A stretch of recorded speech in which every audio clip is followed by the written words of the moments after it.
And let's go ahead.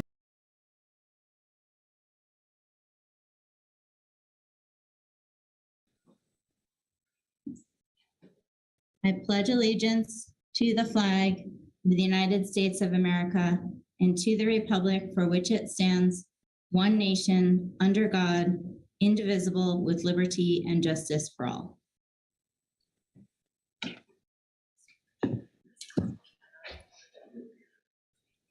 Our first item of business is agenda item 1, board appointments and election of officers. Is our Attorney Jen Mealy available? Yes, good morning. They're unmuting you, Jen. Good morning.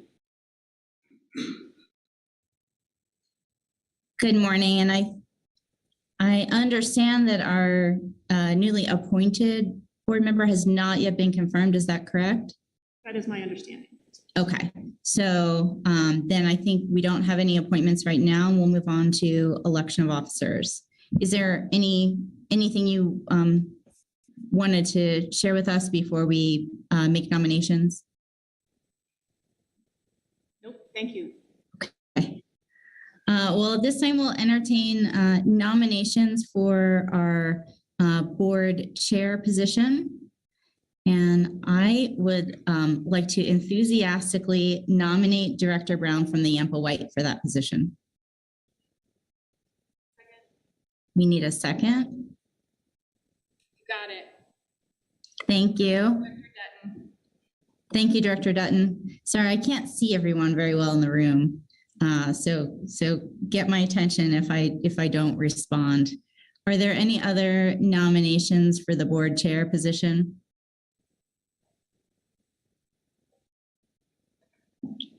Seeing none, is there any discussion before we proceed to vote?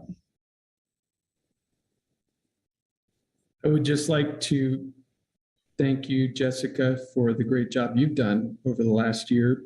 And I wanted to thank you while you're still in the chair. So really appreciate your hard work. Well, thank you. It's been my pleasure.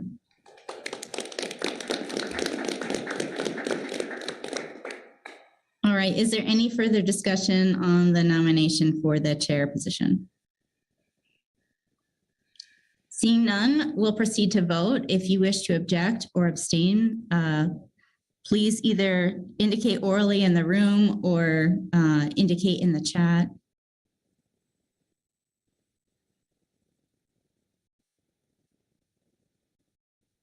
And seeing no objection, Director Brown, thank you for taking on this role on behalf of the board. Thank you, Director Brody, and thank you for your leadership over the last year, especially during these virtual meetings, which have been incredibly difficult. So I appreciate it. Okay, we'll take nominations for vice chair.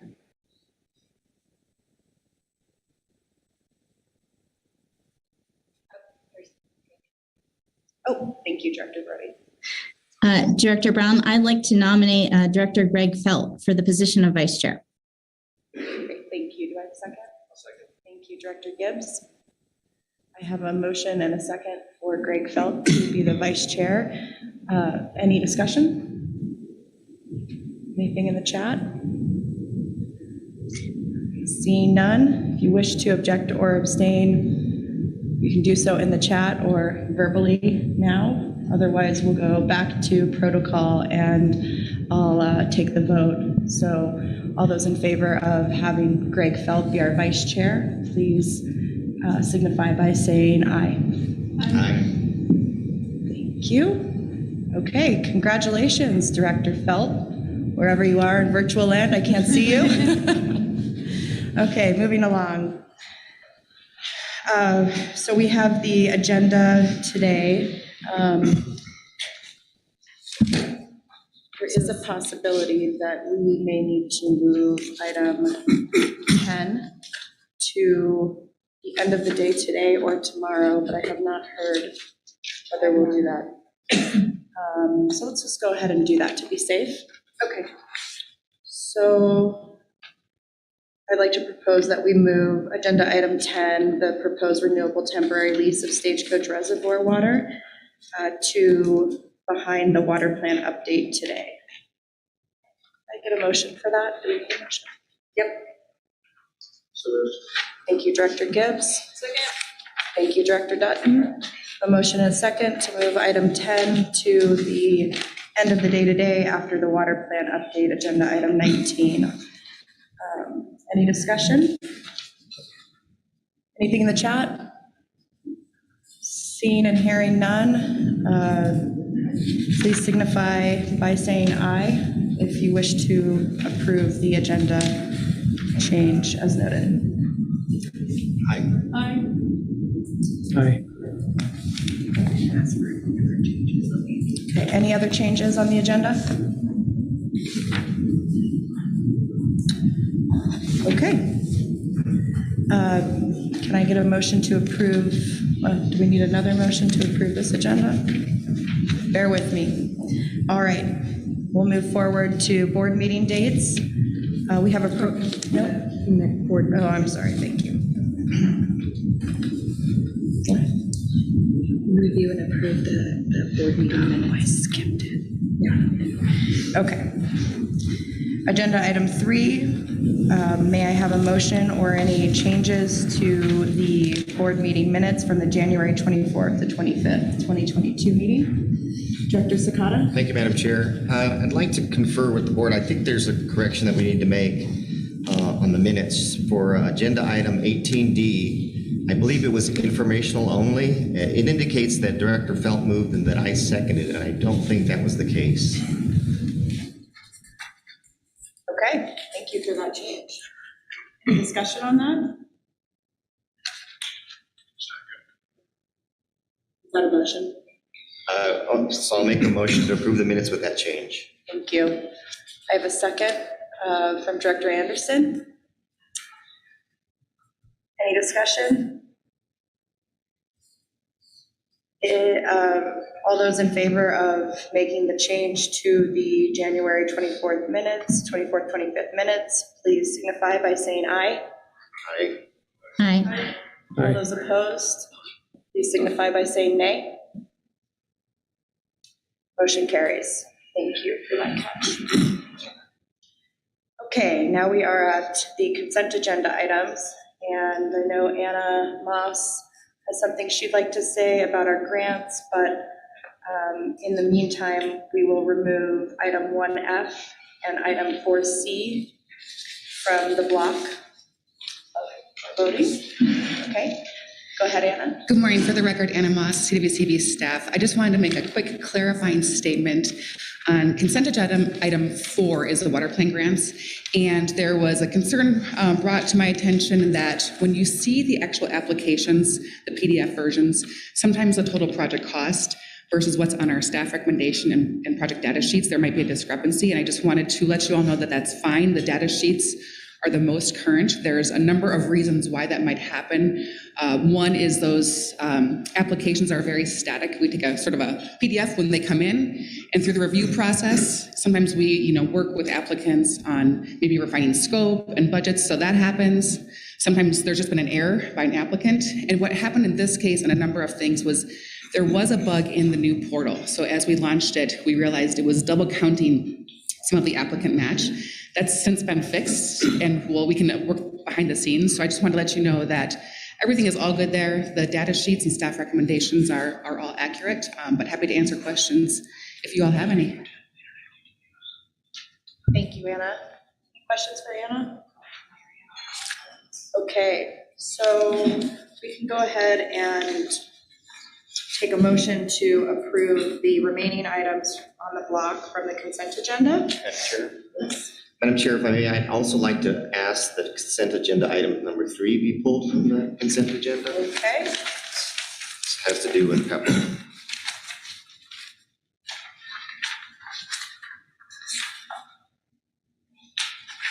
Okay, so we have items 1F, 3, and 4C removed from the voting block of the consent agenda. Are there any other items to be removed? I'm Yes. sorry, Jen Mealy for the record. Is that pulled from the voting block or pulled from consent agenda for 3? I'd like to pull it from the consent agenda and discuss it during the board meeting. Okay. Thank you for that clarification, Director Sakata. When during the agenda should we discuss We go ahead and discuss that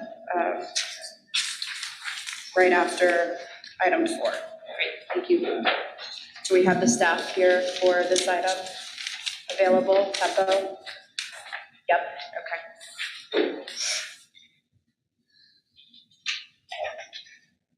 Thank you, Madam Chair. Okay. There are no other items to be removed from the consent agenda or the voting block, and we'll go ahead and I'll entertain a motion to approve the remaining items on the consent agenda. Director Dunn.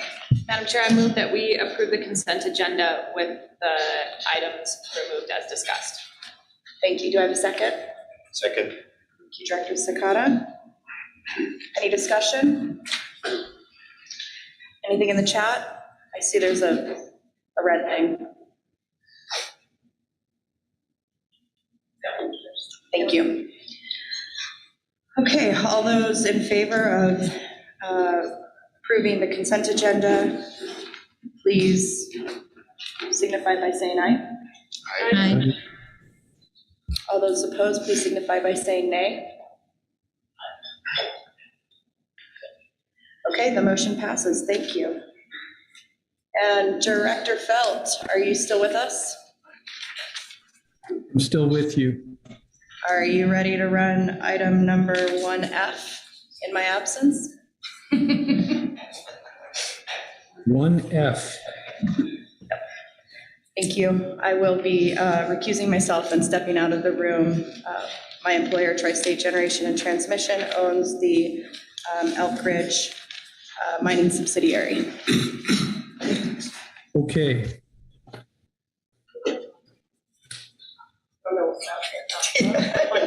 It's a little hard to know what's going on. Am I good to go? You're good to go, Director Felt. Okay, so item 1F, this is a proposed statement of opposition by CWCB on the application of the Elk Ridge Mining and Reclamation LLC in Water Division 4, case number 21 CW 3076. So this was pulled from the consent agenda. And again, I'm sorry I'm not in the room. It's a little hard to tell, but who would like to address this issue? So Director Felt, this is Jen Mealy. It was not pulled from the consent agenda. It was pulled from the voting block. It's still on consent agenda. It's just that Dr. Brown had to recuse herself. So it's still on consent agenda, so we're voting it as a consent agenda item. Great, thank you. Okay, well, with that then, is there a motion to approve item 1F? Director Felt, this is Director Dutton. I move that we approve item 1F. And I've got a second from Jessica, Director Brody, sorry. And so with that, is there any further discussion?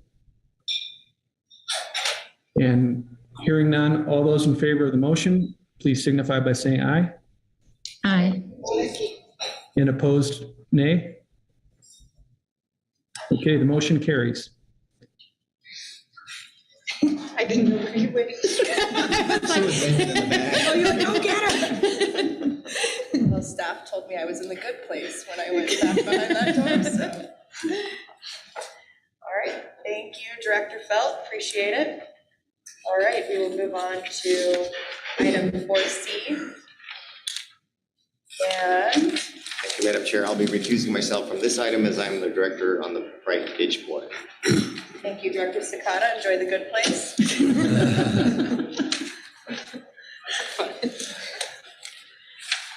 Okay. Can I get a motion to approve item 4C, the Brighton Ditch Company, South Platte River Bank Stabilization Staff Recommendation, please? So moved. Second. Thank you. I have a motion from Director Felt, I believe, and a second from Director Dutton. Any other discussion? See none. go ahead and signify your approval by, I forgot how to do this now. Saying aye. Aye. Aye. All those opposed, please signify by saying nay. Okay, the motion passes. Thank you. Thanks, Director Dutton.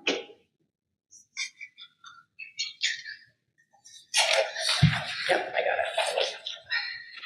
got it.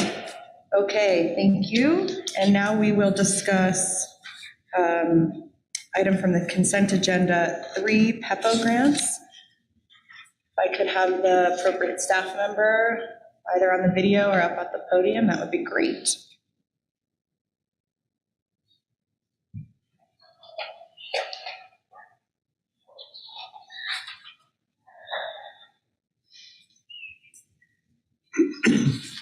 Yeah, Madam Chair, I visited with some of the staff members. I think there's a typo that we need to correct, some confusions on the date that they're requesting, so thanks. Hello, Elizabeth Scudder, CWCB staff for the record. We don't have any slides to put up here, but maybe if we could pull up the memo in question. Okay, no problem. Okay. I think what Director Sakato was referencing is in the attached original criterion guidelines for the PEPO grant. There is a typo in the strike through, and I don't know what page it's on. In our board packets, it's page 115. So in the original, or in the earlier table, it's listed correctly as approval dates of June 1st, and then later on it's strike through as and listed as July 1st, and that is the typo. So in the strike through, and I don't. So what is the correct date? June 1st. June 1st. Does that resolve your concern? Yeah, that does. And you'll be reaching out to the roundtables to explain the change in date. Yes, and we at our last PEPO meeting, that was listed and explained correctly, but we can definitely go around to each of the basin roundtables and make sure they're aware of this change as well. Thank you so much. Thank you. Can I get a motion to approve agenda item 4.3, PEPO grants? Madam Chair, I'd so move staff recommendation for consent agenda item number 3. Thank you, Director Sakato. Do I have a second? With the correction. Second. Thank you, Director Dutton. Any discussion? Anything in the chat? Thank you. We have a motion to approve agenda item 4.3, the PEPO grants, with the change back to June 1st as the application submittal date. All those in favor, please signify by saying aye. Aye. Aye. All opposed, please signify by saying nay. Motion carries. Thank you. Moving along to the proposed board meeting dates in 2022. It appears as though we are working around a conflict for our May date, and we'll be discussing those dates with the board and staff and posting the new dates on the website and through an announcements once we have that. The other dates so far, so good. Do we have a location for that May date yet? Yes. Thank you, Director Brown. We're really excited about getting back into person and really getting back across the state. I think we all know the heart of the work that we do is on the ground with CWCB, and not just in the Denver area or just not in the virtual area, but we're looking at getting back on the ground in the different corners of the state or the center of the state, whatever it may be. Currently, we're thinking about, for May, the potential of someplace potentially in the Colorado River Basin, thinking maybe the Winter Park area, and then just as but nothing is set in stone. We're also learned to be very flexible these last 2 years. So in terms of what's available. And then for the July meeting, we're thinking possibly the southwest corner of the state, and we're going to be working with our tribal sovereign partners to see if maybe there's something that we could do with that. Nothing set in stone just yet, but we will be working on that. And we're really excited to get back into person, back on the ground, back really seeing the projects that are happening, the good work that we're doing, and how the money is being spent, and how creative and innovative people are on the ground. So we're going to get back to road trips. Excellent. Well, we all look forward to that. Thank you for that, Director Mitchell. And we will move on to the director's reports. Happy to have so many of you with us today, and we'll start with Director Gibbs. Great. Thanks so much. Can you all hear me all right? I don't need to have this right. A little bit closer? Okay, is that better? Okay. Great to see you all in person. Commissioner Greenberg, too. Can't wait to hear about your adventures.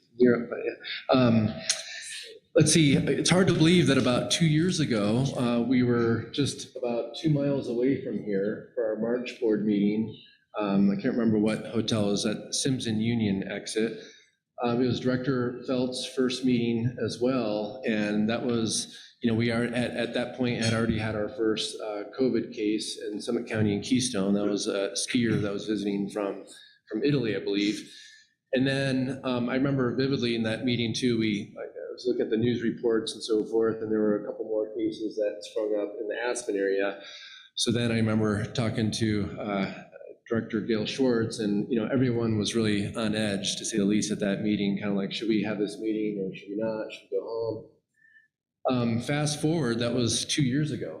And this is really, I believe, the first meeting that we've really had.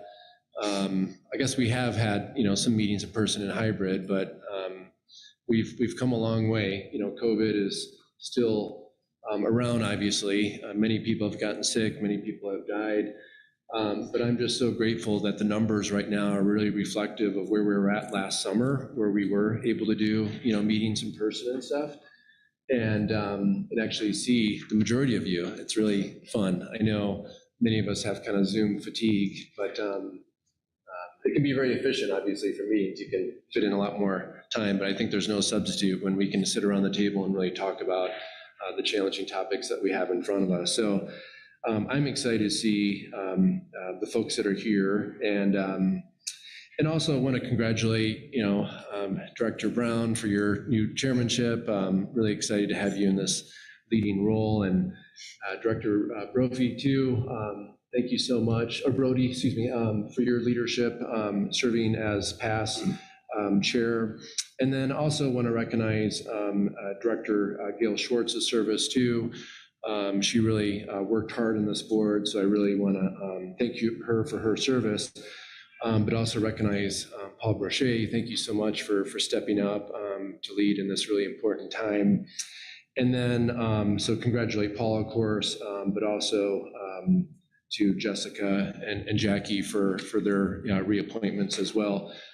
We have not yet scheduled those for the Senate confirmation hearings yet, but we're hoping to have your names read off the desk, or read before the desk, before the Senate here very, very shortly. So stay tuned for when those confirmation hearings will come up. Let's see here.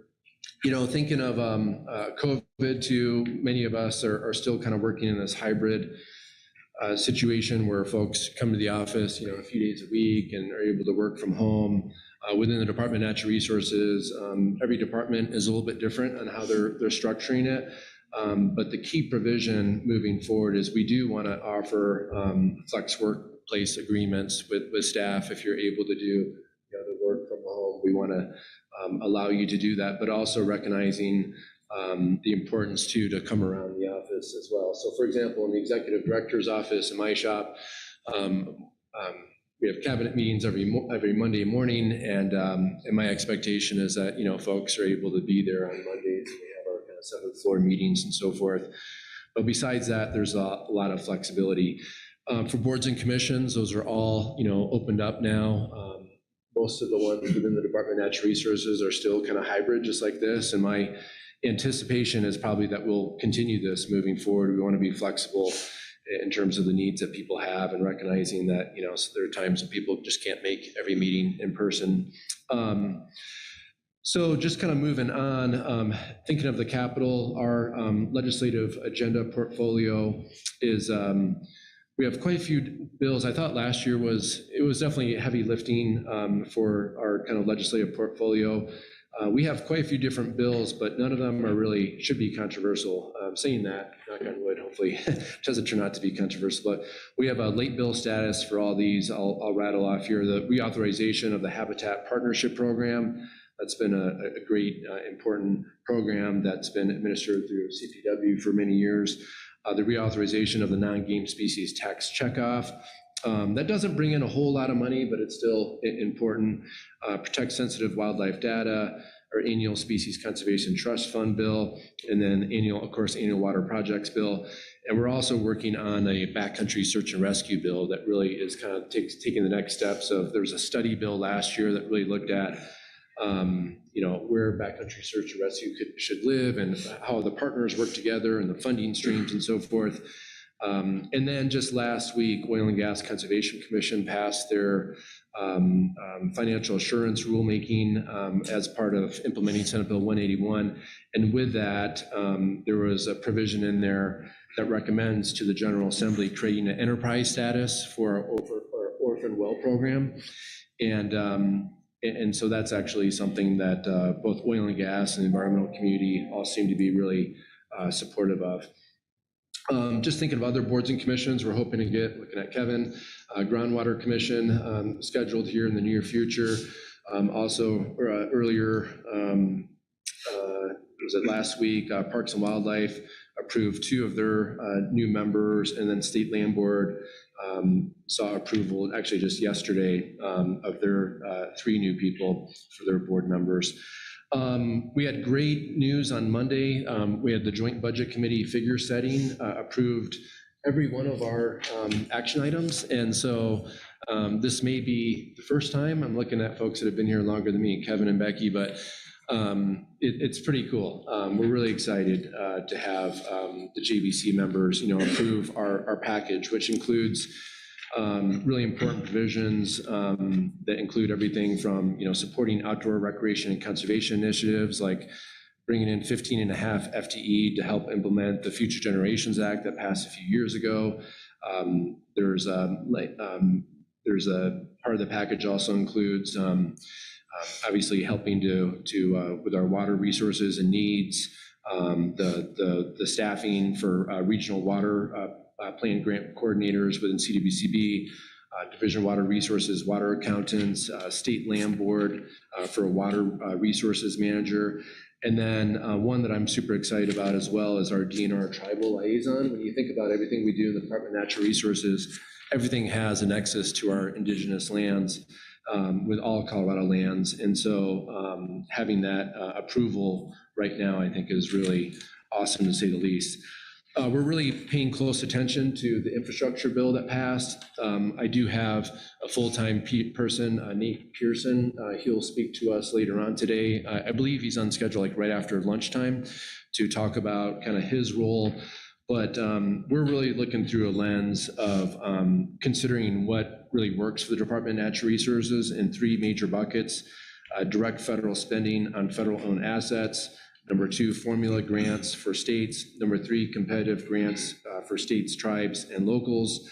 And in the water world, our forecasting that we think we could see in Colorado has between $794 million and $1.2 billion for Colorado water projects. And I know you've heard those numbers before, but we're working really hard to try to maximize to be on the more of the 1.2 billion end, if at all possible.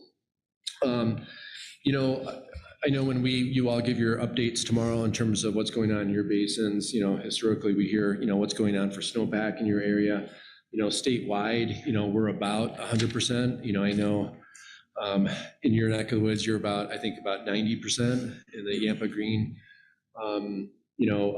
Colorado is a little bit above 100%, but, we're statewide, we're about 100%. So, there's some years that we're way, way beyond that. But as someone that's been involved with firefighting for a while, let's hope that March really pans out to be a big month. Whether or not it turns out to be a big month or not, we want to be prepared for wildfire season. And so to do that, we have this new program called Co-swap. You've heard me talk about that before. And that's kind of our partnership that we have with Department of Corrections and Colorado Youth Corps.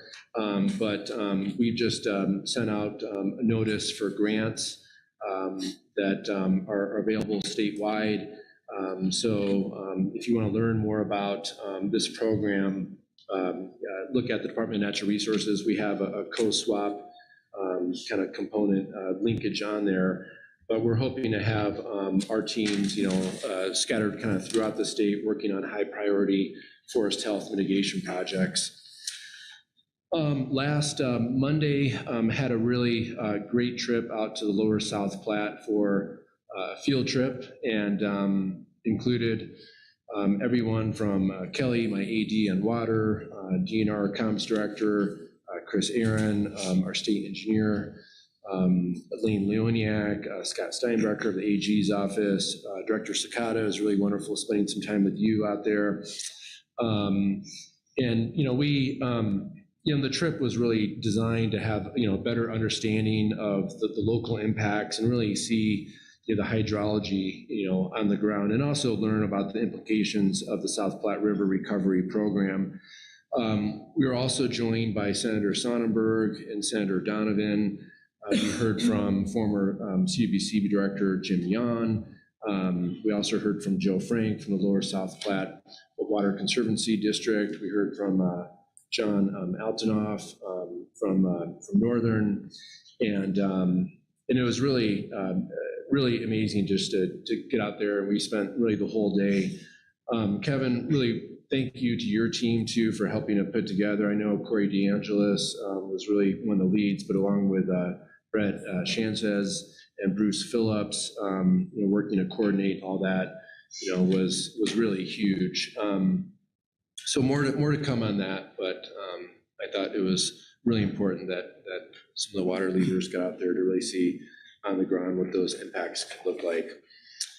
A few other updates, general DNR updates, and then I'll get quickly to IBCC. I get a little bit more time because I'm in these two roles, right, Madam Chair? I'll try to be quicker, but within the DNR too, we have our Colorado Geographic Naming Board, so they've been really busy looking at potential name changes of natural features throughout the state of Colorado.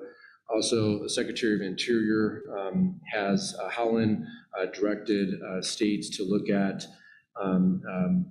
making changes to, I'll just call it the S word. And we have 26 locations in Colorado that use the S word. And so we are in the process of looking at where those locations are at and working to make some recommendations. Oil and gas, I mentioned just briefly earlier, but they've been neck deep in the rulemaking process implementing Senate Bill 181, and they did pass the financial assurance rulemaking last week, which is really huge and historic. They've been working so hard on reforming how we do oil and gas in Colorado. Last week too, for Parks and Wildlife, maybe taking your whole presentation, hopefully not, but the commissioners voted on the Keep Colorado Wild Pass. Some of you may have seen that in the news, but that is where your state parks pass will now be connected to your vehicle registration renewal. If you're someone that does not want to ever visit a state park, or you're someone that never thinks they need search and rescue needs, or someone that thinks that you've never used Colorado Village Information Center, or there's also components of it that support not only parks resources, but wildlife and conservation species, then you can opt out. So we went from an $84 pass to a $29 pass. And you may be scratching your head thinking, why are we going cheaper? But the idea is that, we look at our natural resources in Colorado and not just look at these like silos that can easily occur, even with the Department of Natural Resources. At these meetings, we have 3 different entities that are always kind of represented, I guess 4, including me and the DNR. But looking through a lens of, we're all Coloradans, we're all natural resources. Let's figure out a funding mechanism that encourages all Coloradans to buy into our natural resources. And we all know whether there's, impacts to our trails, our waterways, our wildlife. And so this pass is exciting to say the least. So really encourage you all to not opt out of that $29 when you have time. We have a couple year phase-in process, but we're hoping to have that starting the implementation phase January 1st, 2023. We have some wiggle room. The bill says it could be as late as 2024, but we're hoping we'll be moving forward with that. Wolves, there's a lot going on with wolves, of course. We have our wolf management working groups, and that's ongoing. The big news on wolves since last time we met was wolves moved from being not listed to then being listed under the Endangered Species Act, so which means the U.S. Forest Service, or the U.S. Fish and Wildlife Service will now be managing wolves moving forward, but we have a partnership with them moving forward. Last but not least, we had our, I'll move to my IBCC director report. We had our first hybrid meeting February 23rd, just a few weeks ago. That was the first time we met really in person in 2 years. So it was really awesome to see the folks that were there. I want to give a special shout out to the folks that really helped make this meeting happen. Russ, Kat, Emily, Kelly, and Amy. I hope I didn't miss any of you, but thank you for your leadership of really making sure this meeting got off the ground. But the meeting opened with a conversation on the pressures of climate change, drought, wildfire, population growth, and Colorado's water supplies, recognizing in the light of these, the work of IBCC is now more important than ever. I really gave, I would say, important charge, and Paul, hopefully you remember that, and the other folks of like, hey, are you all into this? Like look around the room, and it was virtual too. Like there's a lot of challenging stuff going on, but I really encourage you all to like, are you in or are you out? And everyone was like, okay, we're in, let's go, which I really wanted to see, which is really awesome. So we had a deep discussion on the future of some of it was a facilitated discussion, but really looking at like what topics to really focus on. We had some great comments. I'll just kind of rattle off a few. Like Lisa Darling said, should IBCC representatives be leading conversations on the ground in our basins? So for example, 3 times per year meetings could then be a report out to the group, so the folks there can really make sure they're connecting with the basins. Pat Wells said, he said he heard a lot about the IBC having its own authority and independence, but he feels like that might be the wrong approach, and that maybe IBCC should serve as more of a policy advisory committee, investigating problems, vetting solutions, doing outreach to stakeholders, helping CWCB and DNR with problems they're struggling with. Paul Brochet quoted as saying, we are in a time of extraordinary funding opportunities. You mentioned that you worry about capacity would limit an implementation of these projects. IBCC should help roundtables coordinate to get these projects off the ground. There's definitely some sentiment of people, agreed on that. So as a result of some of these conversations, we decided to move forward with a work plan subcommittee. And so I'll be involved with that. CWCB staff will be involved with that. Sean Cronin and Aaron Citron will be the 2 co-chairs, subcommittee co-chairs of that. Other members who expressed willingness to participate include Lisa Darling, Nathan Combs, Al Theister, Paul, Juris Danielson, and Tom Gray. Our next, in that meeting, for the first subcommittee meeting, I believe is March 30th or 31st. And so that will be our first subcommittee meeting. And then our next IBCC meeting is scheduled for June 30th in my backyard in Summit County. So that meeting will coincide with the launch of the water plan, draft of the water plan. So that's pretty sweet to say the least. So obviously a lot going on with that. I'm excited about that. And then last but not least, I just want to give a special recognition to Director Becky Mitchell for all of her work at CDBCB. Really, she'll give an update, but there's so much going on with the Colorado River and her balancing the needs of a really important department with everything that's going on that impacts Colorado, the Colorado River issues. I'm very, very grateful. We chat often about what is going on. So thank you. Kevin, I want to thank you as well. There's just so much going on with the compacts right now, with the South Platte, and we know in your back of the yard too, issues in the San Luis Valley, but there's just so many moving parts right now. And then I know Director Prinsloo can't be here, but Rob, on behalf of you being here too, Director Prinsloo, I mean, this Keep Colorado Wild Pass is a big, big deal. It's a real transformational shift in how we do and operate within parks and wildlife. So thank you for his leadership too, of really spearheading and making sure that everyone kind of was on the same page and working hard to implement that. So I gave a really long update, but there's a lot going on, so I apologize. You can dock me for some time for next time. Watch out. We might remember that. Thank you, Director Gibbs. That was a great update. And thanks for your leadership on the IBCC. I attended the meeting virtually, and it was really nice to hear all the conversation and the updates. And I think even though it'll be slightly repetitive to hear from Nate Pearson, I'm assuming that all of the ways that the IIJA bill is changing or law is changing, coming down to Colorado will probably have some unique things still for us embedded in that. So thank you. And I know that I believe myself and Paul also volunteered to be on your IBCC subcommittee. So hopefully we have some input from the board on where there's some crossover and what we can do to share the load. So thanks. All right, Director Mitchell. Thank you, and thank you, Director Gibbs, for those kind words. On behalf of the entire agency, there is no one person doing this alone. The staff of the CWCB are some of the most impressive that I've seen, and I want to, with your thanks, it reminded me how thankful I am for them.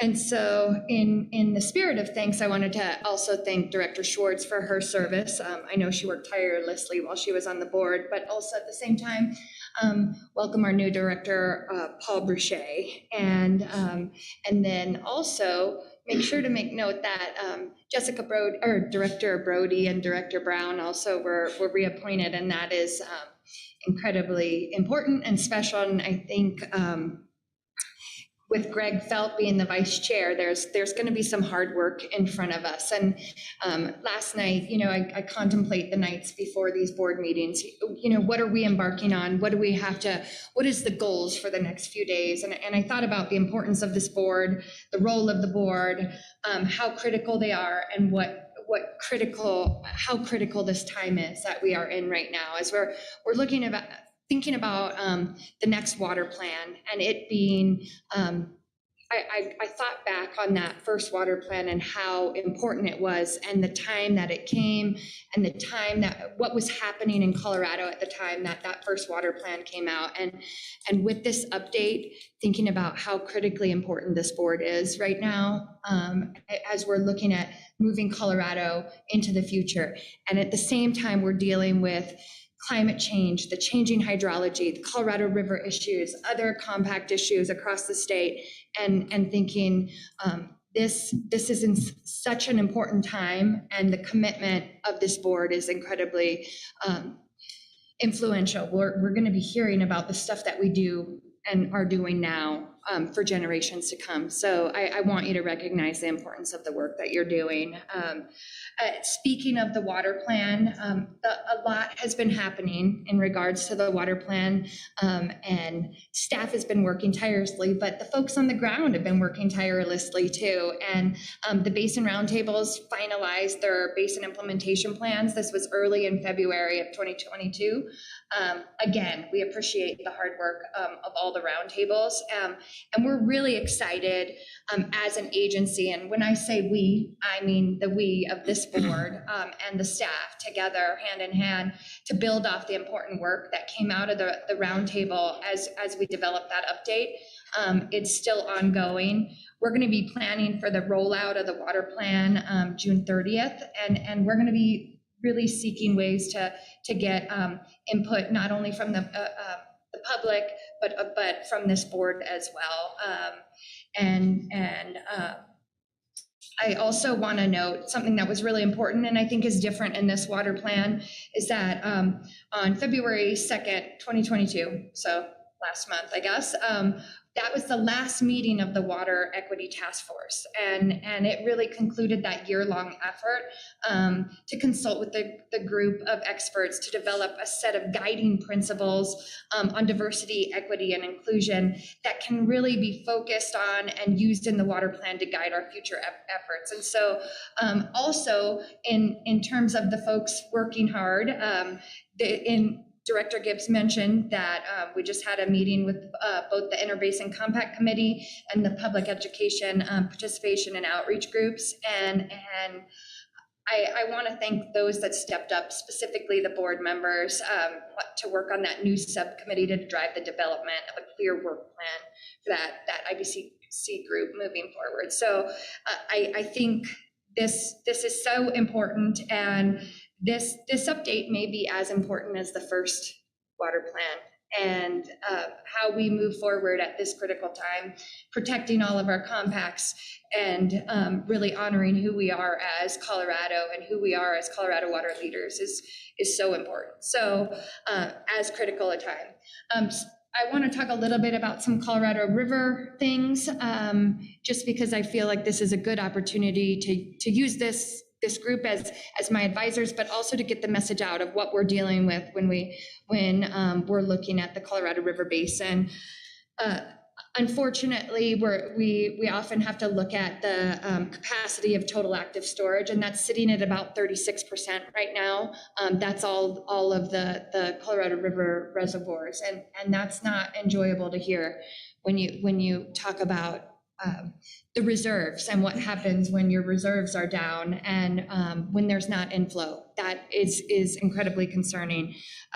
Speaking of inflow, the projected inflow, I think as of the end of last month, was 6.362 million acre feet projected inflow into Lake Powell this year. And so that is also concerning when we think about not only what the reservoirs are sitting at, but how they can recover. And when we look at inflows like that, recovery is something that is at the front of our minds. So you may have also heard in the news that Lake Powell's projected to drop to 35.25.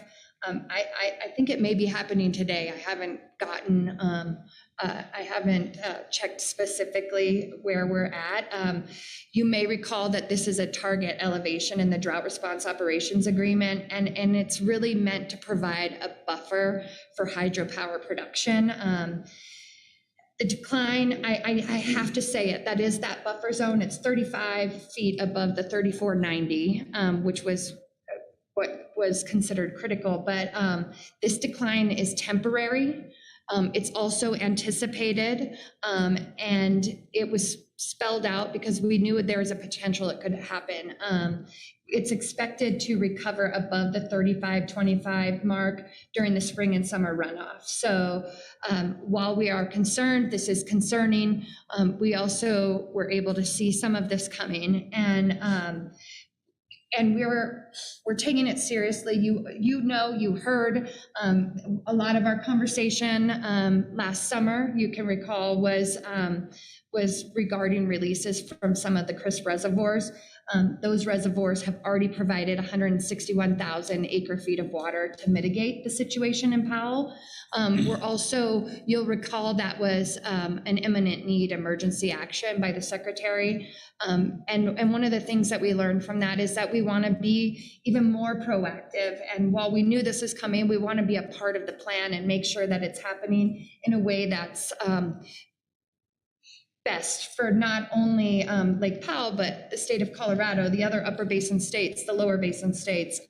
So we're working on a plan for additional potential releases from upper basin reservoirs in 2022. So that plan is going to be finalized in April.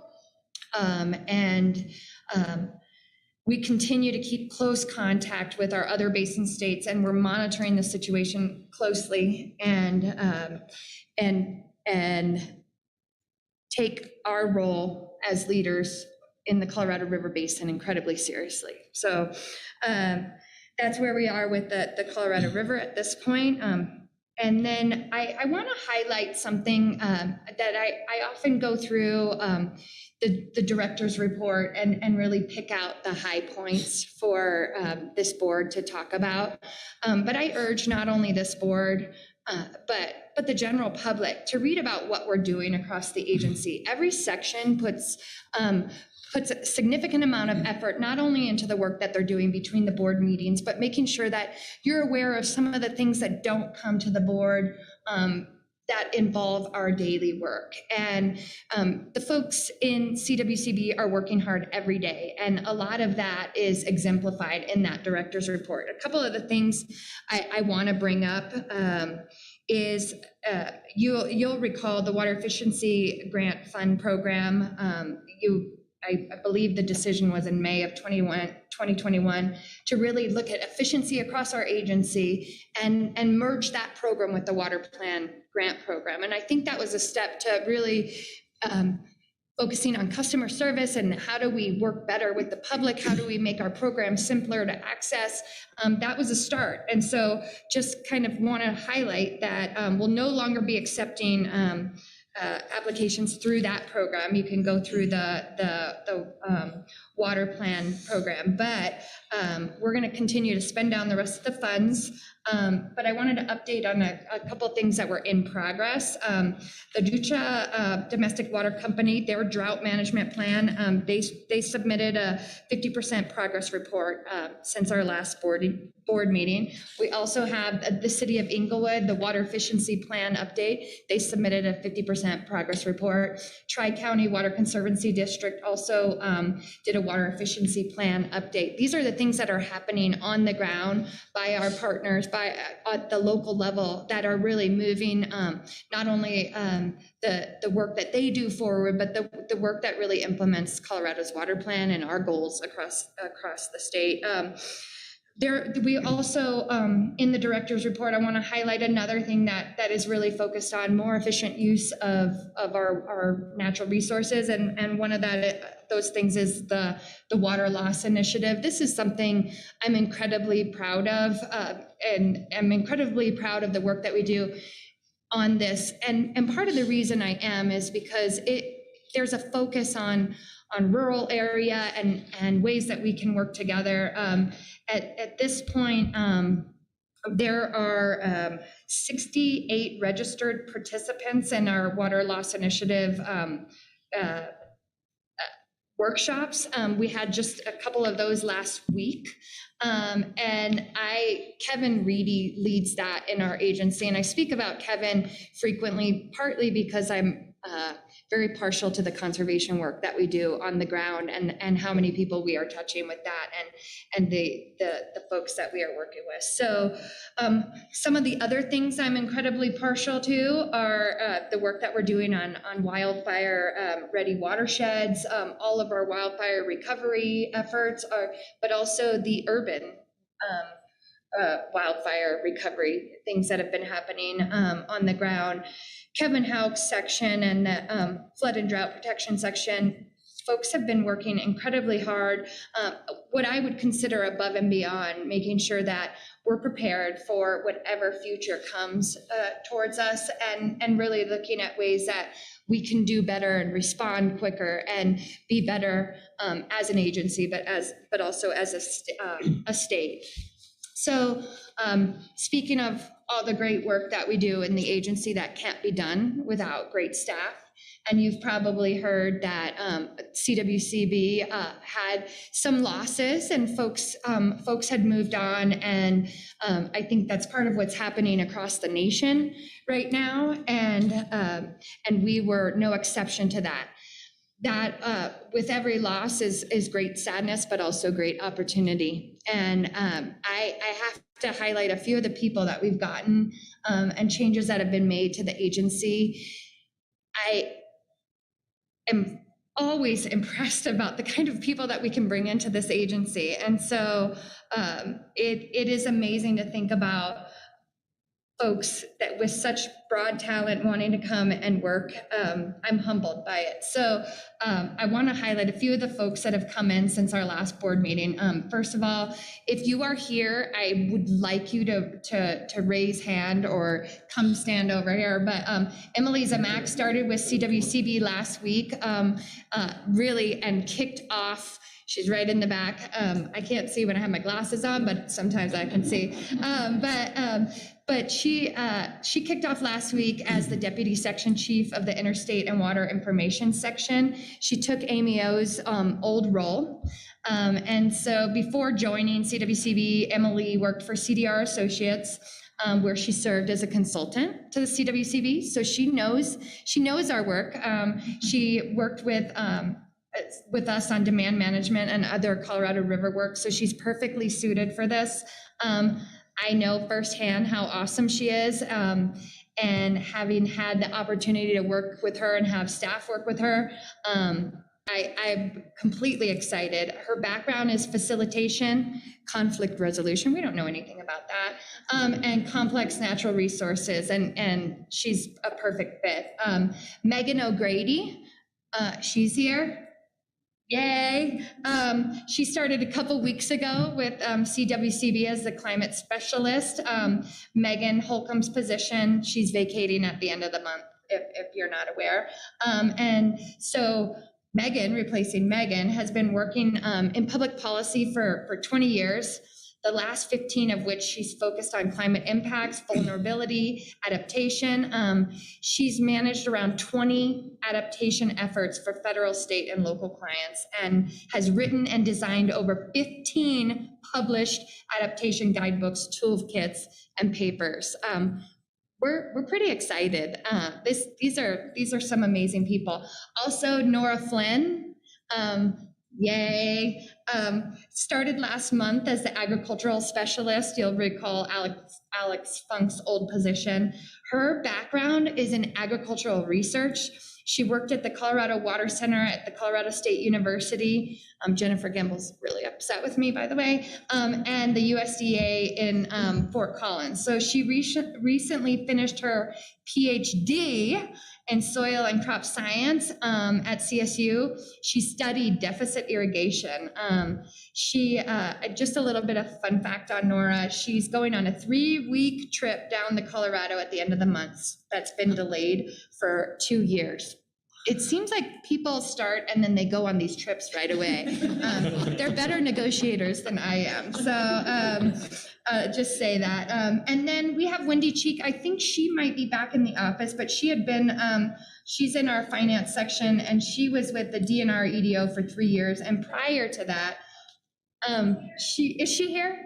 Oh, sorry. Couldn't see behind the corner.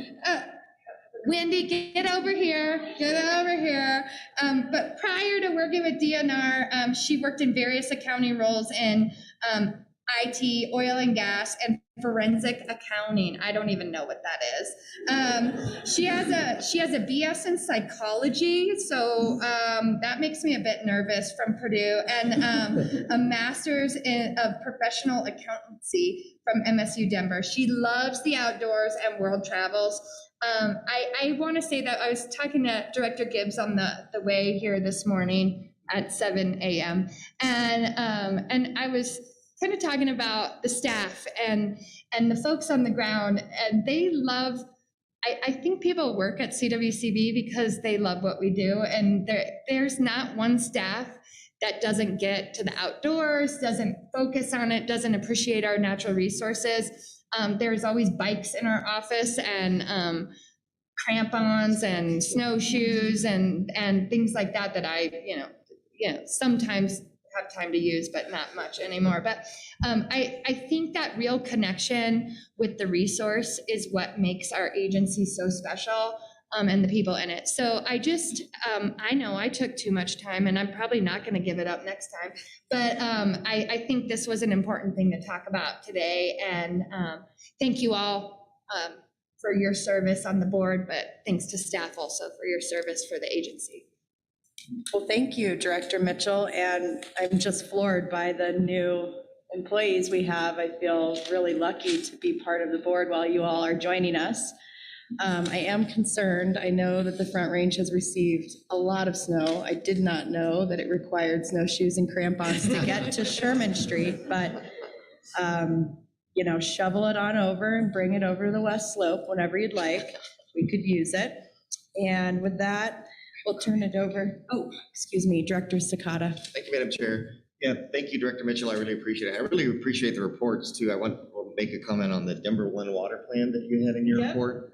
I looked at that and it was really amazing to see the coordination effort that's going on. And again, hats off to Kevin and that group that, they're trying to coordinate between all the different departments so that we can manage water better. And that was really, really, really impressive. So thank you very much to all the staff for all the work you guys do. Thanks. Absolutely. Thanks, Director Sakata. I remember my first board meeting after having read Becky's, Director Mitchell's CWCB report, and then I asked 1,000 questions, and she said later, that's just for you to read. Take up an hour of the board meeting. No, sorry, Madam Chair. Okay. I didn't get that memo. But there are a lot of gems. No one tells you, so you show up and you don't know what to do. It's okay. All right, so without further ado, Commissioner Greenberg, thank you for being here. It's so nice to see you in person for the first time in so long. Thank you. Likewise, thank you, Director Brown, and it's great seeing everybody as well, both here and online. I am just back from overseas, and I'm going to give an update on the trade mission I was just on in the UK. Unfortunately, I'm also just back from Durango for a memorial service yesterday. Some of you may know John Ott of the James Ranch passed away suddenly last week. He was a dear friend, one of the first people I met when I moved to Durango a decade ago. He was, as we recounted at his service yesterday, someone who would meet a stranger with open arms and no questions asked about whether or not they were part of the family or the community. And he certainly did that for me. So there were a few hundred people out at the ranch yesterday. Pretty moving time to be there with them. John also served on the Water Quality Control Board, governor appointee, like all of us here at this table as well. So our thoughts and hearts are with the family down in the Southwest. I have a few updates before I jump into my UK report. I also want to talk about some new hires at the department. For those of you who don't know, I created 2 deputy positions. So I'm actually filled one of them, and I'm looking to fill the second. But the first one is the Deputy Commissioner of Operations. One of my division directors, Hollis Glenn, is now my Deputy Commissioner of Operations. So he has been in that role for a few weeks now and has just done a fantastic job stepping into sort of oversight of our whole department from an operational standpoint. His role will work very symbiotically with the Deputy Commissioner of Agriculture, but allow that second Deputy of Ag to be out in the world, tag teaming with me, representing Ag across the state. So that's front of mind for me right now. We also have new folks in our business office, a new CFO, Jen Hughes, who's fantastic, and it's just going to be great for our department. We also just hired a bilingual communications specialist to join our comms team, so Spanish, English, bilingual, really focusing on our efforts around community engagement and engaging stakeholders. We have historically not done as well a job serving. And then I think many of you here already know Kristen Boyson, who is our climate specialist with our Ag, Drought, and Climate Resilience Office. But just for the new staff that Becky, Director Mitchell mentioned, I think you all are working together already, but excited to see the capacity that we're all growing for our climate resilience work across our departments. We also have Senate confirmations coming up for our Ag Commission. I believe our teams are still working on getting our board meetings aligned. It is shuffling and herding cats, to be sure, with everybody's schedules, but we're going to do our best and hopefully move through confirmations. Got just a great, phenomenal board over on the Ag Commission. I also want to give some shout outs to my team. We've got 5 members of CDA staff and the Ag Commission being represented in the Denver Business Journal Who's Who in Ag 2022.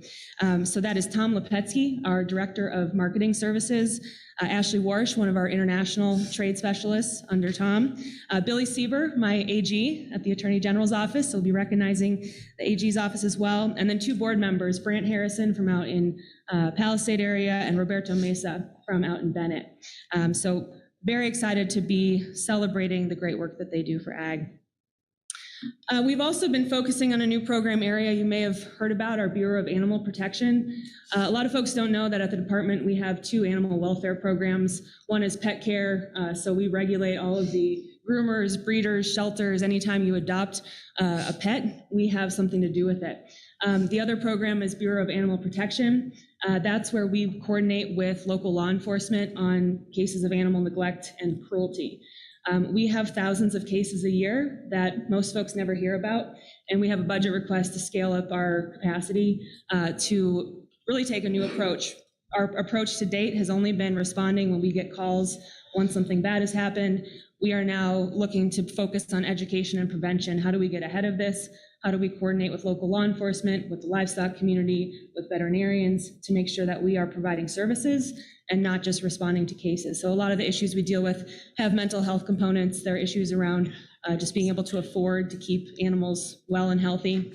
We want to be sure it's not just enforcement, that we do have education and prevention as part of our strategy. So you're going to be hearing more and more about that as we focus on that work. But bottom line, it's going to be highly collaborative with the ag community.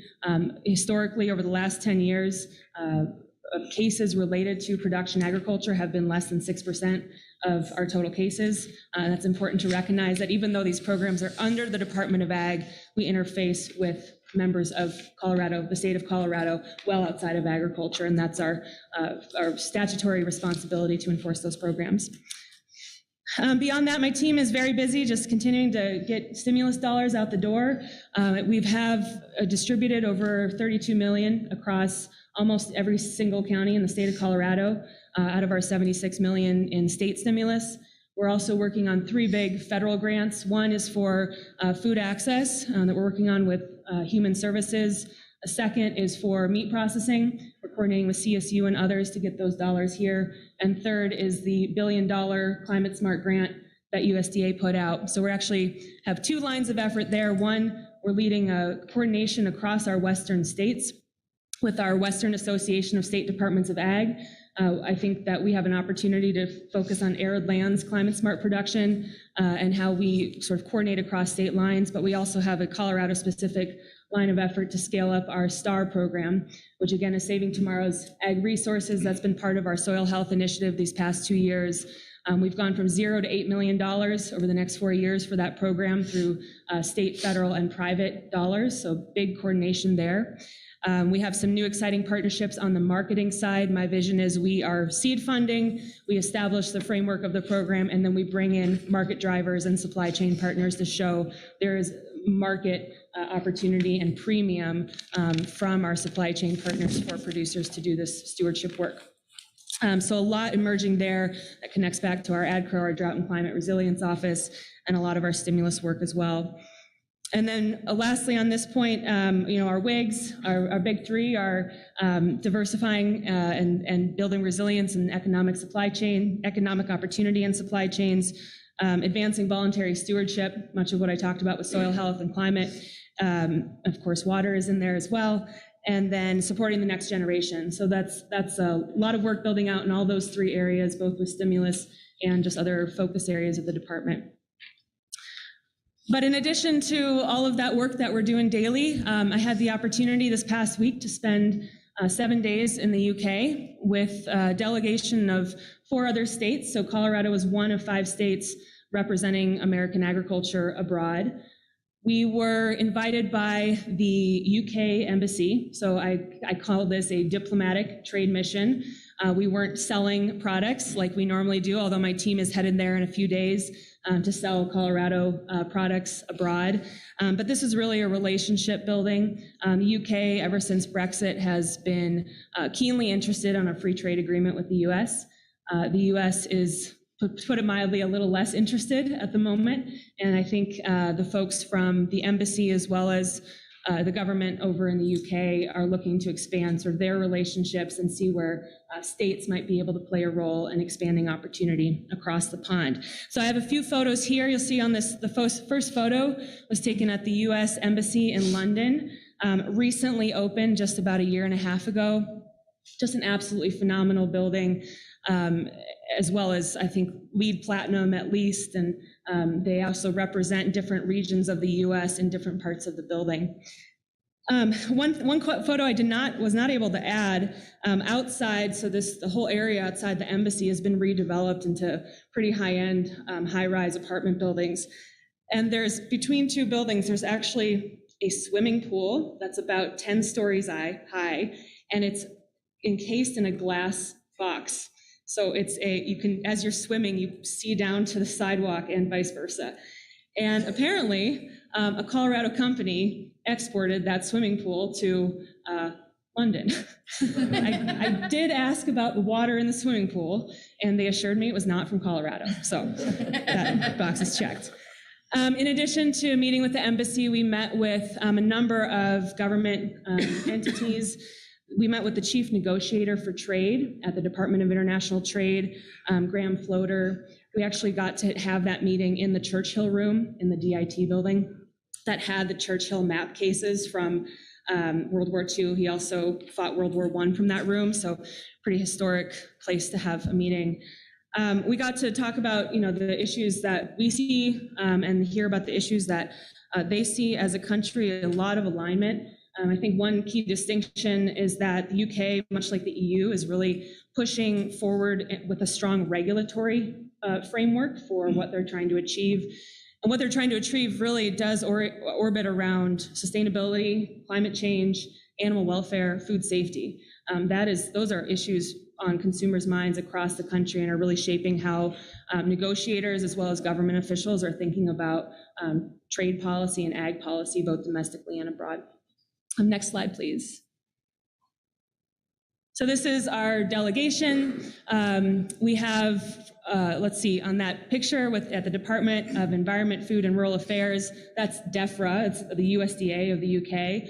On the left to right, we have the commissioner from New York, commissioner from Arkansas, commissioner from Colorado, Ted McKinney, who is the new executive director of the National Association of State Departments of Ag, and then assistant commissioner from North Carolina and commissioner from Kentucky. So that was our delegation, and we were out and about, both in London in the city and out across the countryside. Next slide, please. This is one picture of the countryside that we were in. I did not put the picture of our first farm in, but the first farm, Robert, you'll maybe appreciate this, was working with 40% soil organic matter on their operation, which is hard to imagine here.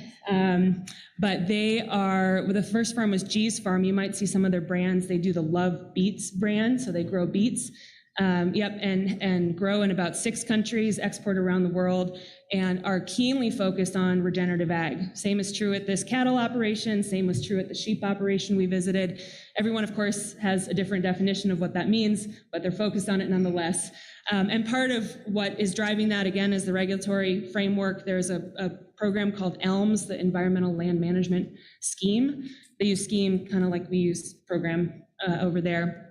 So they're actually paying farmers to transition land into acreage for wildlife habitat and biodiversity and take it out of production. Similar to, maybe CRP here, but I think with more intensive management for those goals. So actually moving away from just direct base payments to producers and more toward this sort of regenerative model, if you will, at the federal level. Next slide, please. So this is a marketing example from North Carolina. I wanted to put this up here. North Carolina is a big sweet potato grower. They've been making vodka, and they are gluten-free and Putin-free, and very proud of it. I must say that being in Europe with the war going on in Ukraine and the aggression from Russia, of course, there was much focus on that. We actually got to meet with Parliament with the previous Secretary of Defense. And over there, the MPs are also appointed to cabinet positions, unlike us here. I don't think I would like that model, personally speaking, but they do serve in both roles. And we also got to watch both the House of Lords and House of Commons debate. That was about an hour before President Zelensky presented to both chambers of Parliament. Parliament was flying the Ukraine flag. All members of Parliament were wearing the lapel pin. There were protests every day calling for peace. So while we were, distributing this around the countryside, and of course, finding humor and a way to participate, a lot was going on with the government to address what's happening in Eastern Europe right now. Next slide, please. So this is the end. I have a lot more to share, and I, put this together at midnight on a plane and going through all sorts of different time changes. But this is the Yeo Valley, big dairy producing region, just phenomenal part of southwestern UK. I think the takeaway in my mind, and I would love to chat more about this with anyone interested, while I think the US and UK are figuring out what they want to do country to country, the UK is keenly interested in pursuing MOUs with states to focus on shared issue areas. I think we have a lot in common. The work we've been doing here on climate with our soil health program, our Ag Drought and Climate Resilience Office, renewable energy, agrivoltaics, like I mentioned, our focus on animal welfare in a way that benefits agriculture and also speaks to where the consumer is, and how we're addressing getting those market dollars back to the producer. That was something that I certainly emphasized and is a key issue for us here. A lot of alignment in terms of where we're heading, differences in how we're getting there, but I think important for us to understand the UK consumer and how they're driving decision makers and policy abroad that will impact our ability to export to the UK. So with that, I appreciate you all listening to this report. It was a phenomenal trip. We look forward to doing more. I know Secretary Vilsack is also committed to supporting more of these kinds of missions abroad. So with that, that's the end of that presentation. And I think, lastly on my report, just kind of bringing it back home as I'm catching up to some of the things I missed. I know the South Platte visit last week sounds like a wonderful trip, and look forward to catching up with Director Gibbs and Director Ryan and others on that visit. But just know that CDA stands with DNR, with our governor's office, and with the Attorney General's office as we protect Colorado water users. The 14 counties of the South Platte produce about 40% of the value in ag production in the state. So whenever we talk water in any basin, it always comes back to ag, but this one is pretty front and center in terms of that work. So we're keeping our sights on efforts abroad and keeping our sights on efforts at home, and just appreciate everyone holding down the fort while I was away, and for all the work you at CWCB do to move us forward. So with that, Dr. Brown, the end of my report. Thank you, Commissioner Greenberg. That was an amazing report. So much reason for hope, even in this time of tragedy that we're seeing in the UK. And so it was nice to just hear that from you. So thanks for bringing in a little bit of reasons to be grateful and joyful even during these times. I appreciate it. Director Mitchell, did you have something? Yeah, I just had to say something as you were talking about the regenerative ag. I don't think about that without thinking about John Ott. And so that is a huge loss for Colorado. John really did think about things in an innovative and creative way, and was really focused on doing agriculture in a way that was beneficial. And so I didn't realize that had happened. And so I think we have to think about ways that we can continue to focus on that work. And when we lose people that are innovative and creative, it needs to drive us to do better. Thanks, Director Mitchell. And I too had the chance to work with John a little bit, and I'm saddened to hear that. Luckily, he has an amazing family that I'm sure will continue that operation. I remember, as a note, when I visited his farm for one of the first times, I think it was his daughter that had the chicken. She was responsible for the chickens, and they kept their chickens in the forest. And I thought, oh, that's something I want to do. So I tried to keep my chickens in the forest. And I will end my note with that. Try being the operative words there. So thanks. And we're all saddened to hear that news, and it's very sorry for his family. Okay, so State Engineer, Mr. Ryan. Thank you, Madam Chair. You're up. Thank you. I always say this, I'll try to be quick and we'll see how I do. But I need to take the time just quickly say thank you to Director Brody and Chairwoman Brown, thank you for you being in your new roles. And thank you, I wanted to say thank you to Director Brody and Director Shorts for their service. And then congratulations to Chairwoman Brown and Director Boucher, your new roles. And I won't say any more, just in the interest of being brief. Director Gibbs, you talked about our budget, and I just want to say thanks to your Chief Planning and Budget Officer, Carly Jacobs, for all her work, and in DWR, our Budget Officer, Brianna Franco, for all her work, and Director Sakata, Director Dutton, Director Felt. You know what's going on in your basins with all the changes of water rights, with the augmentation plans, the annual replacement plans. And within that budget that I just talked about was 3 new positions for DWR and their accounting coordinators. And so Director Dutton, when we say, well, there's been only 7 ARPs in the Rio Grande, 7 ARPs with thousands of wells operating according to a complex model. Director Sakata, Director Felt, you know what's going on in your basins. So these are very critical positions, and I wanted to connect them with actual activities, changes of water rights, augmentation plans, those types of efforts that we really need to keep track of.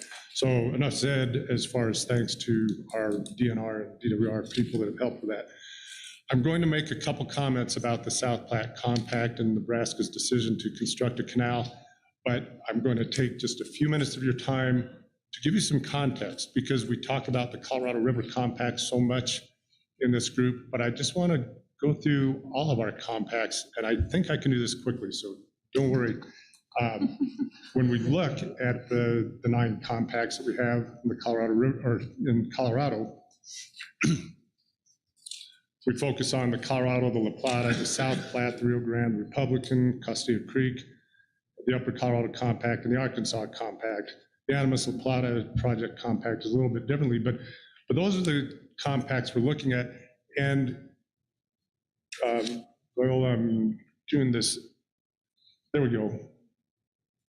So just to give us that statewide context as we look at, I always think this snake diagram is a good way of looking at our compacts. And then you've seen this slide before where the water from Colorado touches 19 states. We are a headwater state. So that's why these compacts are so important for us and why we have to pay so much attention to them. And when I say pay attention to them, it's administering the compacts. And a compact is a compact? No, they each have their different principles, their different approaches. And what I've done is broken this down into 4 different ways of looking at our administration of a compact. I'm going to start with the first way, where the compact and the allowances for the involved states are based on an allocation of the portion of the water that occurs in the basin, is the best way to put it. And that includes the Colorado River Compact and the Republican Compact.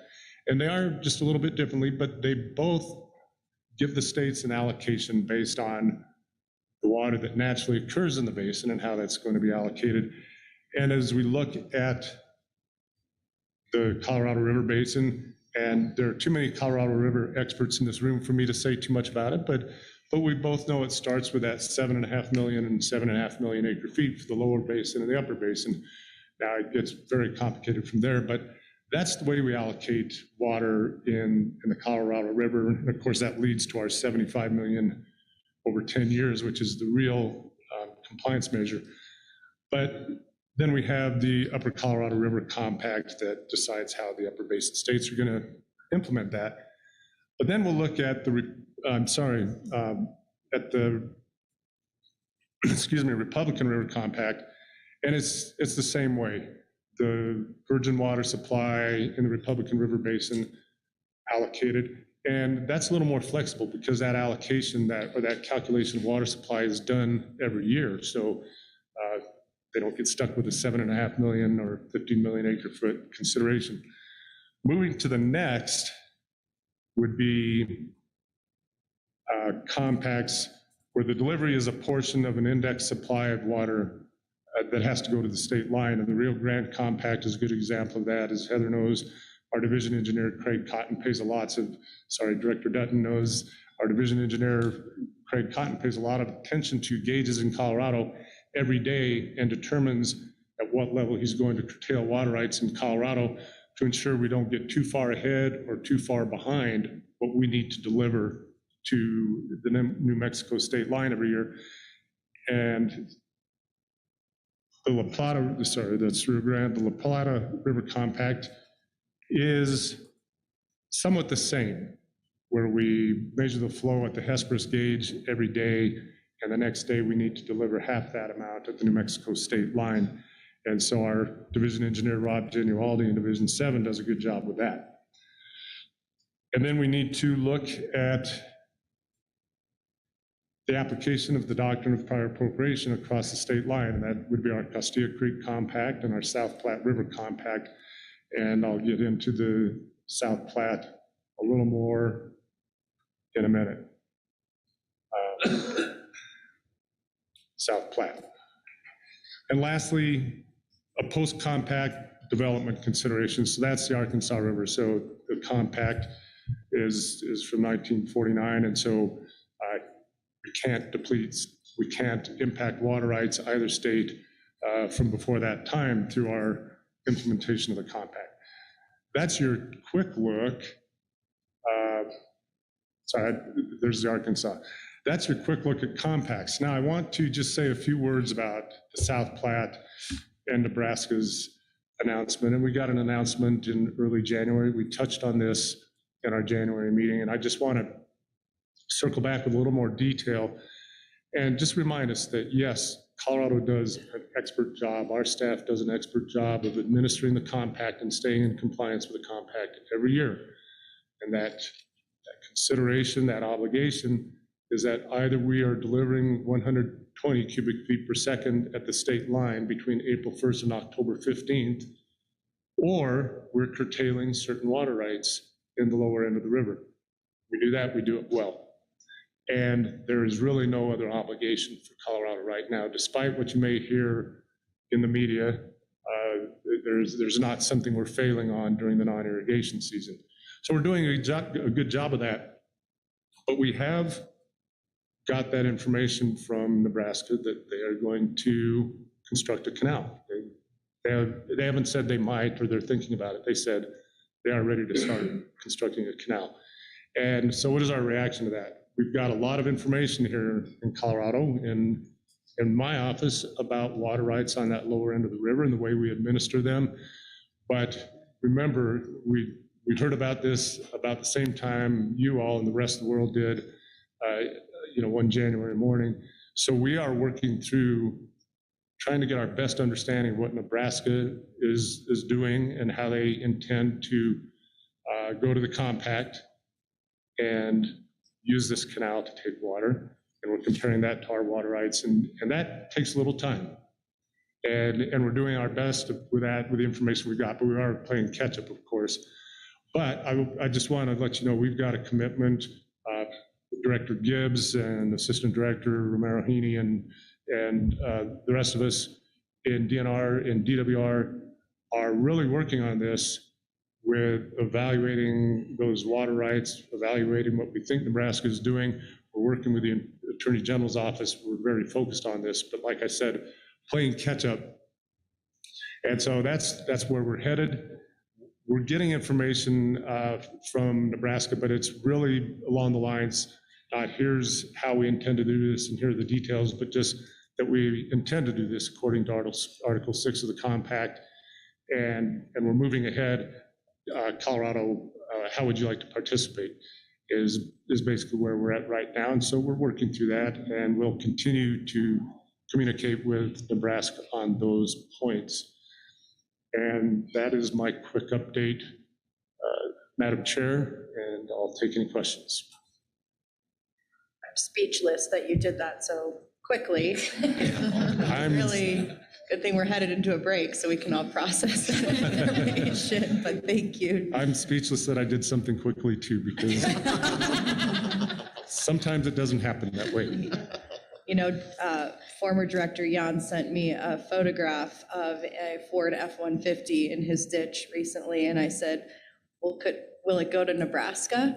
We don't really get vehicles in our ditches up in the Yampa area because our ditches aren't that big.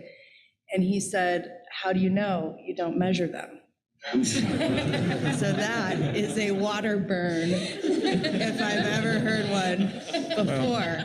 But I hope you know that there's room in the canal for vehicles that fall into the South Platte just randomly and apparently on a weekly and sometimes monthly basis. So you never know what could go down your ditch when they're that big. Thank you for that. Any questions for? Okay. Okay.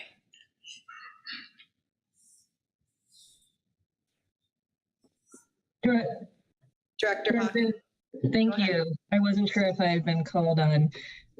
First of all, thank you so much for that report. I'm hoping that the board members could get a copy of the slide deck if that's okay. And I guess my question for Director Ryan is, I heard Director Mitchell's report about sort of hitting 35-25 at Powell and what that means. Has anything changed from your perspective on sort of Colorado River compact rulemaking and timing? Thank you. And Madam Chair, I'll just respond to that. And Director Hawkins, I feel odd. I feel like I want to look at the screen, or look at the camera, but I'll just look at the board if you don't mind. I just want to distinguish, and you know this, Director Hawkins, but for all of us, the question of the 35-25 and the drought response operations agreement and our compliance at Lee Ferry.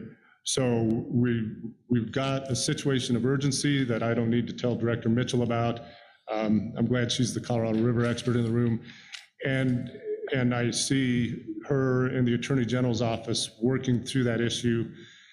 But my message remains pretty much the same or similar as far as the urgency on a response to being out of compliance with the compact, that is our 75 million acre foot in 10-year obligation. And Director Hawkins, I know you realize this, but I just want to create that distinction. We are still in compliance by several million acre feet over the 10 years at Lee Ferry, and I expect us to continue to be in the coming years. And with that, Director Hawkins, I don't want to dismiss your interest in compact administration rulemaking, and it's very important. My concern is that it's not needed right now as far as my administration and our agency's administration. So we want to make sure that we have all the information and the circumstances in front of us when we do start that rulemaking.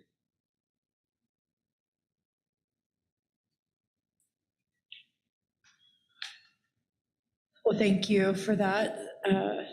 Any further questions, Director Hawkins? Follow up? No, thank you, Director Ryan. That was helpful. Any other questions for Director Ryan? Did you have a?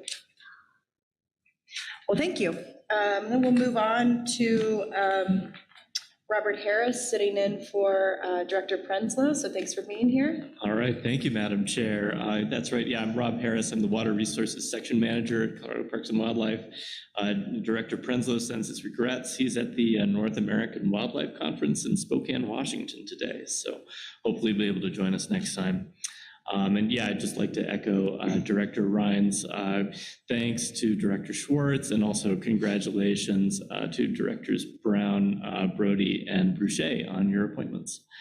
And as often happens, Executive Director Gibbs made my job easy. And that certainly speaks to his stewardship of not only our division, but all the divisions that he oversees. So appreciate that.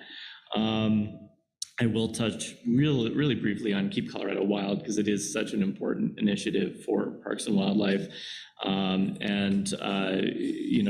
Our commission had a really robust and constructive conversation about this issue during their meeting last week, and I'm sure if Director Prenzo were here, he would thank Executive Director Gibbs for his important contributions to that conversation. And we heard a lot about both the challenges and the opportunities that our park system is facing from a couple of the busier parks that we've got in our system with managers of those parks.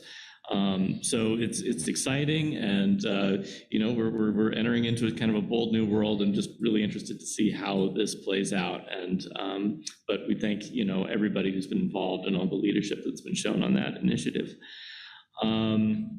Moving on, we also, back in January, the Colorado Outdoor Equity Board held its first meeting on January 19th.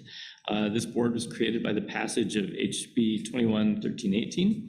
And it's composed of members representing communities that have faced barriers to accessing Colorado's outdoors. And this board is responsible for the governance of the Outdoor Equity Grant Program.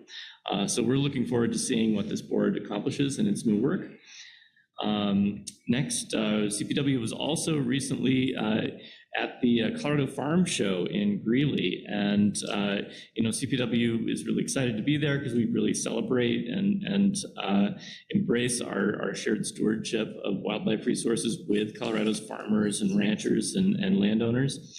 And we were lucky enough to be recognized as the best booth, so that was pretty fun. And just engaging with folks in ag from all across the state. So it's a great 3-day event. And then this year also marks CPW's 125th anniversary. So we're hosting a lot of events around the state to honor the legacy of the agency, both on the parks and wildlife side, because we've had that merger. And just the talented staff who make our mission possible. And so we'll be sharing and have been sharing unique stories with the public. Colorado Outdoors Magazine is a great place to find those. So anyway, that's a fun initiative too that we're doing this year. And we have a new patch, so look for that. And then finally, I also just want to say a quick word about John Ott. I don't often get to talk about our water quality work. That's an important part of what my section at CPW does in collaboration with all the regions and the wildlife branches. So, John was he was a very highly respected member of the commission. And, even though we often talk about quantity in this section, I think it has to be said that his loss is also a loss for Colorado streams and lakes in that capacity most specifically. So, I know a lot of people are mourning, and we're certainly thinking about his friends and families today. So with that, I'll close and open it to questions if it's okay with the chair. Thank you so much, Rob. Any questions for Rob? Anything in the chat? Okay, thanks for that report. Appreciate it. We'll move on to Director McLaughlin, if he's on virtually. Yep. All right, thank you. I know you guys are tight on time, so I'll try to be brief here. We had our first Denver board meeting in person this March 4th. We're excited to be in person. I'm sorry I'm not able to be there, but I do appreciate the opportunity to attend virtually. Schedule's packed these days. That's what happens when folks find out you've got $680 million extra dollars, which we have in bill funds coming over the next 5 years. So that's really dominating a lot of the work that we're doing here. Along those lines, we've got a few projects that came in during the March meeting, more than normal. We had about 9 projects in total, 4 drinking water and 5 wastewater projects. And really what they're attempting to do, along with several other projects that are already in our pipeline, is to get in front of what are called BABA or BABA requirements. And that's, I don't like the acronym, but what it stands for is Build American, Buy American Act. And if you haven't heard of that yet, you will be. Those requirement or that requirement, that act will apply to all federal funds as of May 14th. So it doesn't matter whether your funds are coming from our organization or some of the other federal agencies. They will have that requirement. So there's a rush at this point to get your project through and approved and executed, because if you can do that before the May 14th deadline, those BABA requirements will not apply. So we're certainly seeing that at our end. We do have a large bond sale scheduled for April 20th and set to close, we hope, on May 5th. It's the first bond issue we've done this year and the first one we've done actually in 2 years. It's pretty sizable. It's about $82 million, 3 large borrowers, really one big one, the town of Wellington for $50 million, City of Ray for about $18 million, then Purgatory Metropolitan District for $14 million. As I mentioned, a lot of the activities we're doing right now surrounding the bill legislation, and that's the Buy Infrastructure law. It's also the the Infrastructure Investment Jobs Act. It's all referring to the same infrastructure bill. The amount we're receiving is about $121 million in that first year. We recently received guidance. Actually, it was just last week. We received guidance from EPA. It's about 60 pages of guidance, and so we're working our way through that. There's some interpretations in that guidance that were a little unexpected, so we're working through those requirements and the guidance right now. That's sort of what we're spending our time on. What we hope to do is to have the program sort of fully set up and standing so that we could take applications really this summer and start funding projects here kind of late summer or fall is sort of the tentative goal at this point. Other legislative matters, the authority's eligibility list, which is really like the CWCB's projects list, their construction list. That list was approved both by the House and Senate, signed, and now it's been moved over to the governor, awaiting his signature. That list has to be approved by April 1st, so we'll be looking for that. And then the last thing I want to report on is our 2 new board members that were confirmed in the Senate just in the nick of time to be able to participate in our March board meeting. I think I've reported on them before, but it was the governor board appointed Lucas Hale to the Whitefield Water and Sanitation District. All of our appointments have to be confirmed by the Senate. Lucas will be representing the Yampa White Basin for the authority. And then Karen Wogslin, who's a former Colorado Water Trust program manager, she has taken Roy Heald's place on the Arkansas Basin. So that concludes my report, but I'd be happy to answer any questions. Thank you, Director McLaughlin. Could it be maybe an error that Karen Wogslin will be representing the Yampa Basin? Yeah, sorry. It's Lucas is the Yampa White Basin, and Karen's the Arkansas Basin. I might have switched that. Thanks for catching that. No, I think it's the other way, just for the record. Sorry, I know I'm confused. No. Let me look. You're right. Karen is Yampa White, and Lucas Hale is the Arkansas. Thank you for that correction. I just didn't want her masquerading. Nope, you're exactly right. Down in Arkansas when she's been skiing a bunch up in the Yampa. So. No. You've got it right. Thank you. I did mix those, and thanks for the catch. No worries. Thank you so much, and thanks for that great report. I think we all probably learned something from that. All right, so we're going to go ahead and move our break early before agenda item 6 and 10 minutes. So if we could all be back here at 10:25, and thank you.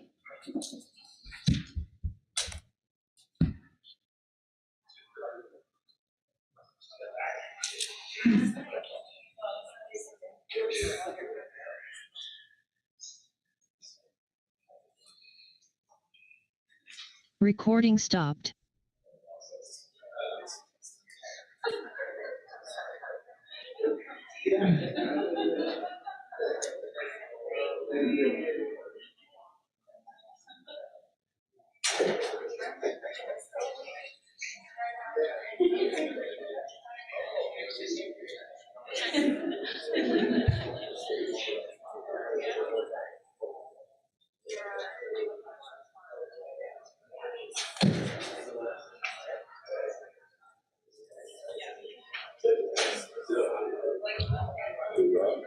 Great, good to see you. Great, yeah. Thanks. What? No. I was filling in this news and we had the rising for our meeting yesterday. Which is funny, I had a note in the margin that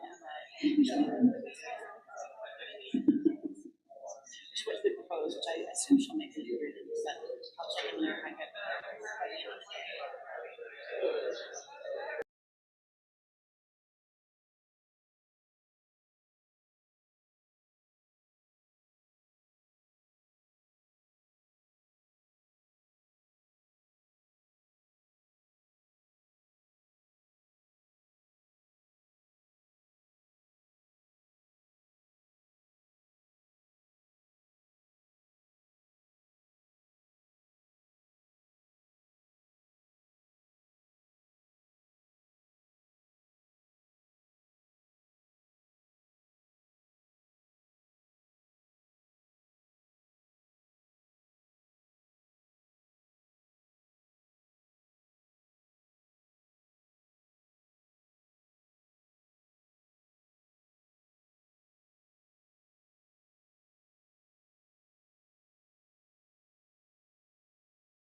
Recording in progress.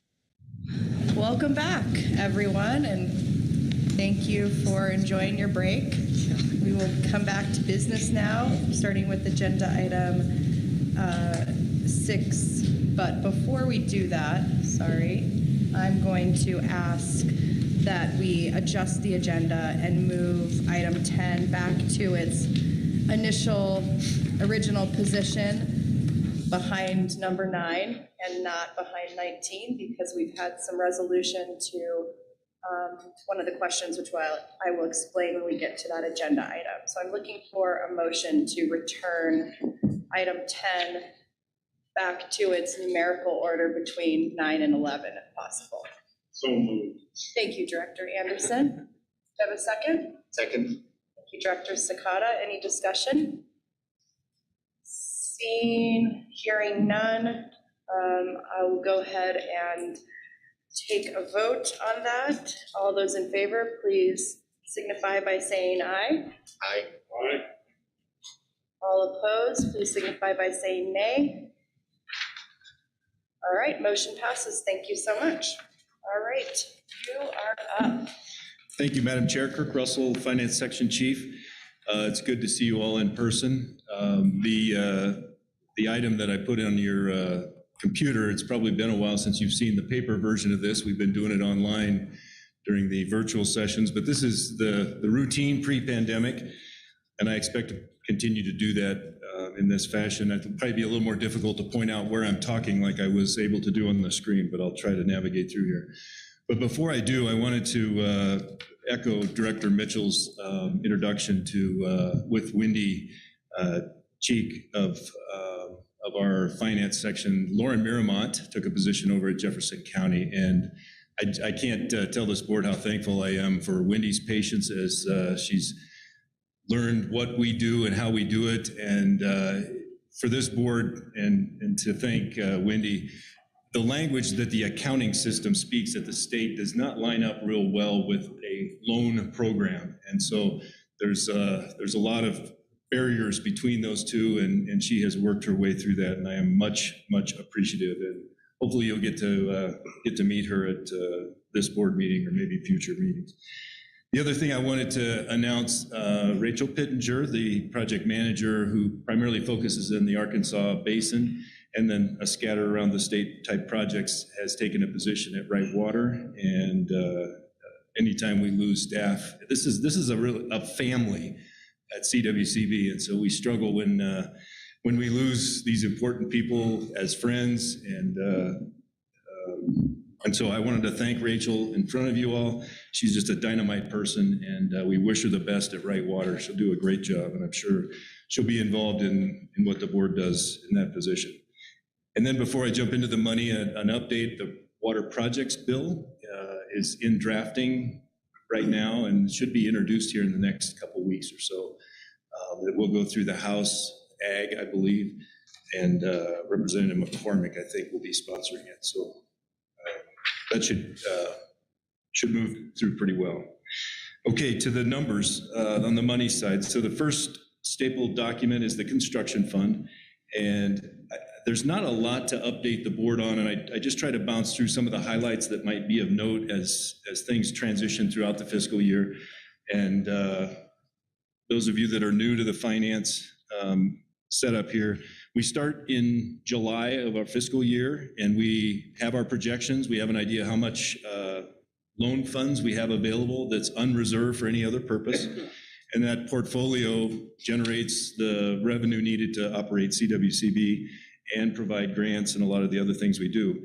And so we try hard to predict about what is going to come in principal prepayments. And this year we've seen a considerable amount of severance tax trust fund money come in prior to the due date. So borrowers will have some excess revenue available, so they'll pay down the loan early. And so we've seen a fair bit of that on the next sheet.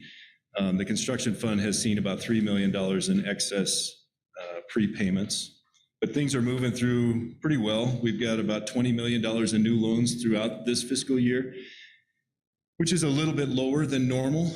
I'd probably assume that that's related to pandemic. I think there's also, the market is, as Director McLaughlin said, there's a lot of desire to access that federal stimulus money, whether or not that lines up with their projects or not. But I think there's just a wait and see approach to a lot of the projects that we're watching that might come in for financing. On the bottom of the spreadsheet, you can see how we reserve money for the projects bill. We've got about $11.4 million ready to fund that on July 1st, if and when it is approved. Moving on to the severance tax spreadsheet, and the focus is on line number 3, the cash in from Treasury and principal and interest. That $26 million in the projection category, that's about $10 million higher than we would expect to see, and it's because of those large principal prepayments. And I guess now is probably a good time, if those listening, the interest rates are climbing quickly, that will be affecting our loan program. We've seen fairly flat interest rate for the last probably two and a half years. There was a blip in there when the pandemic, probably a month, but other than that, it's been flat and very low, and we're seeing it climb fairly quick at this point. So I wouldn't be surprised if we're not seeing ag rate go up probably 20 points at the next board meeting, and I see that continuing to climb. Other than that, I probably should point out that the 2 lines on these, on the construction fund line 13 and on severance tax line 13, I show that we have available about $50 million for new loans. At the May board meeting, we don't anticipate that much to come in, but we program that to be able to say, if somebody comes in and says, how much do you have available for new loans? That's the message I would share with them, that we've probably got $50 million plus available to loan in the near future for projects. So with that, I'll conclude my report and take any questions. Thank you. Kirk, any questions? Anything in the chat? Nope. All right. We will move right along to agenda item 7, change to existing loan. Cole, welcome. Good morning. Thank you, Madam Chair. For the record, Cole Bedford, CWCB staff. This is item 7A, water project loan increase request for the diversion structure rehabilitation project. And this is being done by the South Platte Ditch Company out in Washington County. If I get the next slide there. Here we go. So just some of the big picture items on this. The project's in Division 1 out near Marino. It's right next to Pruitt Reservoir. Again, the title's the Diversion Structure Rehabilitation Project, and the borrower is the South Platte Ditch Company. The requested loan amount is $1,454,400 with our 1% service fee, and this is an increase of $378,750 from their current authorization. Their terms are 30 years at an interest rate of 1.10%, and as Kirk mentioned, that was their interest rate from last May when they were first authorized, so we'll maintain that rate. That's a good deal lower than what it would be if they came in today. My contacts for this have been Dave Katz, he's the superintendent of the company, and Matt Harris, who's their consulting engineer. Get the next slide. So on the right side of the slide here is a map of the acreage irrigated by the South Platte Ditch in light green. The diversion structure is located at the bottom left-hand corner of that map. And the photo is a picture of the old diversion structure before the project started. And it was in pretty tough shape back in May of last year. And it had been quite a few decades since any major work had been done on it. Last May, when I brought this project to you, their intention was to save the foundation of the structure and then replace everything above the pilings. And so once they got into the river in the fall, it was clear to them that the pilings and the foundation was in quite a bit worse shape than they thought. So they ended up going in and replacing all of that.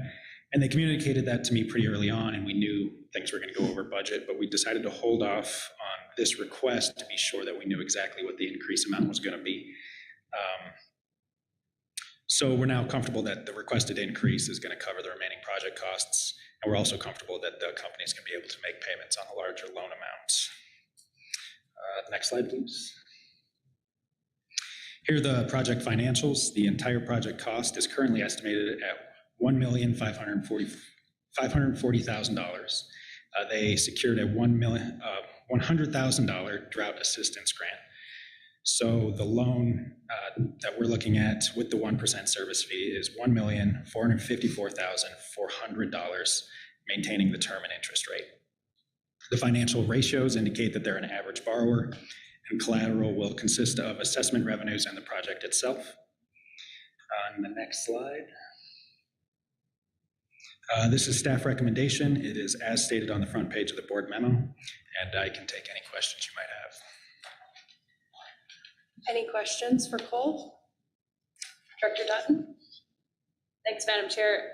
Cole, just a comment. I know that, it's a lot of work for you guys to do this once, but to do it again, a lot of work for you. But I just have a lot of sympathy and understanding for the borrowers. It's pretty tough when you get in the river and discover that things are a little different than you thought. And so thank you for helping out, and just want to thank the borrower for coming back and say that, we appreciate these guys doing the work and improving their structure, but also totally understand that sometimes things aren't what you expect. So thanks to everybody for working on this. Absolutely, thank you. Any other questions for Cole? Madam Chair, I would move a staff recommendation for agenda item 7A. Thank you. I have a motion by Director Sakata and a second by Director Dutton to approve agenda item, staff recommendation on agenda item 7A. Any discussion? Seeing none, all those in favor, please signify by saying aye. Aye. Aye. Aye. Any opposed, please signify by saying nay. Motion passes. Thank you. Thank you. Moving on to agenda item 8, Severance Tax Trust Fund, Policy 18 review. Kurt and Anna. Thank you, Madam Chair. Kirk Russell, Finance Section Chief, for the record. Anna and I did a rock, paper, scissors, and she won, so I'm presenting this item. This is a decision item, and before I get into the memo and what we're asking of the board, I think it would be beneficial you hear us to learn a little bit about how the severance tax money works within CWCB. So as in my previous agenda item, I shared with you severance tax, and that is the money that comes into the loan program that we manage and put back out and invest in water projects. Severance tax comes into the state, and if I had the pie chart, I'd have been prepared better. I'd show you a pie chart. Half of that pie, the severance tax money, goes to DOLA for energy impact grants and programs. The other half goes to DNR, of which CWCB's loan program gets 25%. And so the remaining 25% of that pie is the operational account. And it is this policy that guides the board on how to spend CWCB's portion of that operational account. And so 25% comes into DNR. Of that 25%, CWCB gets 5%. And that equates to about 1.275 annually in money available, and it's got to be spent in the fiscal year. And so unlike many of our other opportunities to grant money out of the projects bill or the water plant grants and WSRF and things like that, water projects don't just happen overnight, as you all know. And so it's been a little bit tricky to utilize this money in that annual sense for applicants outside this outside staff and the CWCB. So over the last 10 years or so, over 10 years or so ago, and I've been around CWCB for a while now when I started throwing these numbers in, the operational account program, this policy 18, was really the only grant opportunity we had. And then we started developing some of these additional programs such as WSRF and water plan grant. And so there was a lot of pressure on this million three, I'll call it. And we had outside applicants, we had internal needs. And so we'd come together and try to figure out how to divvy up the $1.3 million. And this policy helped guide that. And so now that things have evolved, we got these other grant programs. We thought it would be beneficial to keep this money internal, in essence, shutting down the outside applicants, And for the most part, they were fairly limited anyway. We had moved them towards some of the other programs. And so in essence, we're kind of lining up the policy with what has been happening over the last probably 2 or 3 years. And so the basis of the proposal in the packet behind the memo, and we scrapped the red line version because there were so many changes in it. We thought we'd just give you a link to the former version and then a copy of what we're planning on doing.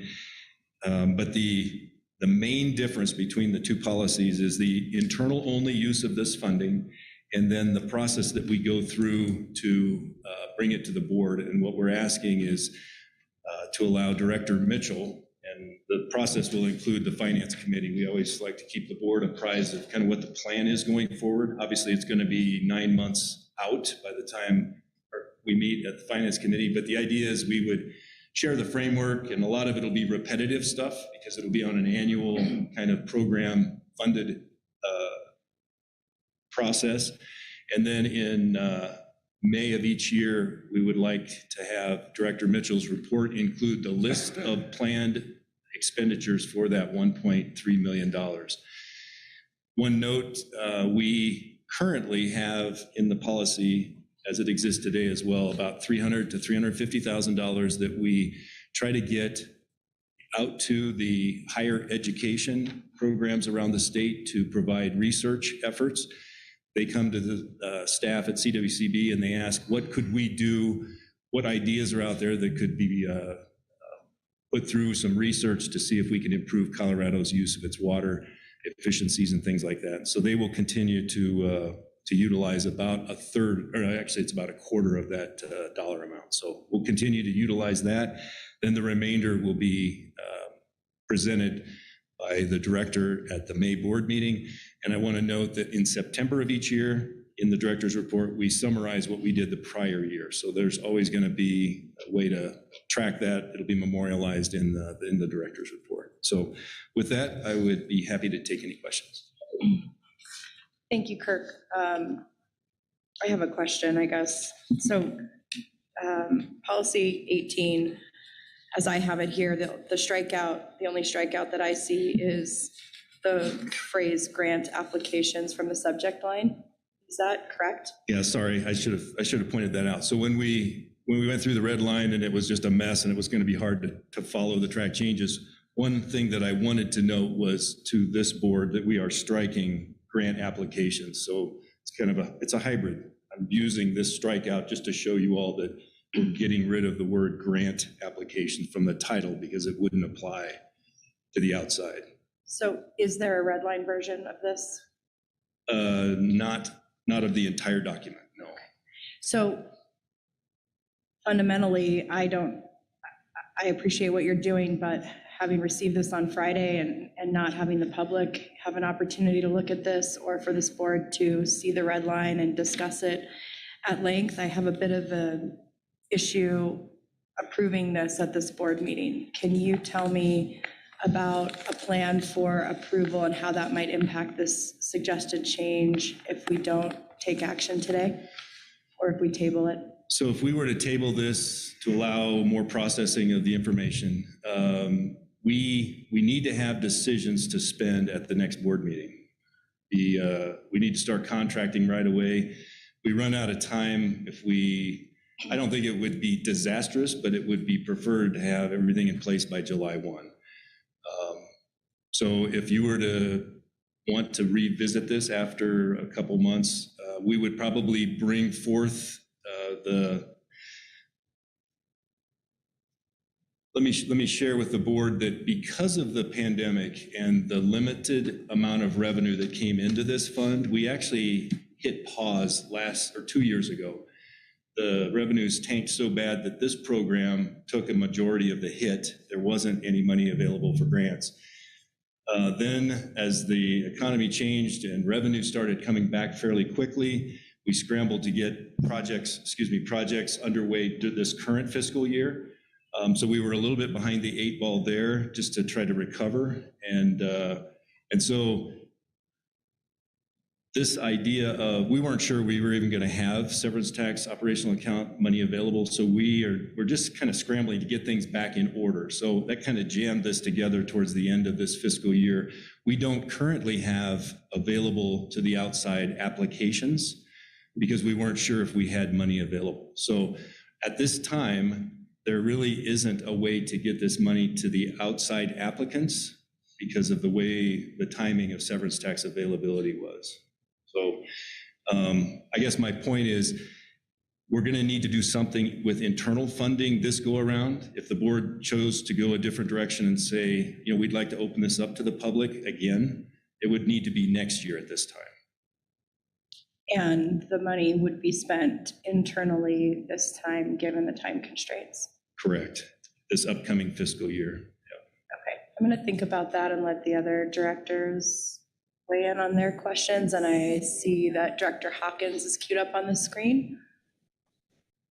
Thank you. Thanks for the presentation, Kirk. I think my question might be along the same lines. I'm looking at our board packet version in the policy section number 3, and it still has language that talks about higher education grant requests.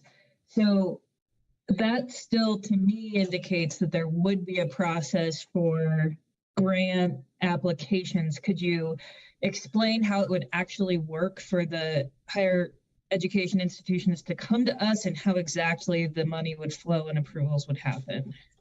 So thank you, Director Hawkins. That process won't change. The current approach that we have, it lines up in a different sequence. The higher ed folks come to us much earlier than the original application date as it was set. It would happen in, I want to say, October, November of the last year. So it even would predate the normal outside applicants. And it was because we had this $350,000 set aside, 300 to 350 set aside. They would come in and ask staff what would be beneficial to CWCB in that research effort. So it was really on a separate path from the outside applicants anyway. Is it okay if I ask a follow-up? Of course. And so if we're sort of striking grant applications, how does the approval process work and how does the money flow to the higher education institutions? Again, it'd be the same process we have now. They would come in, they interview staff. We have a meeting with, in this case, it was Director Gimbel. Prior to that, it was Reagan Wascom would come in and ask almost like interview questions about where staff felt like this money would be best spent for higher ed research. Then they go through a proposal process inside of the universities to find what strengths or folks doing the research could line up with the needs of CWCB. Then they go through a selection process. They come back to us and say, is this what you were interested in? Will this meet the expectations of staff? And then ultimately the water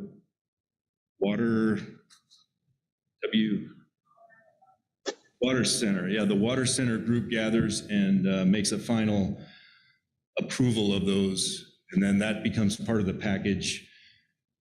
In the past, it became a package that was approved at the March board meeting. So again, I don't see that changing at all. We're still anticipating on dedicating 300 to 350,000, and that process will remain in place. I guess I don't consider that the same kind of outside because it's not a formal application like we would have other entities apply. May I have one more follow-up, please? Yes. I don't think that information is sufficiently clear and the policy is drafted. And given that we're making changes that are sort of changing how outside entities can access this funding, I would like to see a little more clarity in the policy for, future boards and applicants, just to know sort of how it works with the higher education institutions, how that information comes in front of us. I think it's at the Finance Committee meeting and how approvals happen. conceptually it makes sense to me, but I'm not sure that the policy is very clear on that as drafted. It's a valid point. I don't know that we haven't really touched this policy as it relates to the support of higher ed since it was originally put in there. And so because I wasn't changing that, I wasn't even thinking about dressing that up at all, but I certainly can, and to make that clearer, certain. Thank you. Director Dutton. Thanks, Kirk. Can you explain, and I realize putting you on the spot, maybe don't have your slides with all the fun buckets and reservoirs and things, but can you explain to us, kind of zooming out a little bit, the relationship between this fund and all the other programs funded with severance taxes, and specifically kind of tying it to WSRF? So thank you for the question, Director Dutton. So the operational account has several entities, several divisions that receive funds from that, of which we're this 1.3 million. All of those are considered tier 1, and I know we changed that to core. I think the word was core now. So this is a core funded program within that 25% of severance tax. The WSRF money was tier 2, and so the requirement that DNR has is to satisfy all the tier 1 programs, and it's about $17 million in total. And then it's required that there's a reserve fund that's filled before tier 2 programs are funded. And the WSRF was in that tier 2 category, which made it, unless we had a banner year for severance tax, it wasn't seeing money. And so this, even though it's protected by that reserve fund, it was still hit pretty hard when the pandemic dropped revenues so low. And I think we were actually dealing with a low year even prior pandemic. So it was just kind of a double whammy into that. And that's why we took a hit. DNR was doing their best to shore up all the programs that were funded out of that tier 1. Many of them were staffing. So that was certainly a priority over grants. And if I took us back to the board meeting 2 years ago that we were in, we actually lined up approvals of these operational account severance tax grants. And then we had to pull back because we didn't have the money because of this issue. So I feel like the tier 1 programs or core programs are still protected pretty well. So I believe the 1.3 million, that was an extreme case that I think affected that last go around. I don't know if that answered all your questions. I'm happy to go deeper. I know it's a complicated setup and the words are important and they kind of all line up, grants and severance tax and all that stuff. So picture probably would have helped. I apologize. I'm visualizing it. I thought you all got tired of seeing that picture. I know I showed it a lot. So good though. The buckets. Any other questions? Go ahead. Thanks, Kirk, that was helpful. And so I definitely remember that there was a concern in the strain of keeping people employed and keeping the lights on. Mm-hmm. And so what we're proposing, I think, definitely would have made sense in 2020, but is there an urgency? Are we worried about funding salaries or funding internal operations now? Not at all, no. We do have a very small portion of this fund that does go towards, I think, a half of a salary. And that was protected back when when the funds got jeopardized. But, you were asking about timing of this. I think the biggest picture as we were processing how this money is utilized, it gets to be very clumsy when we ask applicants. We improved this considerably over the last 15 years. Applicants would come in July for a project. We would go through our process. We'd say yes, say no, similar to the way we do water plant grants, but they were smaller, so the pot wasn't that large. And we've got internal needs, operational issues, things that we're needing to respond to. And so there was a competition between the internal and external, and we tried hard to get applicants to come through with a sponsorship kind of inside to say, what do you think? Can you go to bat for me within the CWCB? And then all that to say, we'd get to July 1st and something would change, a scope would change, or their timing changed, or something, staffing changes, things like that on their side. And next thing you know, it's December, January, and we got 6 months to get it under contract and get it spent.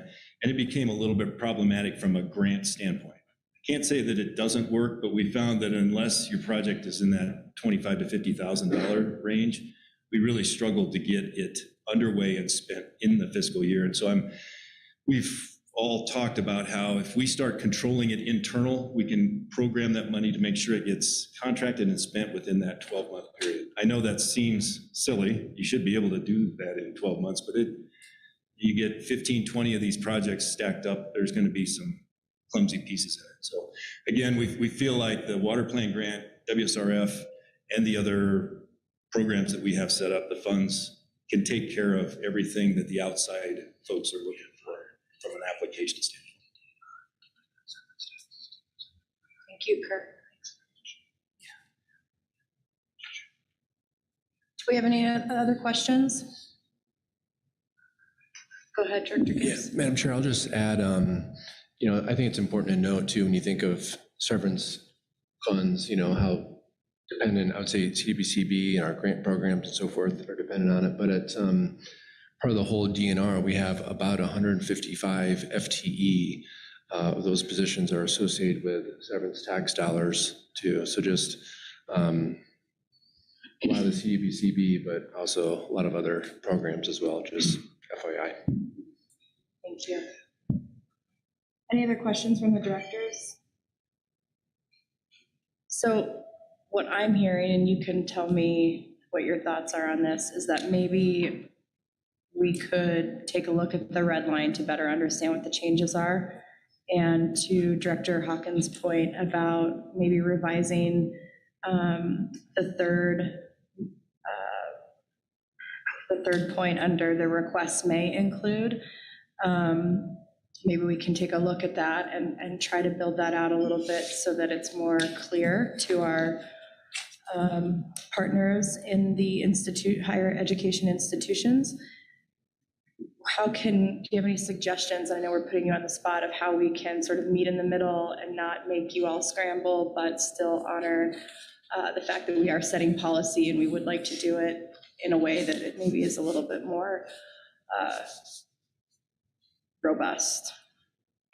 Definitely doable. I think what I've heard, the changes that you're asking for, the clarifications, allow us to continue to proceed in the direction that we would like to in order to get things underway for the next fiscal year.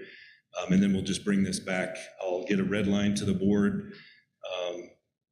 It'll be a lot of red. I remember looking at it going, this isn't even going to make sense to you all, but we'll get that taken care of, get it out to you, and then bring this back at the next board meeting. But it'll be at the same time as Director Mitchell's list of projects that staff is requesting.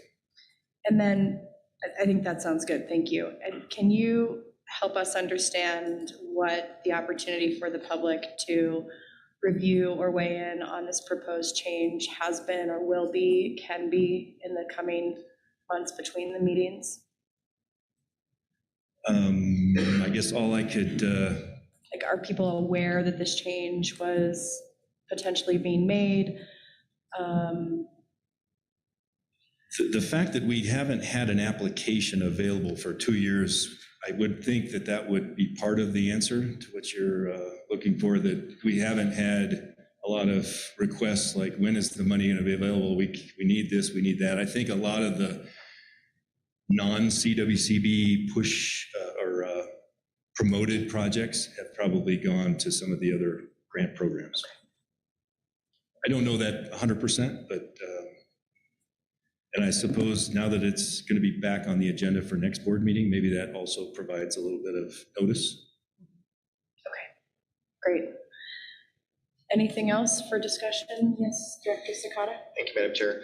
So Kurt, I was thinking that same thing on that. The current policy says that requests have to be in by January 15th of each year. So you haven't gotten any for this year. Okay, so that helps clear that up. Perfect. Thank you. And I guess just to further clarify that point, you did say that you cut off that funding 2 years ago when we were having the severance. So So it's been a little bit shaky anyway. So it hasn't been clear of whether this was a grant opportunity for folks because we did away with it during the bad times. Correct. Okay. And one clarification as well, Director Gibbs pointed out the need to make sure we fund the personnel on this program. Another piece of this, it's somewhat remote in support of this idea, is if they are internal to CWCB and something else happens, you know, the who knows with severance tax. I feel like we're in a better position. It's stable, but who knows? We could have another crash of that market such that it'd be easier for CWCB to pull back reins as opposed to promising grants and things are mobilizing on the outside. So I don't know that that's enough to make this change, but it's certainly another piece of it that helps out.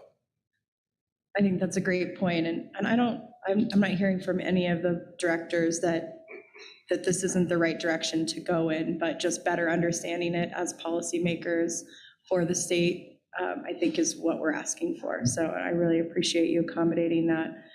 And we'll try to make it easy on you going forward. So since this is an action item, can we entertain a motion to table this until our May board meeting? Thank you, Director Gibbs. Do I have a second? Thank you, Director Dutton. I have a motion and a second to table this action on staff recommendation for agenda item 8 until the May 2022 board meeting. Any discussion? Yes. Sorry, I'm kind of over here just sitting on this and I want to throw it out there so I don't regret not saying anything. Just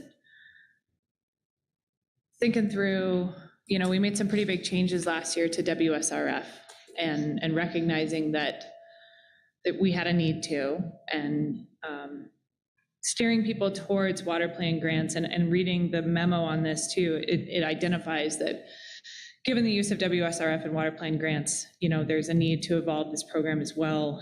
The Rio Grande Basin Roundtable Executive Committee had some pretty fiery discussions last week about their concerns, just still feeling a little bit of whiplash over the changes with WSRF. And I'm wondering if there's an ability to discuss an alternative to just changing this policy as, you know, as presented. Would there be an opportunity to use some of these funds to backfill WSRF to help roundtables be able to complete some of the larger projects that, you know, we've discussed or not? I know the Gunnison had some conversations and the Rio Grande Basin had conversations about concerns that not all project types fit within water plan, but some of them are large enough that they might exceed WSRF. And so I guess I'm just throwing out an alternative proposal here and wondering if this is a way to help with some of those discussions at the roundtable level. No pressure. This is my opinion. I go back to our ability to move this money in a fiscal year for a water project is compounded, I think, if we try to insert it into that idea of trying to use it for WSRF. Not to say that those situations don't exist and they're not justified, that, you know, finding the program to fit the projects that may need to use those, I think that's still a good discussion. I just don't think this is the place to find that assistance. And it's not a lot of money on top of it. Surprising. I mean, even though it sounds like 1.3 million should go a long ways, when you go through contracting, trying to spend it in that 1 year, we're talking about little bites for grants. So. Well, thank you for those comments. And I think it just further highlights the sooner that we can see the red lines and have a little bit of time to talk about this. If there is more discussion from the board members, it might be something worth an hour workshop that we could do virtually, just so there is ability to provide input, as that's our gig up here, why we come to these meetings. So we can see what route is best. But thanks for being flexible and thanks for bringing the proposal to us. And we do have a motion and a second on the table for the tabling of agenda item 8. Any further discussion? Anything in the chat? Okay. All those in favor, please signify by saying aye. Aye.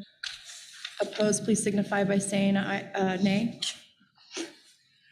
All right, motion carries. Thank you so much, Kirk. Thank you.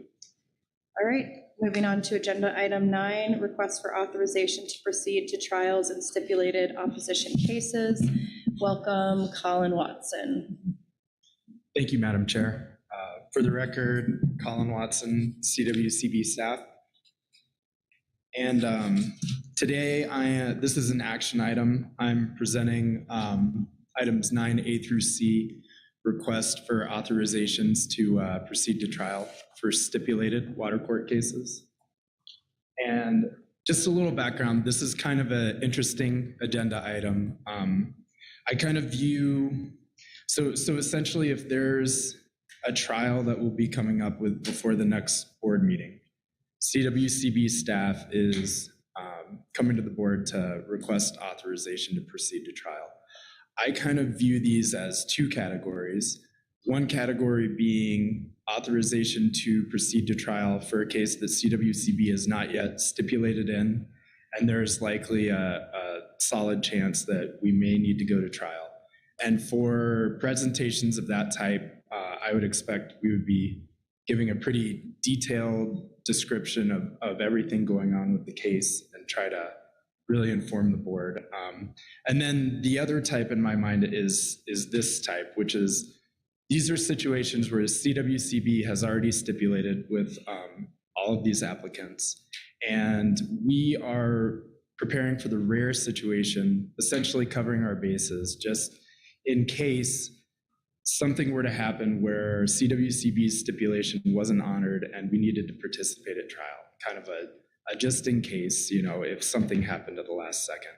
And that participation at trial could be because an applicant, has changed the stipulation. Really, it could be because another opposer has changed the terms of the decree in a way that affect our stipulation as kind of like a weird water court tug of war, I guess.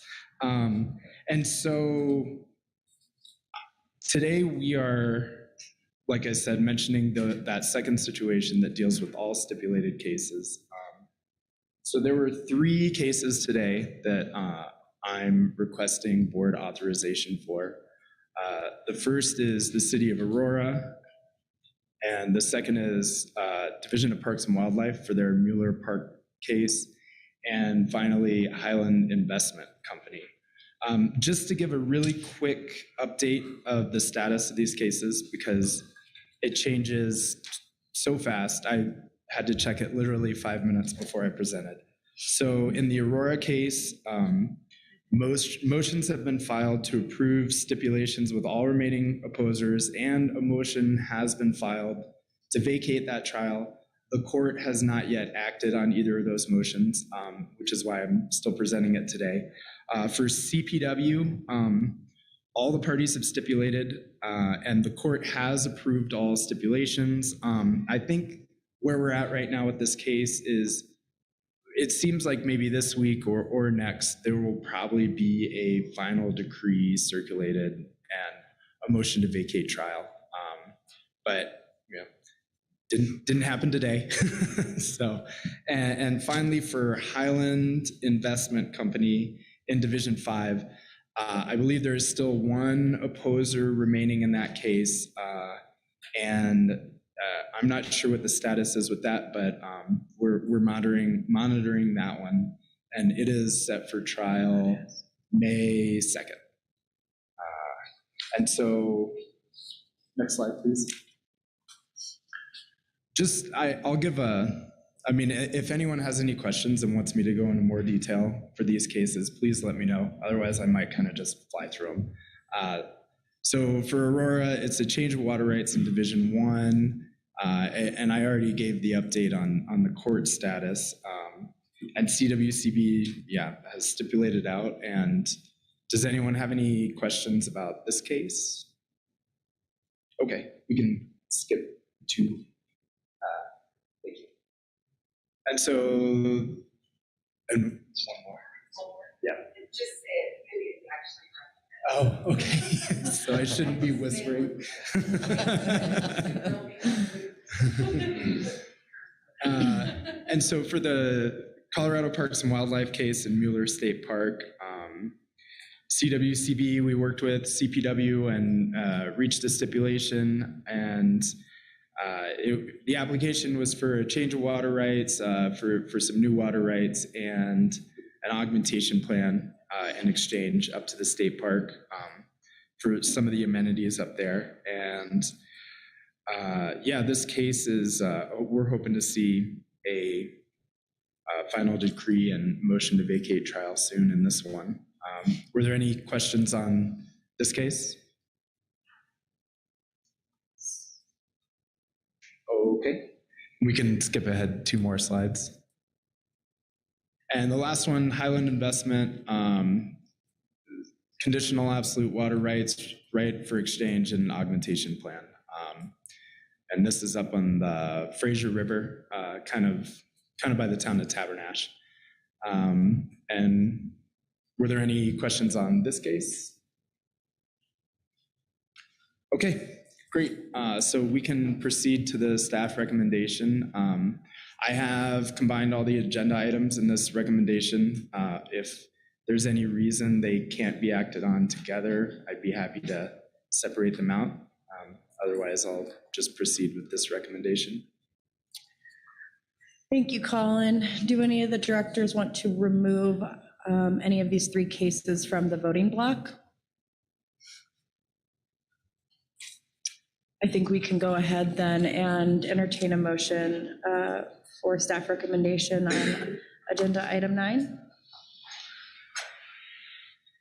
Chair, I so move staff recommendation, agenda item 9A through C.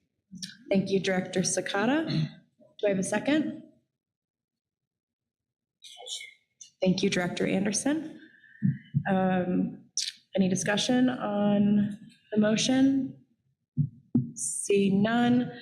All those in favor of staff recommendation on agenda item 9, please signify by saying aye. Aye. Aye. All those opposed, please signify by saying nay. Motion carries. Thank you. Thank you.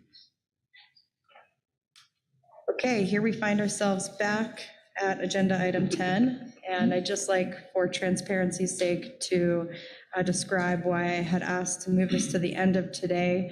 In our materials, we were lacking the contract between CWCB, the Colorado Water Trust, and the Upper Yampa Water Conservancy District, which affects the subcontract that we are approving today. And so we were provided as a board with that contract, and my question, which was regarding Section 8 of that contract and payment and how prices were fixed, has been satisfied by being able to read that part of the original contract. And so I thank you for that, staff. And having said that, we'll go ahead and have Pete go ahead and introduce yourself for the board. Thank you, Madam Chair, members of the board. Good morning. For the record, my name is Pete Konovitz, CWCB staff. It's nice to be here. This is my first in-person meeting with CWCB. Today I'm going to present on agenda item 10, which is a proposed renewable temporary lease of water from Stagecoach Reservoir for instant flow use on the Yampa River in Water Division 6. This is the second meeting of a potentially 2-board meeting process. Kaylee gave the initial presentation of this proposal at the January meeting.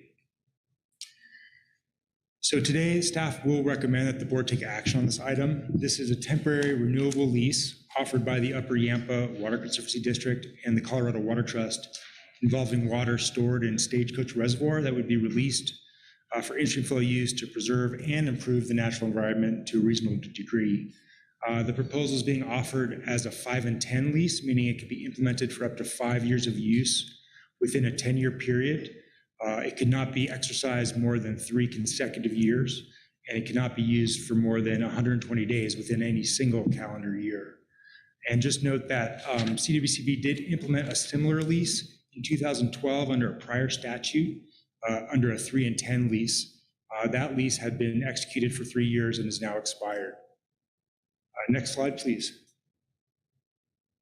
Okay, a map just showing the location of use. In the bottom right-hand side, you can see Stagecoach Reservoir. The Yampa River in-stream flow segment is highlighted in red. It begins just downstream of Stagecoach Reservoir at the confluence with Morrison Creek and extends downstream to Lake Catamount, a distance of about 5.5 miles. The Yampa in-stream flow segment is an outstanding fishery resource. It contains brown trout, brook trout, rainbow trout, native mountain whitefish. And in addition, CPW has been working really hard to establish a naturally reproducing whirling disease-resistant strain of rainbow that, if successful, it could serve as a broodstock for establishing populations in other parts of the state. So it's a very important resource. Next slide, please. Okay, more information on the lease proposal. So, in general, Upper Yampa Water Conservancy District will be leasing water to the Water Trust, who will then sublease that water to CWCB in years in which this temporary lease would be implemented. So Upper Yampa and the Water Trust have entered into a 10-year water delivery contract that provides where CWT, the Water Trust, can lease water from Upper Yampa. Upper Yampa will decide how much water, if any, is available for lease in a given year. The minimum amount of water that would be available or that is available to CWT in a given year is 100 acre feet. But by April 1st of each year, Upper Yampa will designate if there's additional water available for lease. And then by May 1st of each year, the Water Trust and CWCB will decide whether or not to implement the lease in that particular year. And with respect to the sublease, CWT and CWCB are working to execute a water delivery agreement that's going to govern kind of the processes and procedures by which an annual lease or sublease would be implemented. That agreement covers coordination on how to determine whether we're going to implement a lease in a given year, how much water to lease, payment procedures, coordination to determine the rate, volume, and amount, timing of releases. And that would all, of course, be done in consultation with Upper Yampa and CPW. Next slide. So again, the water will be released from Stagecoach for in-stream flow use to preserve, and improve the natural environment. So the preserve rates are the amount, the rates up to the existing decreed in-stream flow rates on that Yampa segment. And that is 72.5 CFS from April 1st through August 14th, and then 47.5 CFS for the remainder of the year. In addition, CPW has recommended rates above the preserve amounts to improve the environment, to enhance habitat for the fishery in that particular location. Those amounts are based on Arts Cross modeling and a review of previously conducted habitat simulation modeling geared towards trout and the mountain whitefish. So then those rates are 250 CFS from April through mid-July, 150 CFS from mid-July through August, and then 100 CFS for the remainder of the low flow period. So while the primary objective of the lease is going to be able to meet those minimum preserve rates, the minimum decreed in-stream flow amounts, to mitigate low flow impacts, in particular high water temperatures is a real problem in that reach. Having these improved rates will add some degree of flexibility to improve habitat conditions for the fishery in years when water supply and stream flow conditions will permit.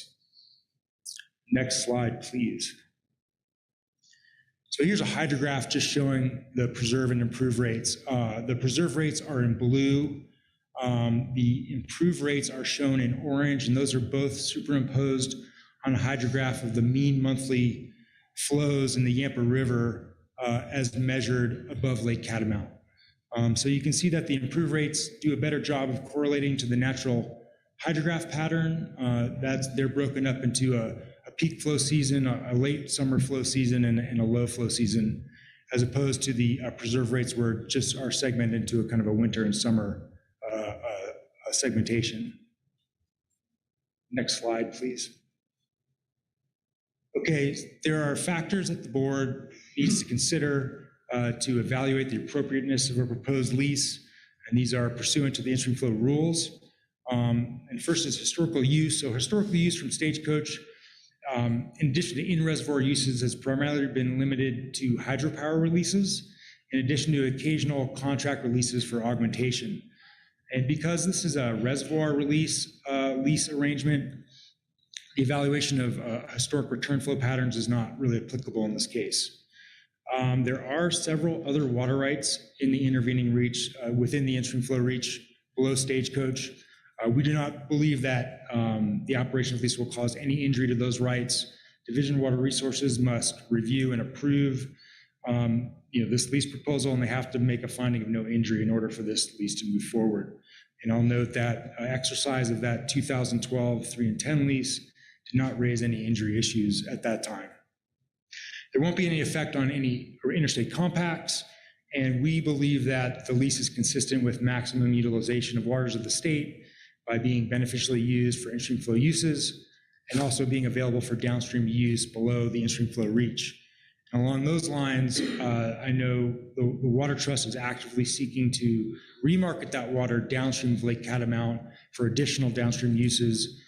For example, the city of Steamboat Springs might be interested in this water to further mitigate low flows and temperature impacts in the Yampa River through the town of Steamboat. We believe this lease would be administrable. Again, Division of Water Resources would determine that, but initial conversations we've had with the Division Engineer Light, and Division of Water Resources did not raise any red flags with respect to administration. And again, operation of that prior 3 and 10 lease did not raise any issues with administration. So we think we're okay there. Next slide, please. So again, today is the second meeting of a potential 2-board meeting process. Staff is going to recommend that the board take action on this item today. No requests to hold a hearing on this proposal were received after the January meeting. And if accepted by the board, Upper Yampa and the Water Trust are prepared to submit a request for approval to the Division of Water Resources after this meeting. Once that submittal is made, that will trigger another round of notices, basically identical to what was noticed prior to the January meeting, including notice to the in-stream flow and substitute water supply plan notification lists for Division 6, and a newspaper notice in the Steamboat pilot. Also, the submittal to DWR will trigger an additional 60-day comment period on this proposal. Next slide, please. So this is the staff recommendation. I apologize that it's lengthy, but we wanted to be precise with respect to the board's findings. Madam Chair, if you'd like me to read it for the record, I'm happy to do so. Otherwise, this is the recommendation. Thank you. We'll go ahead and stop here. And I know we have Allison Gould here from the Water Trust in case she has anything to say, and potentially Andy Rossi from Upper Yampa may be virtual or may not be. I don't know, but we'll find out. Allison, do you have anything you'd like to say to the board? Okay. Viola, do we have Andy Rossi on?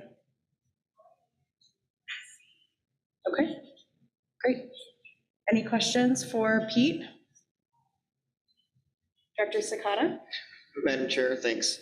Pete, could you explain a little bit again about the rate, the cost of the lease? And your document says may come back to the board. How does that all work? Yeah, good question, Director Sakata. So right now, the price as set by Upper Yampa is, I believe, $47.93 per acre foot, subject to an annual escalator. In years which CWCB and CWT intend to implement the lease, if CWCB funds are to be used, we would come back to the board for a funding request. If other funds are available, such as funds that CWT will leverage or other availability funds, we may not need to come back to the board. But in those given years, depending on what the price was, we'll be able to decide. So this proposal today does not kind of obligate staff or the board to commit any funds at the time. That makes sense. Thank you, Pete. You bet.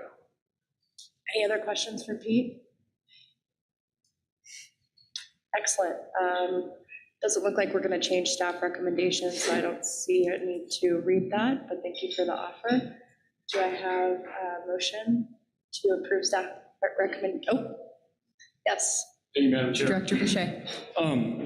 Not being confirmed and not voting in this meeting, I'm not sure this matters, but out of transparency purposes, I do sit on the board of directors of the Colorado Water Trust, for record.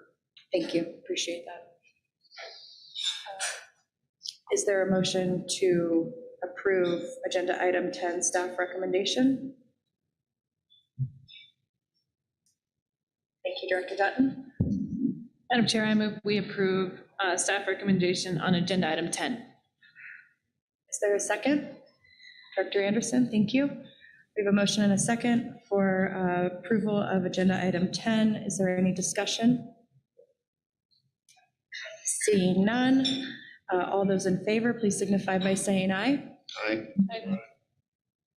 All those opposed, please signify by saying nay.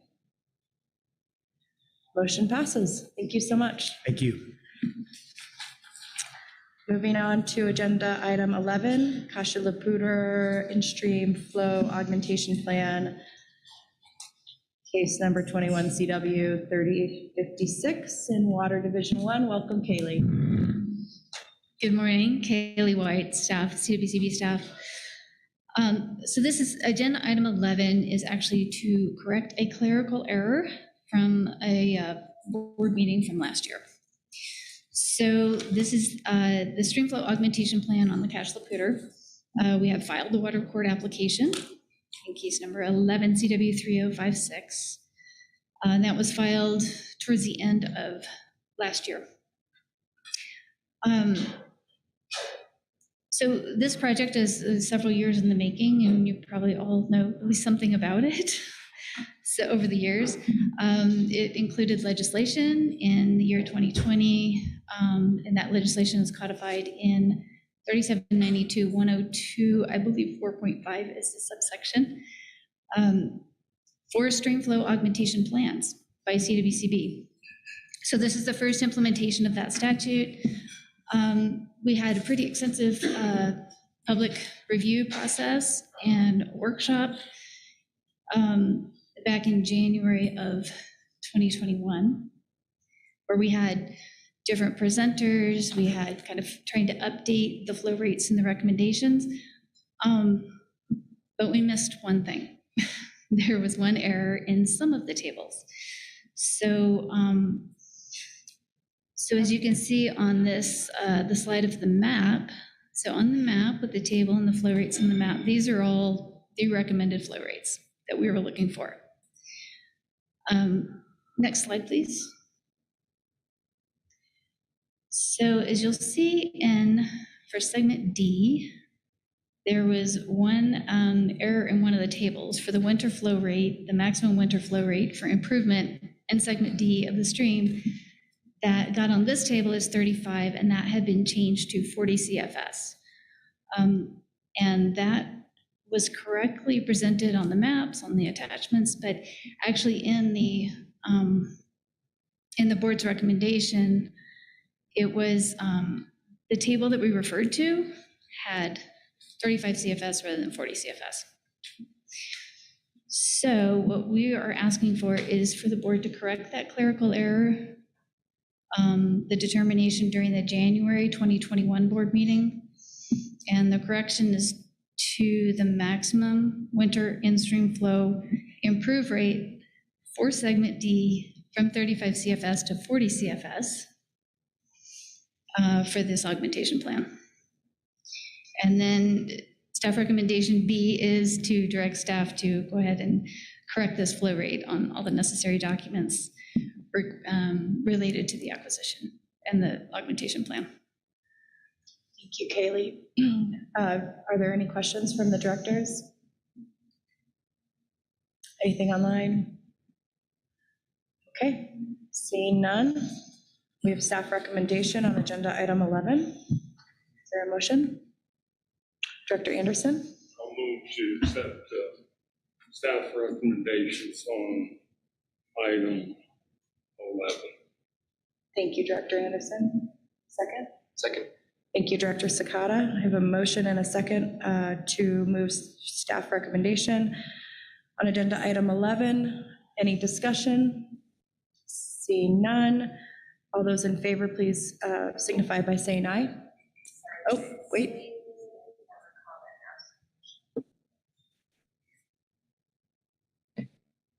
Director Hawkins, you have the floor. Oh, thank you. I fully support the motion. I also wanted to make a comment before we vote.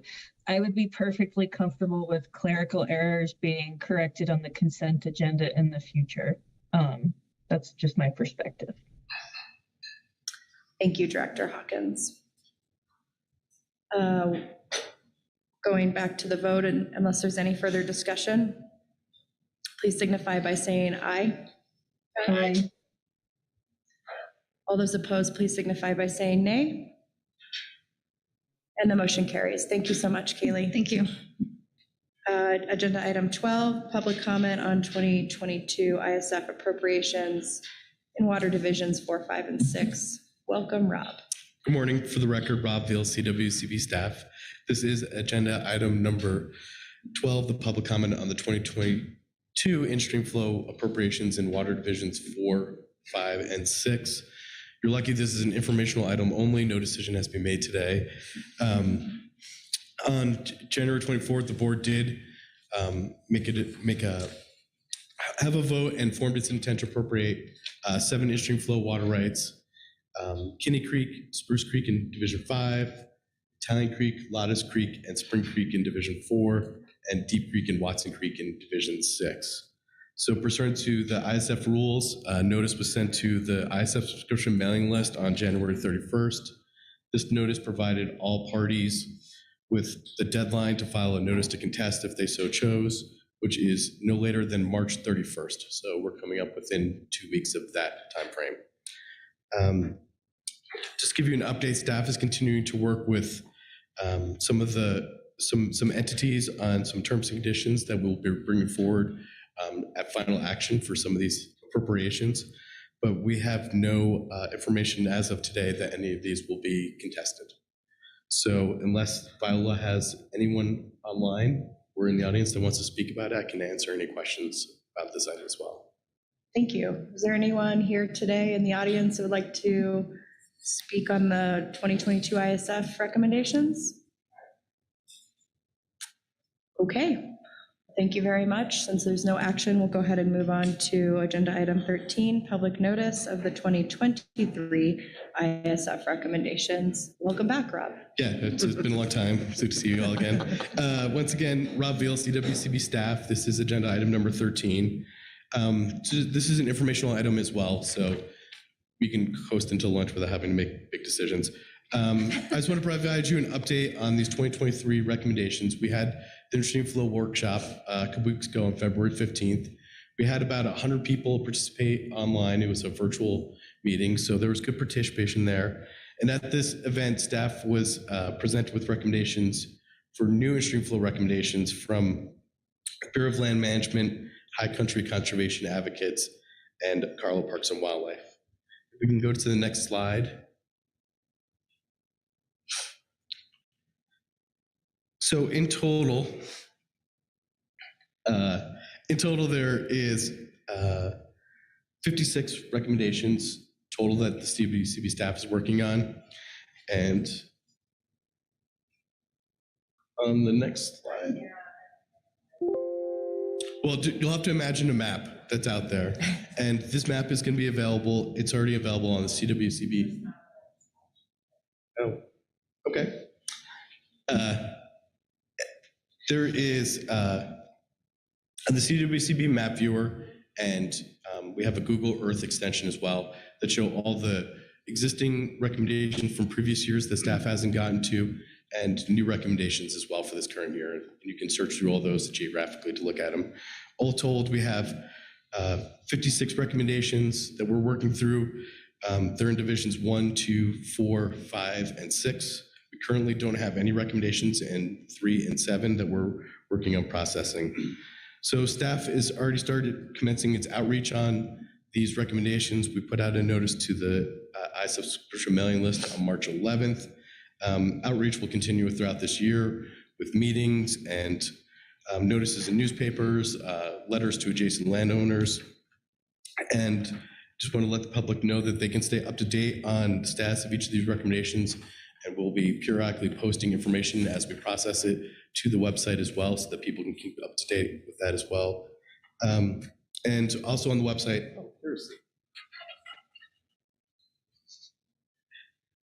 so here you can kind of see geographically throughout the state where these in-stream flow recommendations are. The yellow ones are ones that we received in previous years, and the red ones are ones that we just received a few weeks ago. But just to let you know, also, if you didn't have a chance to be at the workshop and want to hear what the recommending entities had to say, we taped that conversation, and that's online as well on the website, as long as all the data from all the recommendations is there as well. So that's all I have, but I can take any questions as well. Thank you, Rob. Any questions, comments from the directors? Taking the chat. Director Sakata. Thank you, Madam Chair. Yep, thanks, Rob. I participated in the workshop. I found it really interesting on that. So the chart here that you have asterisks, those identified from the 2022 workshop, the ones that aren't asterisks are, most of them are past year recommendations or ones that you're working on alone, or? Yes, so the ones with the asterisk, that's a good question, Director Scott. The ones with the asterisk, the ones that are new that we received just at this LAC workshop. The other ones, we have received recommendations in previous workshops in previous years that staff still has continued to work on. Some of these recommendations, because of lack of stream flow data or complex stakeholder interactions, they take a lot longer to process. And we just wanted to highlight for people the new ones so that they'd be able to quickly look through the list. Great, thank you very much. Thank you, Director Mitchell. I just want to touch on something Director Sakata just said. He said the ones without the asterisk were those something that you were working on, that we're working on alone. That is never the case when it comes to the in-stream flow recommendations. These are always really generated through a public comment process and through a participation process. And so this isn't something that CWCB just says, oh, we like this stretch of stream, we're gonna have an in-stream flow recommendation on it. It really is through a scientific process. Yeah, it's always kind of interesting at the ISF workshop. We're kind of like kids at Christmas time. We have no idea what the recommenders are going to actually be bringing us. So sometimes we're really ecstatic, and sometimes we cringe a little bit because of the complexity of some of these that we know is going to detail, years of work ahead of time in the future. Thank you. Director Anderson. Isn't this a larger number than we've seen? Isn't this a larger number than we've seen in the last few years? I don't think so. I think it's roughly the same. It might be a few, single digit higher than in the past, but nothing substantially greater than in the past. I must be having a senior moment. It is a large number of recommendations that we're constantly working on too. And so, it does take a lot of our staff time to kind of process through all these recommendations, through the biological information, the water availability information, the stakeholder information. So we try to get done as soon as possible. I know Roy Smith from BLM has commented that he's already submitted all the easy recommendations that he has for us. So these are all now complex. So. Thank you. And I just wanted to make a comment on your outreach. I just, again, really appreciate the abundance of outreach that you and your fellow staff members are doing. It really does make a difference, and you always do this, but thank you for keeping the directors in the counties, the directors that represent the counties that you will present to at their county commissioner meetings in the loop. It's always great to either attend virtually or in person those meetings to support staff and to learn more about the reaches that are being brought to us. So I just appreciate you continuing to do that and put them in the newspaper. So thank you. So that's all I have. That's all I have too. So we're good. We're gonna go to lunch now, and we will come back. Look at that, we caught up. That's a miracle with 1 minute to spare. So we will see you all back here at 12:45.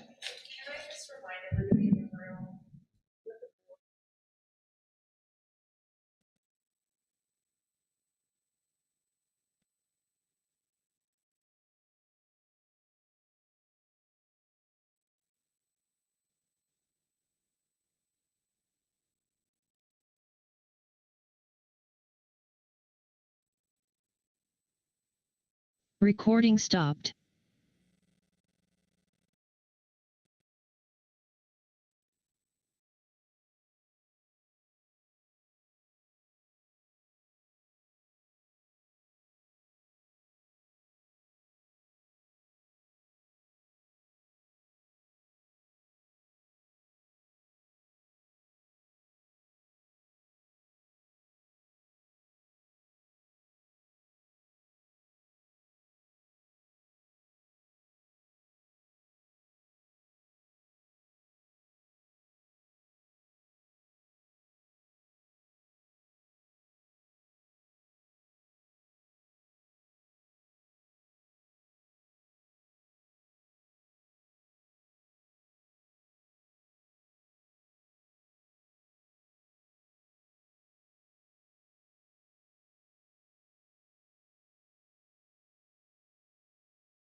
Recording in progress.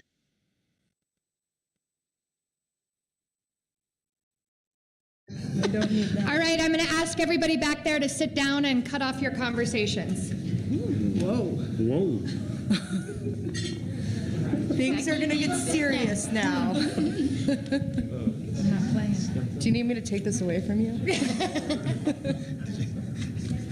Did you see all the virtual people? They all went over. Like, Everybody sat down. Yeah. Did you not hear the bell? Yeah, Director Dutton, a little quicker, if you could. She I told me could to might do do it. this, but I'll hold down. Or say a drink. Yeah. Okay, welcome back. You let us know when we're recording? Oh, good.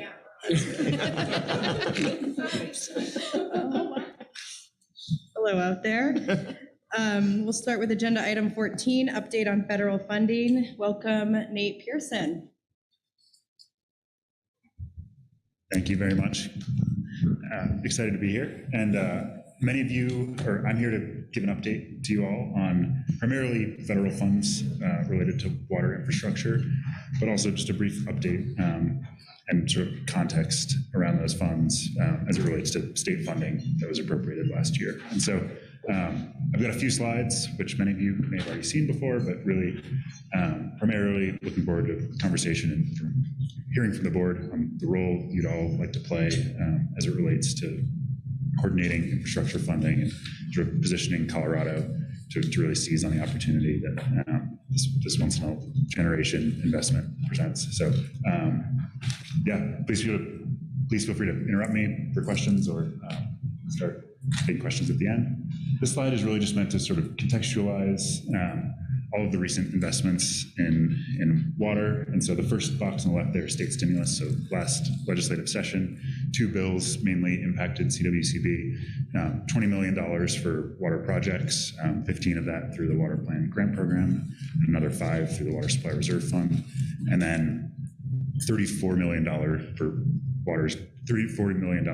watershed restoration, primarily in the Cameron Peak and East Troublesome fires, but also around the state. We're making really amazing progress in spending down those funds and getting them on the ground. And really excited about those bills.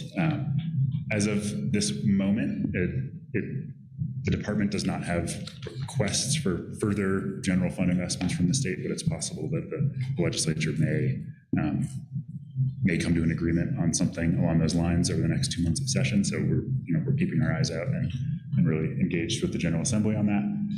The second bucket of funding I'd like to give a brief update on is the American Rescue Plan. So passed sort of last spring, and, the first big bill under the Biden administration and new Congress. A big portion of that funding is distributed to states through what's called the State and Local Fiscal Recovery Fund, managed by the U.S. Treasury. The state has broad leeway to decide how to spend those funds. One of the allowable uses is, quote, water, broadband, and sewer infrastructure.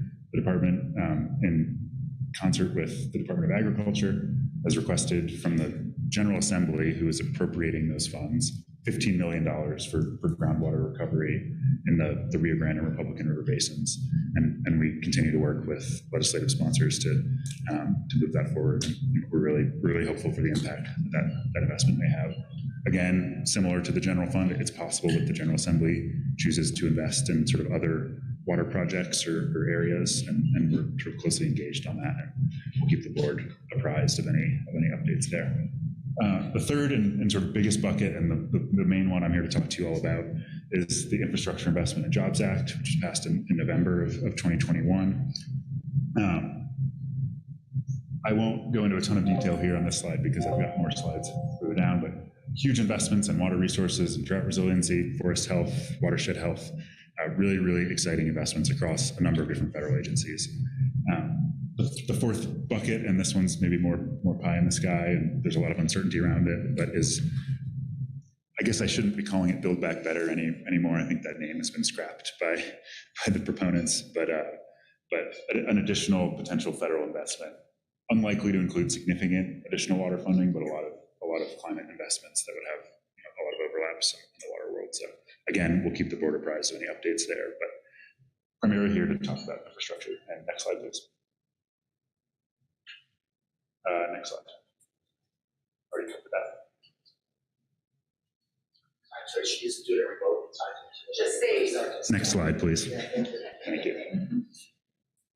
Great. So just brief framing on the Infrastructure Investment and Jobs Act. I'm sure folks have seen the sort of top line number of 1.2 trillion for the bill. Of that, only 550 million is actual new spending. The rest were all reauthorizations of existing federal programs. And so we're really looking at new spending of 550 million, or 550 billion, sorry. It's a very big number.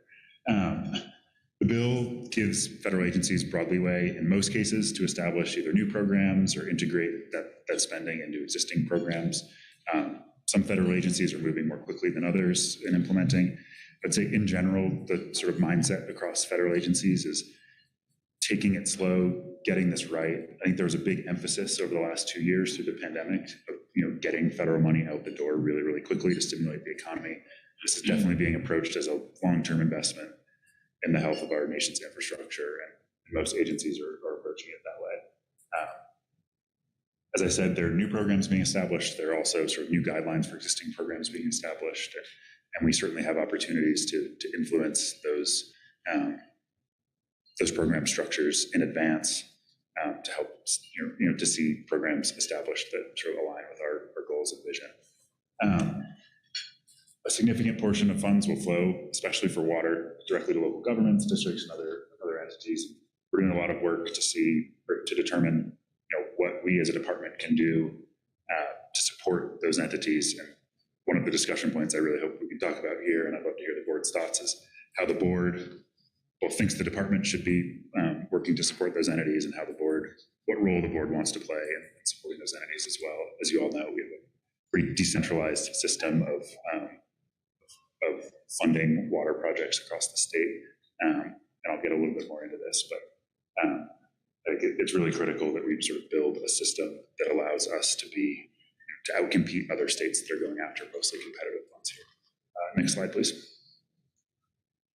So I won't waste time going down this whole list. It's a long list of the types of water investments that are included in the Infrastructure Investment and Jobs Act. I heard one Bureau of Reclamation official put it well, or I thought so at least, that there are so many new programs being funded. There are so many existing programs with additional funding that we'd be really hard pressed to come up with a project that we couldn't fit into one of these funding buckets, which is both an exciting and daunting thought. So next slide, please. As I mentioned, there are a number of federal agencies that water funding will be flowing through, and a number of state agencies that are involved. So obviously the Department of Natural Resources, a number of our divisions, not just the CWCB, but Division of Water Resources, Colorado Parks and Wildlife, the State Land Board owns water assets. It's possible that even our Division of Reclamation, Mining and Safety plays a role in some water quality work. So really broad range of agencies just within DNR.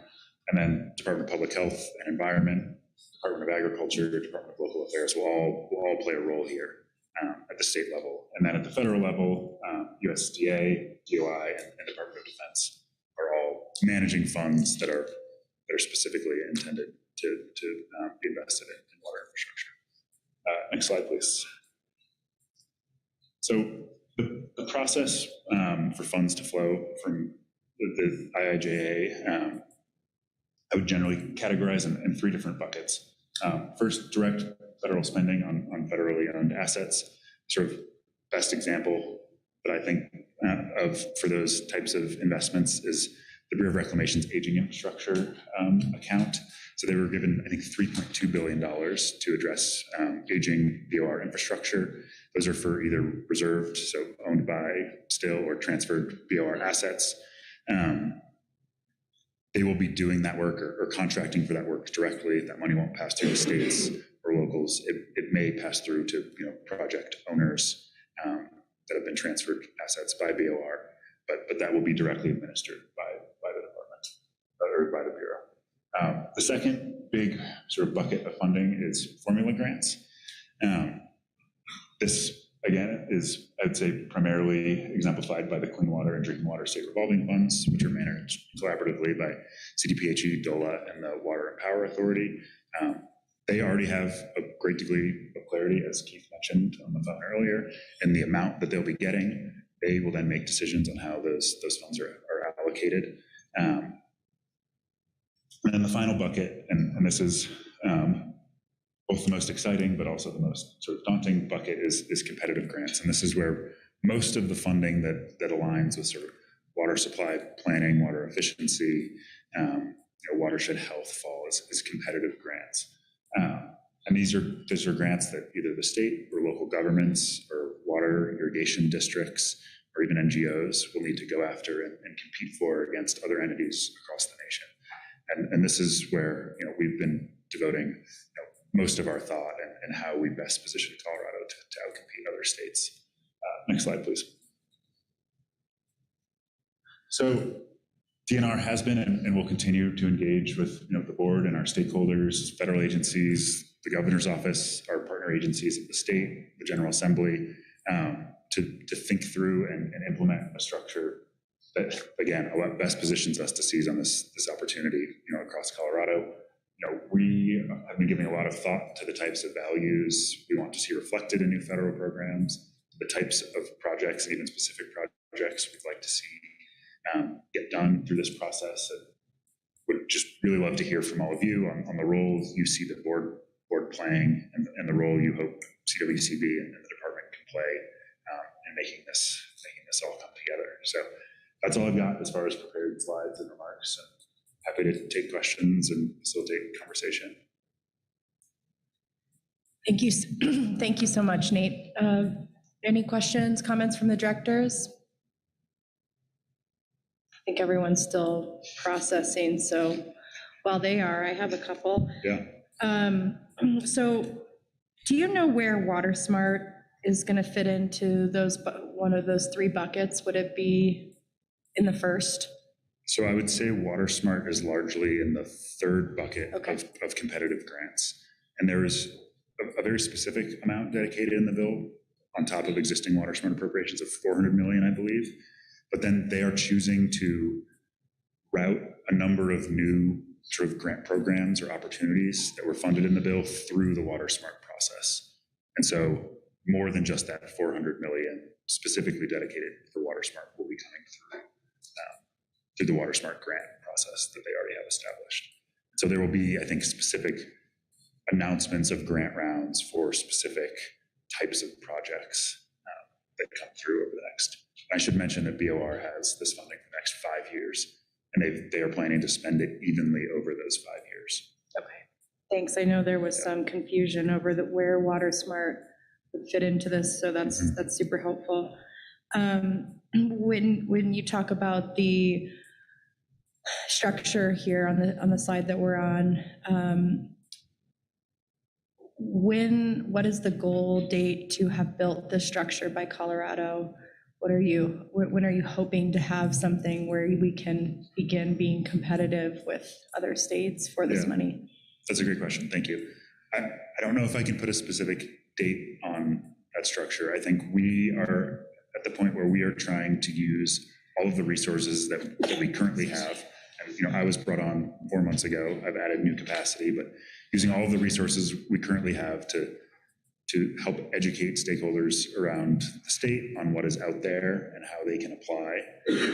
I think that sort of education only goes so far, and we're doing a lot of thinking on how we actually offer direct, either technical assistance, grant writing support, help with matching funds to meet the matching requirements of these federal grants. And I think those conversations are less far along because many of them would require additional resources through the state budget process or through the federal process. So I wish I could give you a date and would love to sort of keep the conversation going with you all to make sure you're apprised of progress there. But I would say for now, we're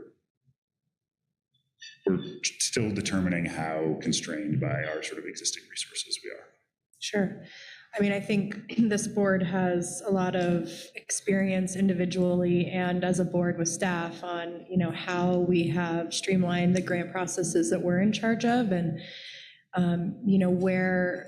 where would IIJA money fit into some of the existing structures we already have, the grant program the grant applications and processes that are already familiar to a lot of our water users, and where we finalize the Colorado Water Plan, and those goals should reflect not only CWCB, but the goals of the entire state when it comes to water. How can we not reinvent the wheel and be accessible for people that have just already adjusted to the way we do things without, inappropriately running money through our agency? Are those the sort of things you're looking to us to work with you on, or are there restrictions with some of that? I mean, I think we could spend days talking about this if only, we had a better understanding of how we should fit into the process. Yeah, absolutely. It's a really good question, and definitely want to work with the board on navigating that dynamic, because I think it's not at all clear. And I'll just use one example, and going back to your WaterSmart example. WaterSmart grants tend to be, at least in the scheme of some of the other grant opportunities, relatively small in dollar amount.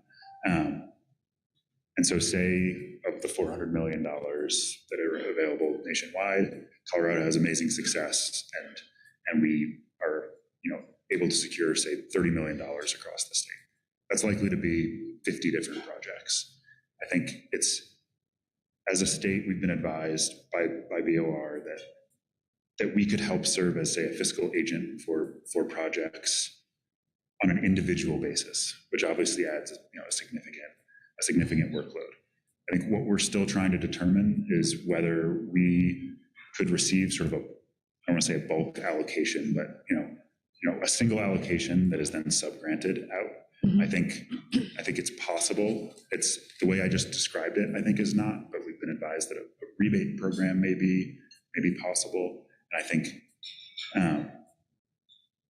your point is well taken, that using the structures that we already have in place and helping bridge the gap between these federal processes and smaller entities is something that would be really valuable. And I think we're not there yet, but I think there are opportunities for us to do that. And I think what I mentioned before is sort of offering technical assistance and grant writing support to help entities apply directly to the federal government as well is something that we're evaluating. Thank you so much. Yeah. Director Brody. Thank you, Director Brown. I do think that technical assistance piece would be a huge value add, not just on the grant writing, but also on the compliance side. I think that sometimes all the 200 CFR, federal requirements can be a little overwhelming and daunting if you haven't applied for and received federal funds before.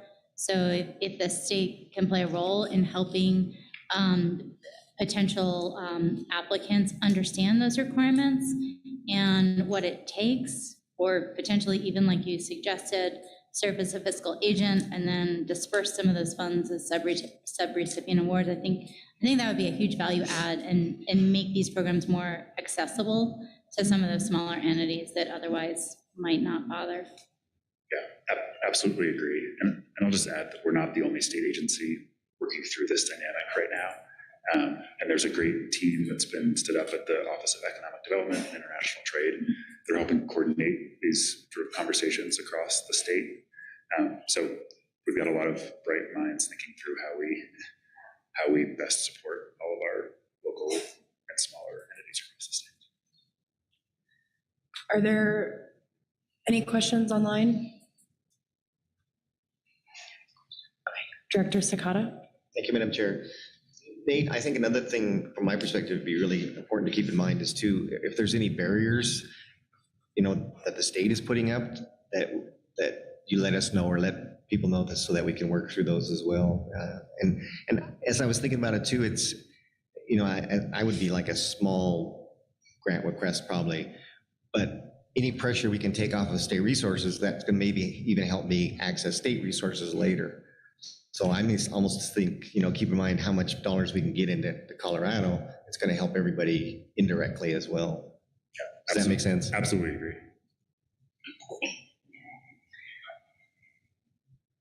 Do you have any idea of how the state looks at this funding and decides, well, we've got state projects that need to be taken care of, So we need to earmark, this amount of money for the state, and then this amount of money is going to be available. So like, are individual water users competing with the state for money, or are these buckets separated? One of the things that I have heard from some of the ag community is just, they don't want repeat opportunities where they're competing, as agriculturalists for the same money that a municipality is competing with, because to the points that have been made, they don't necessarily have the resources to be competitive, with those big staffs. So is there any discussion of dividing out these buckets, or creating buckets and then dividing them out to have more equity? Yeah, thank you for the question. I would say at the federal level, there's no sort of division between the money they have. It's like, this is for states, this is for locals, this is for tribes. I think that's absolutely something at the state level, should be in our considering. We as state agencies certainly have concepts for projects that we'd like to go after, but I think want to be very cautious in approaching that dynamic you just described of competing with these smaller entities. And I think this board could play, a potential role in helping us navigate that dynamic and really prioritize. Hey, we've, across the state, we've maybe got 50 projects that are eligible to go after this funding. But do we really want to be competing with ourselves in that fight, or do we want to prioritize our strongest 10 projects that are maybe ready to go next year? So I think it's like I said, it's a really great question, and something we should all really be thinking hard about. And I can't say I have all the answers right now, but it's absolutely the right question to be asking. Sure. So actionably, I feel like this is just sort of a free-for-all. Would it be useful for this board to come up with our recommendations to you in 3 months, 4 months, 5 months, a year?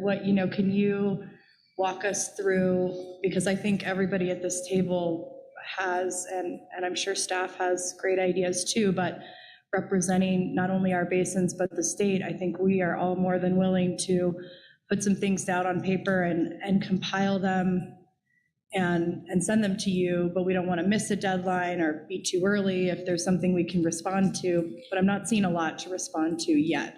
Can you help us understand how we can best be utilized? Absolutely. I think what you just described would be wonderful. And I think this board is so well positioned to serve in that role.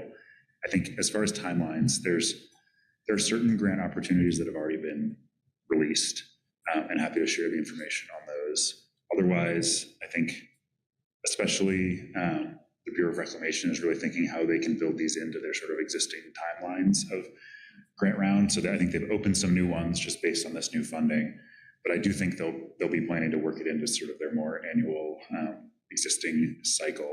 And so I would love to help sort of build out a calendar that can help inform those conversations.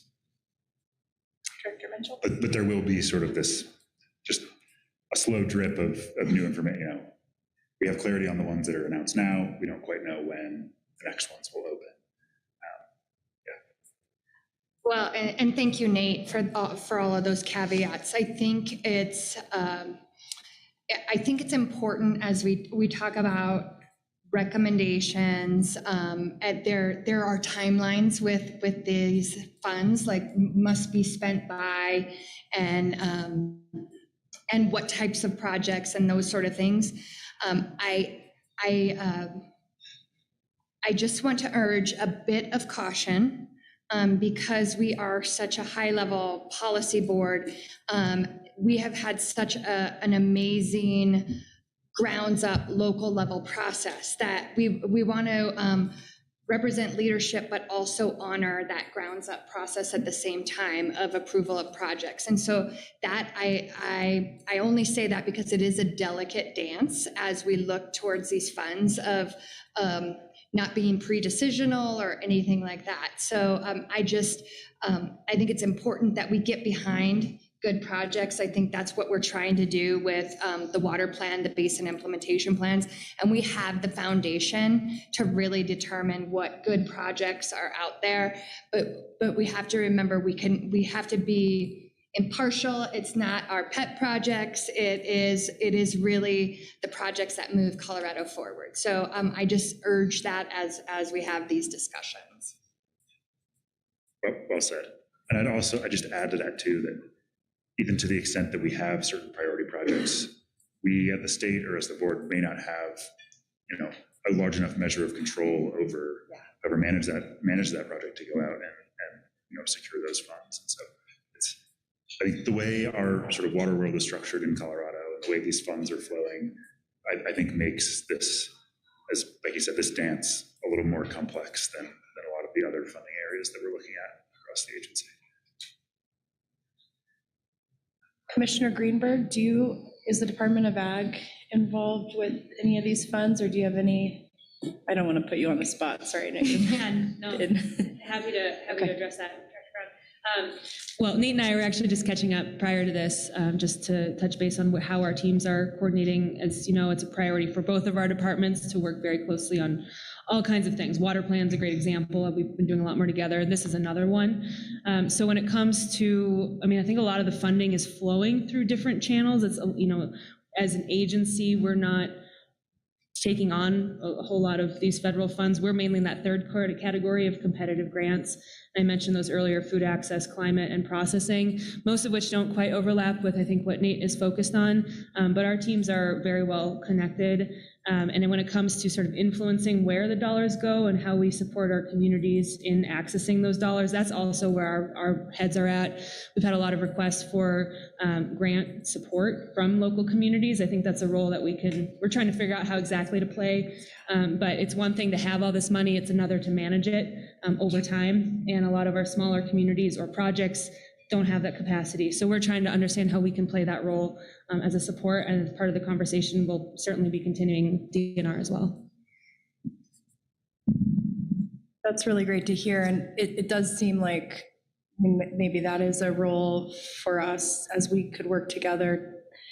One of the things we've talked about, I'm sure for a long time, but in this board since I've been on it, is just how we support agriculture. We know we have our own aging infrastructure, and when we can replace that and help producers, have the baseline of just a working operation, then that moves Colorado forward without, prioritizing one storage project over another storage project, or getting, involved in the pet project type situations. I'm not sure, how we do that, but that might bring more accessible funding to some of the folks that are intimidated by going. I wouldn't even know where to start with this if I were somebody that had heard IIJA money came in. Where would you even go, right? I just give them your email, Nate. So I encourage you to do so. I'll give you a cell phone. I don't have that yet, but would you like to say it out loud in the microphone? Don't do it. She's been passing out your email. I attended the roundtable meeting and she goes, I have the person you need to contact. Yeah, Here it is. whenever I type in NA, your email just comes up now, so it's making its rounds. Well, I think this is a great conversation, and I feel like you've given us a little bit of marching orders that we can workshop this as a board and maybe get back to you with some of our ideas. But is there anything online or anything else anybody wants to say? Yeah, Dr. Sakata. Thank you, Madam Chair. Yeah, Nate, so, use us as a conduit back to our roundtables. So again, I don't know whether a memo each of our meetings would be helpful to keep us up to date. As you say, it's kind of moving drop by drop. And so if that's an idea that would be valuable, we're more than willing to help get that information out there. I really appreciate that. And I think that will be valuable. I hope you all use me as a resource when you have questions or stakeholders in your basins have questions. I'm always happy to chat with anyone. Maybe you mentioned that there are some opportunities that are released already. If you might be able to follow up with an email that we could forward, I think that might be one way that we can do what Director Sakata said and just get those out to the roundtables right away. That, you know, I didn't know that there were even opportunities yet, so I haven't been waving that flag. But if there was a place that we could, you know, a landing page or something that we can direct people to besides just your email, we could start there, because I think that's a great idea, Director Sakata. Absolutely. I'll follow up with the board this week. Director Boucher. Thank you, Madam Chair. So I had time to digest this after the Interbasin Compact Committee meeting, and I think right now when I look in, you know, Colorado River Basin in particular, I mean, we have projects that are partially funded that need more funding. You know, we have projects that are shovel ready, and I think that the timing of this with our BIP updates, I feel that this groundwork that Madam Chair pointed out, as well as Director Mitchell, I think we're pretty close to being there as far as this being vetted from the local level up. It's really a matter of how we exchange information on that for which projects are ready to go and how best to move forward with it. Because the roundtables just went through this pretty exhaustive process of doing this. So I think we just need to know how to feed, you know, information back to all of you to make this streamlined. Yeah, thank you for that comment. Thank you, Director Boucher. Anybody else online? I don't want to forget about them, but I can't see them, so, okay. All right, well, thank you so much. This has been a pleasure to have you. Yeah, thank you all so much. Look forward to continuing conversation.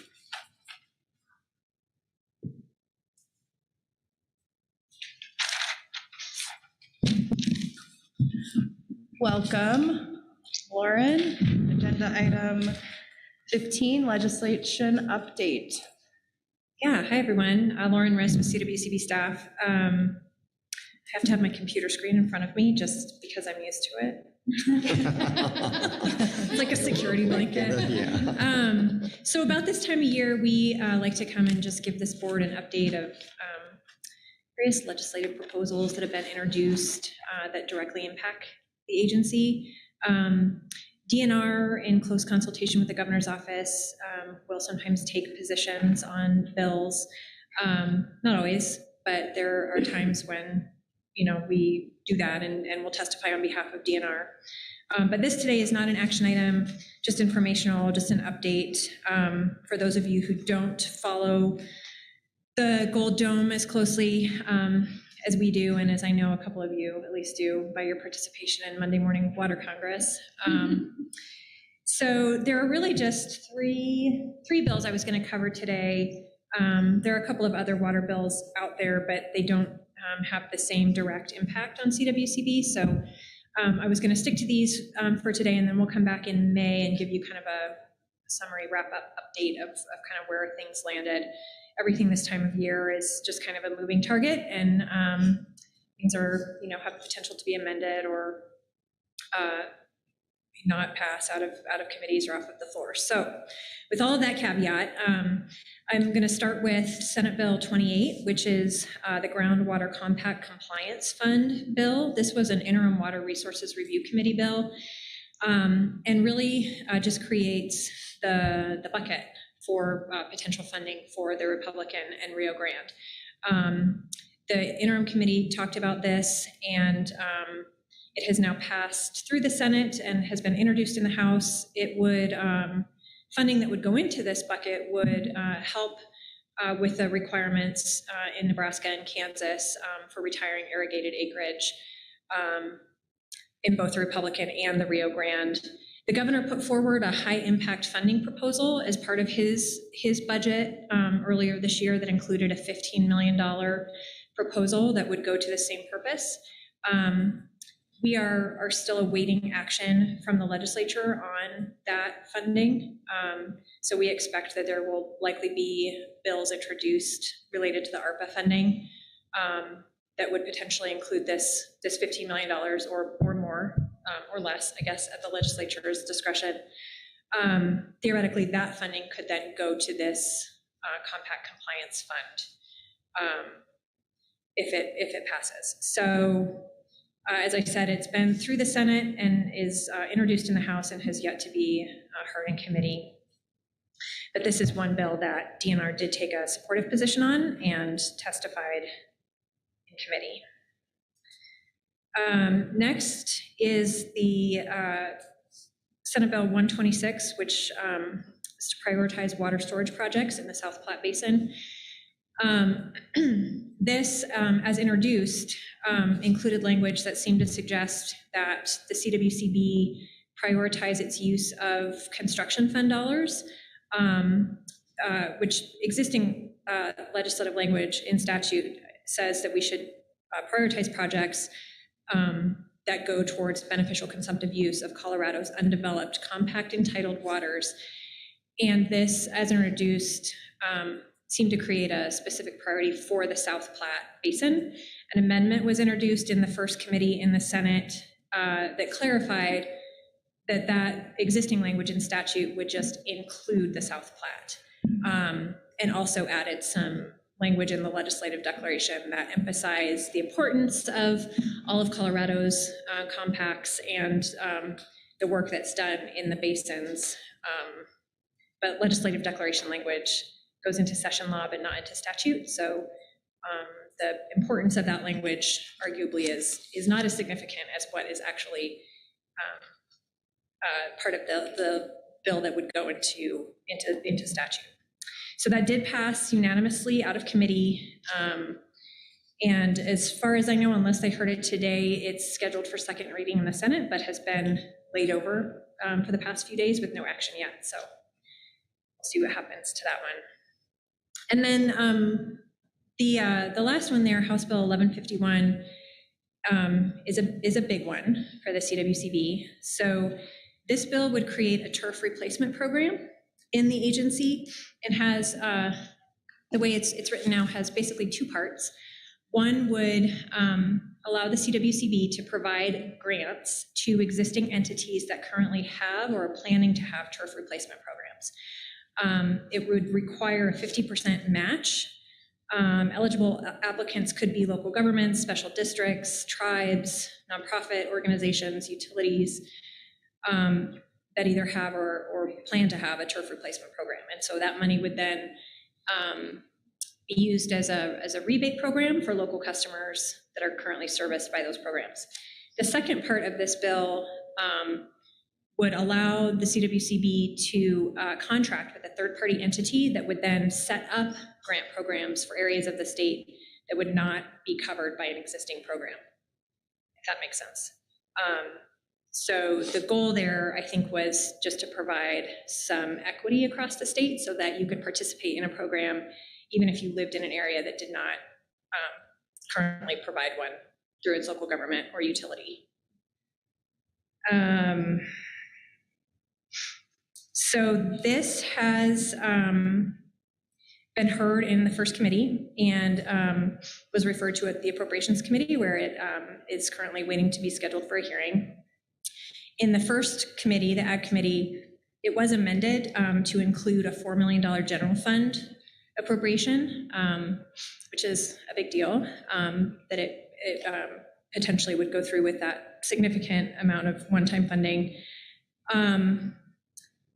So the fiscal note for that bill did indicate that that the CWCB would require additional staff to implement that program. You know, with any new great idea, typically requires great people to implement it. So we'll see what happens to that in appropriations and on the floor, but it seems to have quite a bit of support behind it. Vivian, can you go ahead and advance to the next slide? So I wanted to give just a couple of other legislative related updates. Kirk mentioned that the projects bill is currently in drafting, as is the Species Conservation Trust Fund bill. This board approved recommended projects for that in January. We also, Dan mentioned the JBC decision items that went through recently.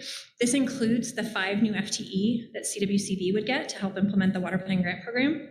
So that's great news. It would be 5 on our staff and then 1 additional contract support at DNR. So that's exciting. Still has to be approved by the full General Assembly with the long bill, which is, I think, slated to be introduced March 28th. So that's all I had by way of update, but happy to take any questions or conversation about any of those items. Thanks, Lauren. Any questions? Okay, thank you. Thank you. All right, moving along to agenda items. Oh, do we have something?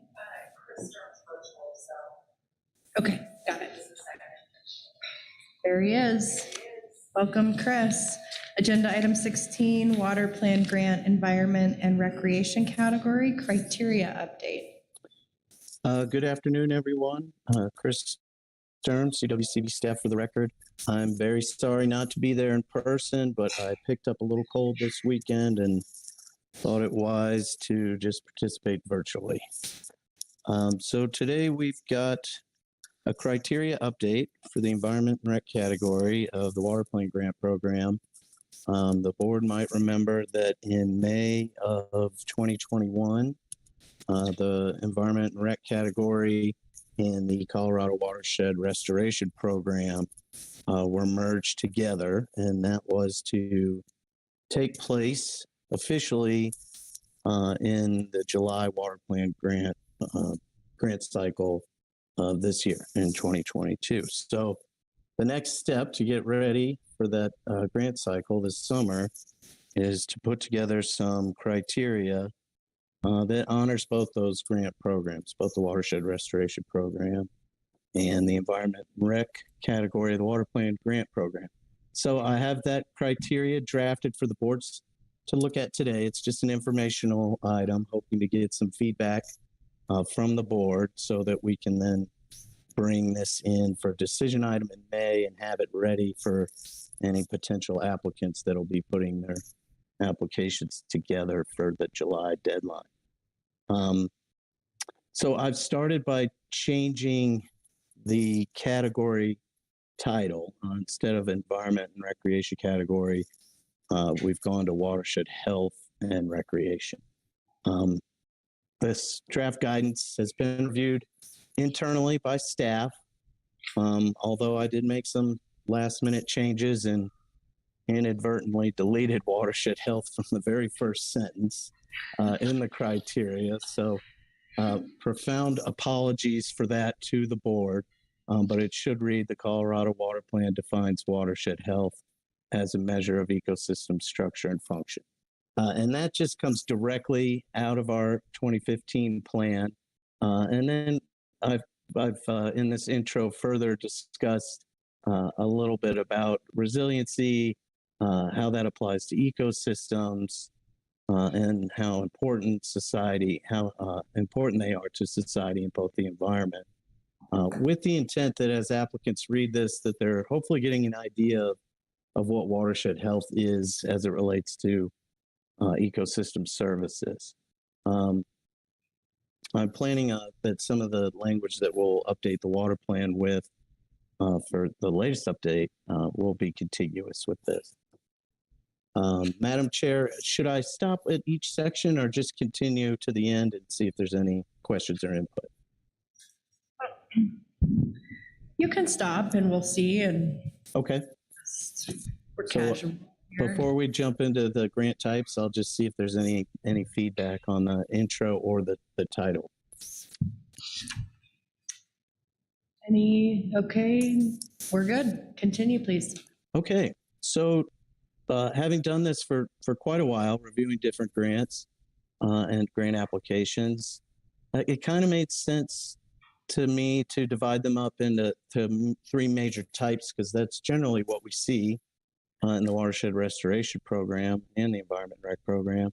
And so what I've done is have a description of planning grants, design grants, and project grants, and made it clear that applicants can submit applications that combine the different types, meaning, sometimes we see design and construction. That would be a design and project grant together. So planning grants are studies that include data analysis and social requisites necessary to explore restoration and protection alternatives. So did want to put that piece in about the social requisites, meaning the stakeholder capacity building is certainly part of a planning grant process. there's nothing really new in here as far as a new type of planning effort that we would fund, except for the Wildfire Ready Watersheds Framework, which will be ready by the end of this calendar year. So I thought I would just go ahead and put that in now. We are pretty proud of some of the programs and tools we've created over the past few years. And so there is an attempt here to kind of lead our applicants to those, and that includes stream management planning, the Wildfire Ready Watershed Framework, and our fluvial hazard zone mapping program. So all of those will be live linked from the criteria so that applicants can read more about it. We further describe the objectives of planning efforts, that they need to be clearly described, and how local stakeholders will basically plan to meet our CWCB's mission. And then finally, because the Watershed Restoration Program was born out of a flood hazard mitigation program, I did want to keep that in and honor it, and ask applicants to outline how applications would protect life and property from flood and fluvial hazards if it's applicable. So any questions about planning grants or any input on that section? We do. Director Sakata has a question. Thank you, Madam Chair. Chris, I think I saw in the director's report coordination going on with other types of watershed planning, and specific with the CDPHE efforts. Would it be appropriate to comment about, combining those efforts as well? It seems really appropriate when you're talking about watershed health. I think that's a good point, Director Sakata, and if I understand you correctly, that would be specifically identifying a planning process offered by CDPHE. Is that correct? That's correct. The watershed planning efforts from CDPHE as well. Yeah. Thank you for that feedback, and I will incorporate something in that regard for the May board meeting. Thank you. Any other questions on the planning grants? All right, go ahead, Chris, when you're ready. Okay, jumping to design grants. This is a little bit simpler in that design has a narrower scope typically, and these support analysis and design efforts to develop construction documents. And within construction documents, there's a lot of different things. I did vet this through a couple engineers. And so those are plan specifications, reports, permitting as part of that, and supporting data. We try to let applicants know that these are done at stream reach scales or individual site locations, and that they could be used to collect baseline data, do modeling, engineering, and permitting. And then finally, just that emphasis that the designs should come with a commitment to protect, manage, and restore river and floodplain ecosystems. So any feedback on that section? Any feedback on the design grants? Nope. All right, continue on. Okay, jumping into project grants. This is the fun part where we do actual implementation of our planning and designs. A lot of this was just taken from the old grant programs, including these bullets of the example types, really just trying to emphasize and let applicants know the types of projects that we're used to seeing in this realm. And took some old language from the Watershed Restoration Program that the grants should demonstrate a strong commitment to restoring, protecting, and enhancing the ecological processes of the riverine environment. That's been a part of that program since 2008. And that they should focus on the implementation of priorities identified through stakeholder-led planning processes. So any questions on that or input? I try to be inclusive of all the different types of projects that I generally see, but this list isn't meant to be exhaustive. There's always things out there that maybe we haven't thought about.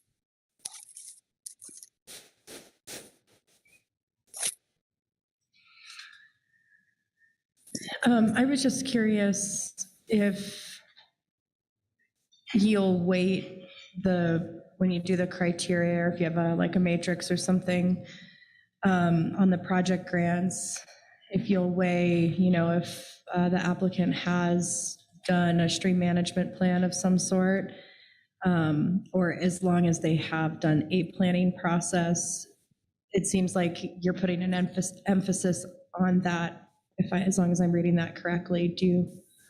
I guess I asked two questions there. Will you weight it if there has been a stream management plan versus just any planning effort?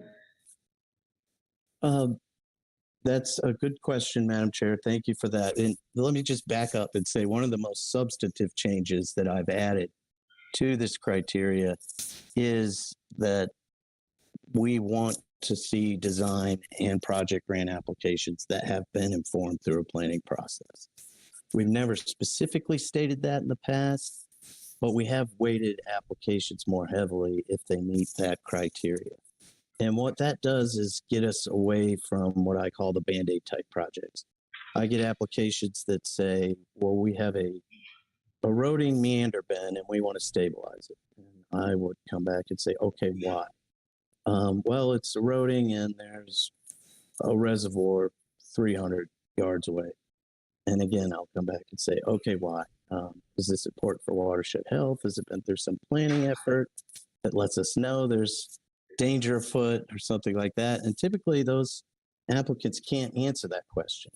And really trying to focus this program on watershed health, it doesn't help us to respond to all these little Band-Aid needs. I won't say they don't need to be done. Oftentimes when I go out in the field and assess them, I don't think they need to be done. But I do think the planning is important.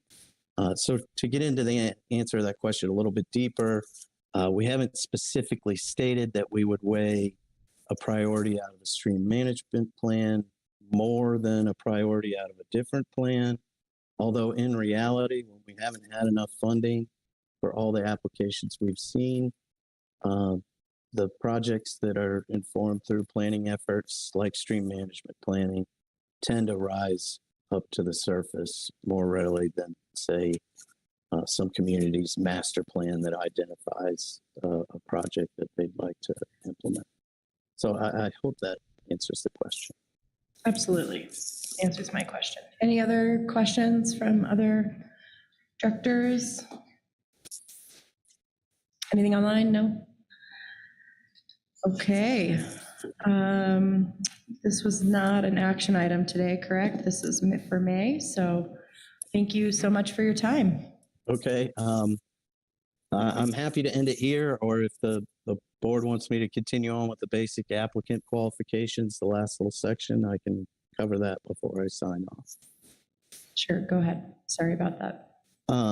That's fine. I just want to make sure that I'm going over all of it.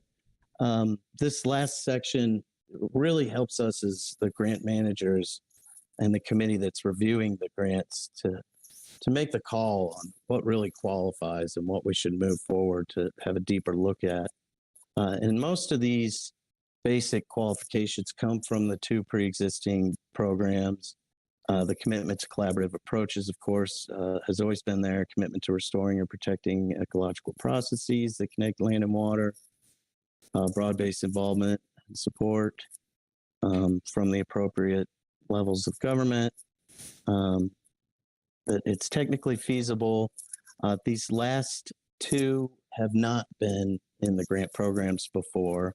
The second to last, that a design or project grant has been informed through a planning effort similar to those described in the planning grant section. We already talked about that one, but that's new. And then finally, that a grant for recreation will not have any negative impacts on ecosystem structure or function. Ideally, it will enhance it. The board has been managing recreation grants to that criteria, even though it hasn't been in the program. We've been stating that as we receive them. So I thought it was just helpful to get that right out front for those that are interested in pursuing recreation grants. So with that, I will end the presentation and ask if there's any final input for this criteria. Thanks, Chris. Anybody?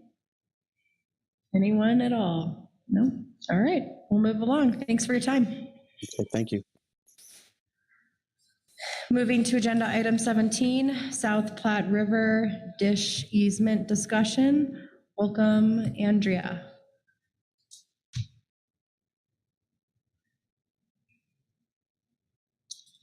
Hey, how are you guys? Andrea Harbin-Monahan, CWCB staff for the record. Since the spring of 2020, we've been working with DISH to complete an easement agreement on CWCB-owned land near 5701 South Santa Fe Drive in Littleton. They are requesting to complete improvements within the Chatfield Downstream Channel Improvement Project, which is a CWCB-owned right-of-way along the South Platte River. And this agreement has undergone several iterations, but as of October 2021, the latest proposed improvements included a split rail fence and planters on the existing concrete plaza, some landscaping, and a 2,000-foot-long split rail fence along the river side of the plaza along the Mary Carter Greenway Trail. In February 2022, we received notification from DISH that they had proceeded with the installation of the 2,000-foot-long fence without an easement agreement in place, which is problematic, not only because it could constitute trespassing, but also because we have not yet received approval from the Army Corps of Engineers for these improvements, which are required for easements within the Chatfield Downstream Channel Improvement Project area. Also, South Suburban Parks and Recreation District has an existing easement through this area, which they use to maintain the Mary Carter Greenway Trail. And they will be undertaking a greenway study commencing this spring. And depending on the outcome of that study, they may require that the fence be relocated or temporarily removed to accommodate trail improvements. So with that being said, it's not anticipated that the Corps will reject this easement agreement, and we are continuing to work with DISH to finalize the agreement and get them into compliance. And we do anticipate presenting a draft easement agreement for approval by the board at the May or July meeting, pending Corps approval. So no board action is required at this time. This is just an informational item, but I'm happy to take any questions if you have any. Thank you very much. Director Brody? Thank you, Chairwoman Brown, and thank you for that update. I will say it's very troubling to me that DISH, or frankly anyone, would go ahead and install improvements on an expectation or assumption that they're going to be granted the legal right to do so. And so I'm curious how the conversations with DISH have been going, and if they understand the severity of the actions that they've taken in anticipation or in the hope of receiving the legal right. Hard agree, Director Brody. And I will defer to Jen with that because she has been in discussion with DISH counsel recently. So. Hi, thank you, Jen Neely, for the record. I did talk to their counsel on Friday. I told them how disappointing it was and put this in a difficult spot when they go ahead and build the improvements without the legal right.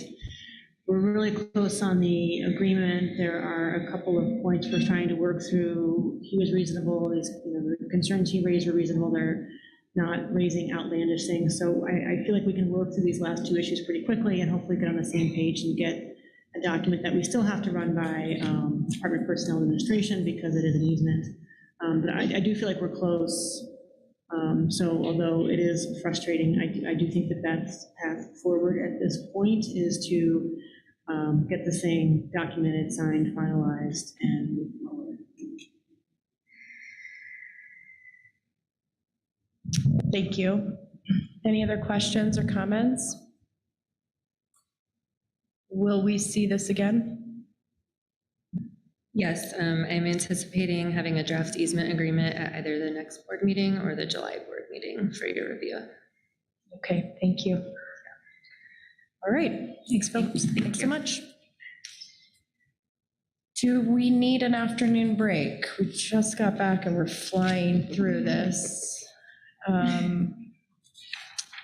But we could do one more, and then have a significant amount of time for water plan update, and that gives Director Gibbs time to get back. okay, we'll see we'll see how things go with agenda item 18 if they're ready. If not, we will take a break and come back. Megan and Kevin, I think Kevin's.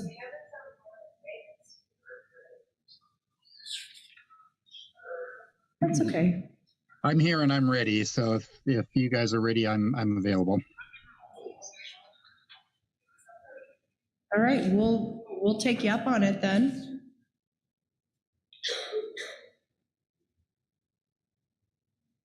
And so here we go to agenda item 18, Spring Drought and Flood Climate Report. Welcome, Kevin. Is Megan there? She's actually the main presenter and I'm going to be assisting her. Stand by. Okay. How are things wherever you are? They're well, thank you. We're on spring break already, which is why I'm not there. Oh, good. Well, I hope it's going well.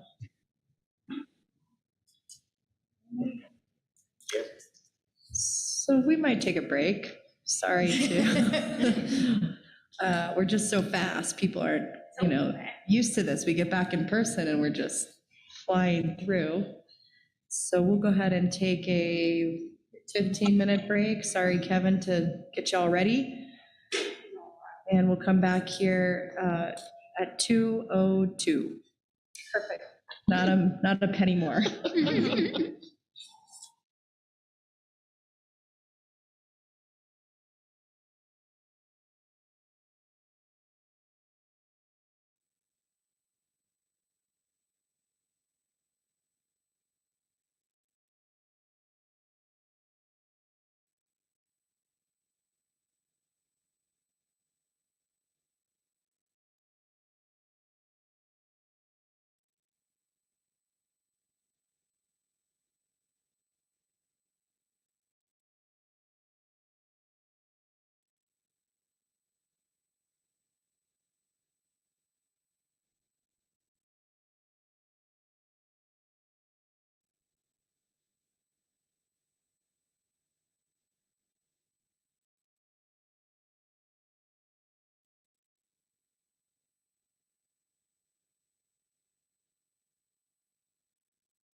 Recording stopped.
Recording in progress.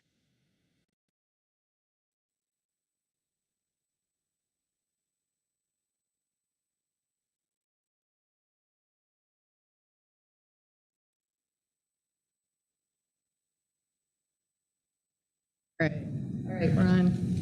Okay, are we recording? Of course, I'm great at that.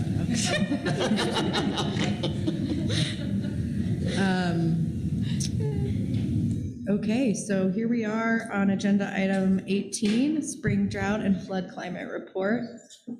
Welcome, Megan, and welcome back, Kevin. All right, we have Kevin Hauk online, and I'm Megan Holcomb, CWCB staff, for the record, for the last time. So before I jump into this, I'm not going to take a long time, but I'm a little rusty. My last in-person presentation or meeting of any kind was our board meeting in 2020. So this is fun and weird and awesome to see faces. And I am just super grateful for every relationship and person that I've met in the last 5 years through this role. So thank you, thank you, thank you. And I won't spend time there so I could focus and not do the Becky thing. But this agenda item is a regular spring report of current conditions and outlook for the spring season. Tag team with Kevin Hauk, and I will tee him up at the end here. But I will just pretty quickly, we have a short item run through where we've been in the last 2 years, and then a summary of current conditions, and then a pretty quick overview of outlook for the spring for flood, drought, and wildfire. The big thanks I have is for the Water Availability Task Force, which is primarily led by the Colorado Climate Center and the NRCS, that present our staff and state and public with conditions information every month. So a lot of the updates I have here are from that recent meeting, and we have a meeting next week as well for the most recent update. All right, so the first few slides are different slices of our US Drought Monitor, different ways to look at this information. But the time series that's displayed here really shows extended coverage and continued intensity of various drought cycles since the 2000s. So anywhere you see those full verticals reaching 100% is where we had 100% of our state in some sort of drought condition. And then of course those familiar D0 through D4 color schemes show intensity of drought. So while in some ways this is a simplified story, it's actually pretty powerful information because it represents 1,100 straight weeks of drought condition reporting stitched together. And those weekly reports are a summary of different indices that have certainly evolved since 2000, but really do give us a picture of where in the state we have the worsening conditions, improving conditions. Some of that is direct word of mouth reporting, and most of that is on the ground measurements. So you can see our current cycle, where we're at here compared to the drought peaks of the last 2 decades. And when we kind of expand and zoom in to this space, I would like to draw your eye to the negative space, that white space there. It is becoming hard to discern whether we are in drought more often than not. And that has certainly been the case for the last 5+ years, where we seem to be here regularly. And most people working with the land or on the land could tell you this without looking at a chart. But that is really continually what the data shows us, that we are more often in drought than not in some way. So the arrows that I threw up here are approximate markers of the last 3 climate reports to this board.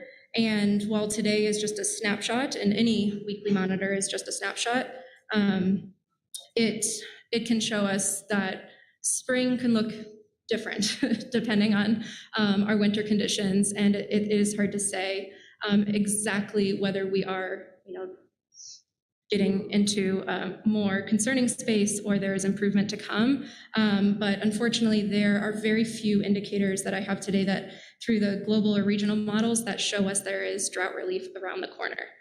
So not one of the most exciting updates, and I will be happy to relinquish the bad news girl role to the next Megan, because it is a tough thing to always be talking about. But here are those same 3 slices, the drought monitor from the last 3 years at this time. And you can see that moderate to extreme drought does remain an issue. There have certainly been improvements from the extremes of where we were at last spring, but the years are cumulative and not in the moment, and so we have a lot of deficits that will continue to affect stream flows. Wrong button. There we go. So to continue with just the summary of where we are now, this is a familiar chart for many of you, but the snow totals remain near or below normal for most of, or around the state. We really had this major stair-stepping experience of the winter where we had a snowy December, pretty mild, lackluster January, and then a few big late February storms. So that brings us at a place that, is not terrible snow conditions, but not great considering underlying soil moisture deficits. So those projections that you can see range from the max to the min projection of potential snow water equivalents as we move forward in the year, and it could really take us many directions. So that is my most hopeful chart, I think. We have La Nina patterns that persist for the globe, which are showing signs of weakening in the May through July range, but that La Nina pattern sticking around for the spring will certainly influence lower than normal precipitation. And we do have fairly high confidence that especially centered around the Four Corners area, our southwestern part of the state, that it will be much warmer and drier than normal moving into the next 3 months. So this is a huge part of the picture, increasingly so in the last few years. We're realizing how tied to those soil moisture deficits our stream flows are, and things are still of high concern across the state, especially at those lower depths. There has been some shallow soil moisture relief that's looking better in a lot of speckled places around the states, but those deficits remain, especially on the eastern plains and parts of the San Luis Valley. So those will continue to impact stream flows, like I said, as we have seen in the trends. Interestingly, looking back at our water year, we have seen the second warmest water year in a 127-year record. We are actually tied with 1934 as the warmest water year to date, and the only year warmer than that was 2018. So our December was the second warmest December in 127 years, November the third warmest. October and January helped balance that out a bit, but it still kept us up there on the temperature rankings. And then we have water year 2022 up until now. It's actually slightly near to just below median. For much of the state, we saw, of course, the Denver metro area and Central Mountains saw the best February by far. But if you look at the past 6 months in nearly all of Colorado's standard precipitation index, and that's a measure that we can look at years past in the full record, we are showing very dry SPIs across the entire state. So there have been regional improvements, and that precipitation is always welcome, but overall there are lower than normal SPIs. So also not news to any of you, but of course all of this is a clear result of deep aridification. In the west are low reservoirs, not to mention Lake Powell, which is just one of the most shocking images I saw on our recent water availability update, and certainly on everyone's mind. So beautiful greens we like to see. This is the current, March 7th map of SNOTEL sites across the state. So these are snow water equivalents by basin as percent of normal. So we do have that range between 85% and 109%. The Gunnison saw a recent bump there. It's great to see these colors, but we know it is not the whole picture, but helpful place to be at right now.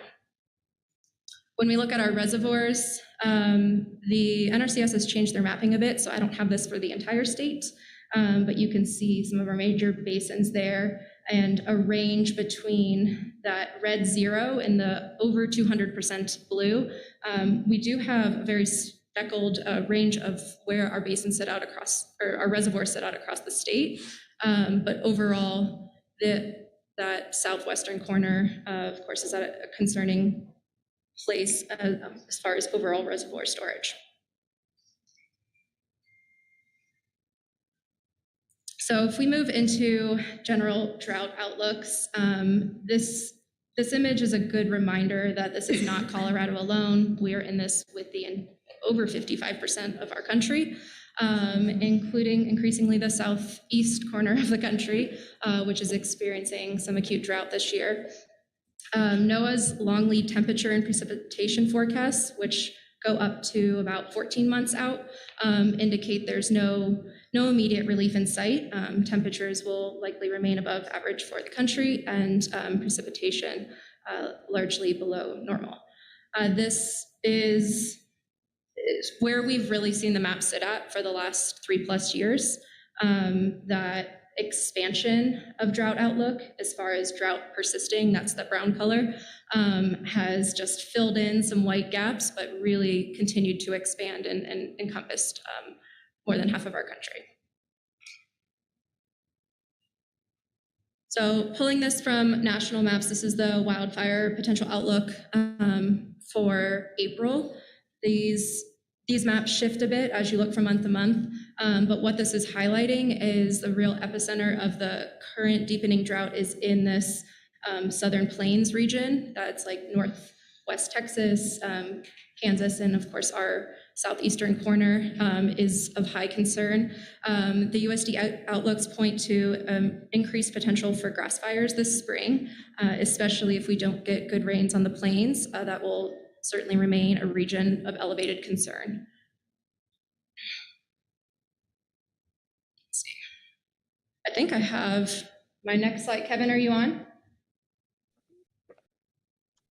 I am on, yes. Hi, would you like to go over a flood outlook and how you're feeling about this year? Absolutely. Go ahead and do that when you switch the slide there. And thank you. I am Kevin Houck, CWCB staff for the record. I usually come on for color commentary for this item, or as Megan teed me up this time, she said to share my relentless optimism. I think she meant that as a joke because I unfortunately don't have a lot of optimism for this spring. But I do want to point out what is on the slide here first, which is for the Colorado Flood Threat Bulletin. And for those of you, I hope many of you are aware of this program. We've been running it for about 15 years now. And what this does is from May 1st through September 30th, it provides a daily assessment of the flood threat throughout the state of Colorado in various areas. And we found this to be very successful in trying to get emergency managers prepared for the threats that they may be faced with that day.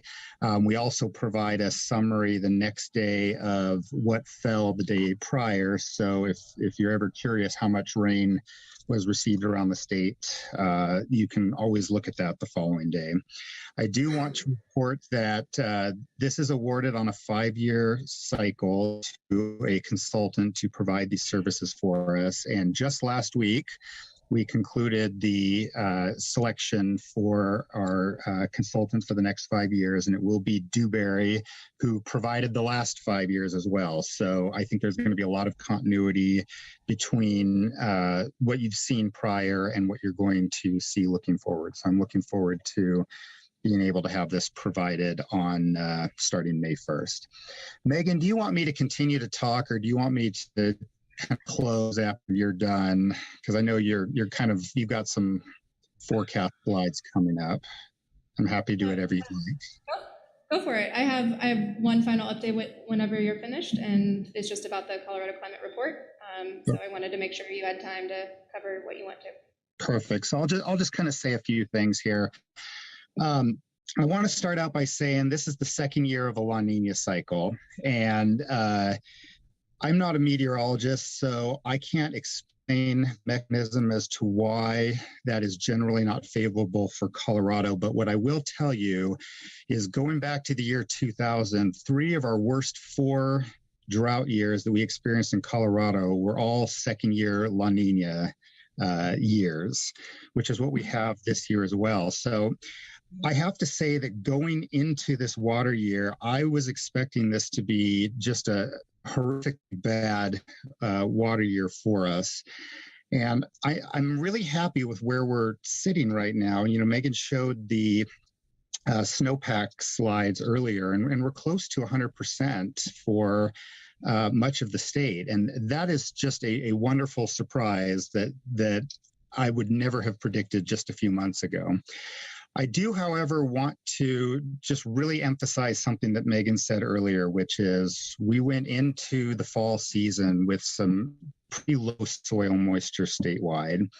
And while some has been made of the fact that the soil moisture going into the water year was not as bad this past fall as it was in the fall of 2020, when you remember many of our large fires were going on at that time.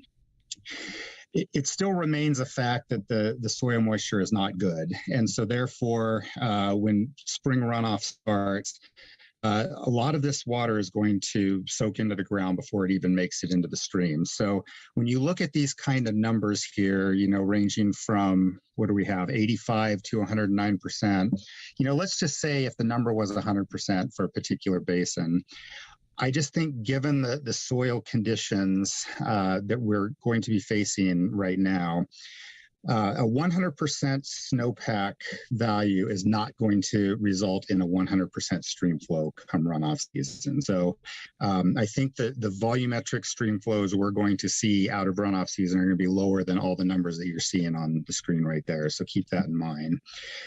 And of course, the big question mark then is the forecasts. And unfortunately, with these La Nina events, and especially with these second year La Ninas, they are generally not favorable for the entire state once we hit the May months and going into the summer. So while the La Nina is expected to weaken, I am expecting that things are probably going to start warming up and drying out, and I think we're going to see the result of that in terms of lower stream flows. Now, to address the flood threat, you know, I say this every year during this item, and I'll say it again. Colorado's flood history has largely been the result of rainfall floods, not snowmelt floods. So while this time of year gets a lot of attention with how much snow is in the mountains or how much snow isn't, the fact is we just don't get a lot of snowmelt flooding in the state. It's usually a pretty well-behaved runoff. So we look to rain events that are, of course, hard to predict more than a few days out at the very most. So it's hard to say what kind of flood season we are going to have, but what I will say is that what kept my section very busy last year was the floods and debris flows downstream of the large wildfire burn scars that we experienced in 2020. And many of you probably remember the flooding deaths that occurred up in Larimer County. Of course, it was very visible what happened in Glenwood Canyon through the Grizzly Creek watershed that closed I-70 for a number of weeks. And unfortunately, we usually don't see a lot of recovery in these watersheds until the third year. So unfortunately, I think we're going to have another particularly challenging year for debris flows and floods downstream of these burn scars. And I think we just need to be ready for that. And I believe our emergency managers are as busy as they can be. And I'll just close up with saying that unfortunately, Megan talked about the wildfire threat. I think that's probably going to be a real threat that we're facing. It is a matter of probabilities, not certainties. I know I got up here during this item last year and told you all that I was certain it was going to be a very bad fire season. And really for the summer, it wasn't, largely because we had a pretty wet and rainy monsoon season that was not actually predicted going into it. That could happen again, but I'm kind of pessimistic, unfortunately, when it comes to wildfires for this summer. So I think we're all going to have to keep our eye out for that. Megan, I think that's all I've got. I'll turn it over to you, but I do want to say one more thing. And I would just like to publicly commend Megan for all of her efforts over the past few years. She's been great to work with, the yin to my yang for drought versus flood. And I wish you the best of luck as you move forward, but you've been wonderful to work with. And I just wanted to say that. Thank you.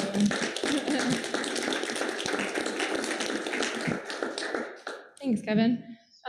I appreciate all of those contexts of where we're at. I do have just one final update that's more just an awareness for the board. No major action on this, but the Climate Change in Colorado report is a synthesis of climate science, global climate science modeling, and downscaling for what that means for Colorado. That was last updated in 2014. The history is that we update that report when the IPCC releases new projections. There was a recent assessment report and new projections released last fall. So that has triggered our water supply planning team to initiate the update to that report, which is largely going to be led by the Colorado Climate Center and partners that have been involved in past reports. We did pull together what we call the Climate Change Technical Advisory Group, which are really climate experts all around our state, university, private, otherwise, to help just get on the same page that we are pursuing that update and updating that science, and also the implications for what that means for Colorado as that science continues to evolve. It's not really getting more and more specific around where we're going to end up, but it is certainly, we have more information at a regional and local scale of what those impacts might look like. And we will largely be focused on the interpretation of that science so that it's more accessible to Coloradans, even outside, especially outside of water resources that are increasingly incorporating climate science in their planning, long-term planning. I think it is evident through this role that the Colorado Water Conservation Board is actually quite advanced in when we've started to incorporate climate science, and other industries and departments around the state are really catching up. So they are looking to us for guidance on how that's been done. And I think we have a big opportunity to support our other industries and economies, et cetera, and that information access. So thank you, that's all I have. And thanks, big thanks, big thanks, big thanks. Yep. Chris. Thank you both for that hybrid presentation. Maybe one of these years will bring us some good news, right? I mean, there's a little good news tucked in there. I know Director Sakata has a question for you, so we'll start there. Thanks, Madam Chair. Yeah, thanks, Megan, for all the work that you've done. I know I participated in the Ag Impacts Task Force, the Drought Task Force, and the Muni as well. And so that was, really appreciate all the work that you did there. My question is on the drought monitoring, and just like we're doing with stream flows, where the average is actually changing, going down because of the time period that we're looking at. Is that happening with the drought monitoring as well, or is that, what is the baseline for those determinations? Yeah, that's a really interesting and good question. We have recently, just a year, maybe 2 years ago, shifted our baseline for the 20th century average and moved that from 1990 to 2020, sorry. And that has shifted our averages. So I did have a slide up here actually that can share like how that really shifts. So you can see when I'm talking about the water year 2022 being the second warmest, we're looking at the full record there, but when you get into specifics around, how many degrees Fahrenheit higher, they are different numbers. Now looking at the new average, the new normals, and how that affects drought monitoring is a bit different because, like I mentioned, the U.S. Drought Monitor is this accumulation of, in summary, of many different indices, and all of those indices have evolved in different ways.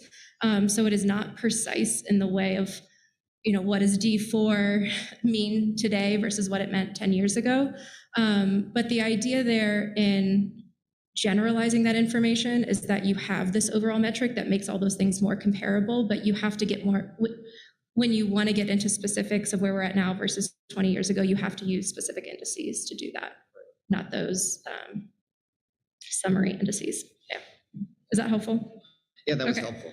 And then on the Water Availability Task Force, that's really been interesting to monitor as well. And I failed to ask Becky this, but is there any reason why this year is so stair-stepped?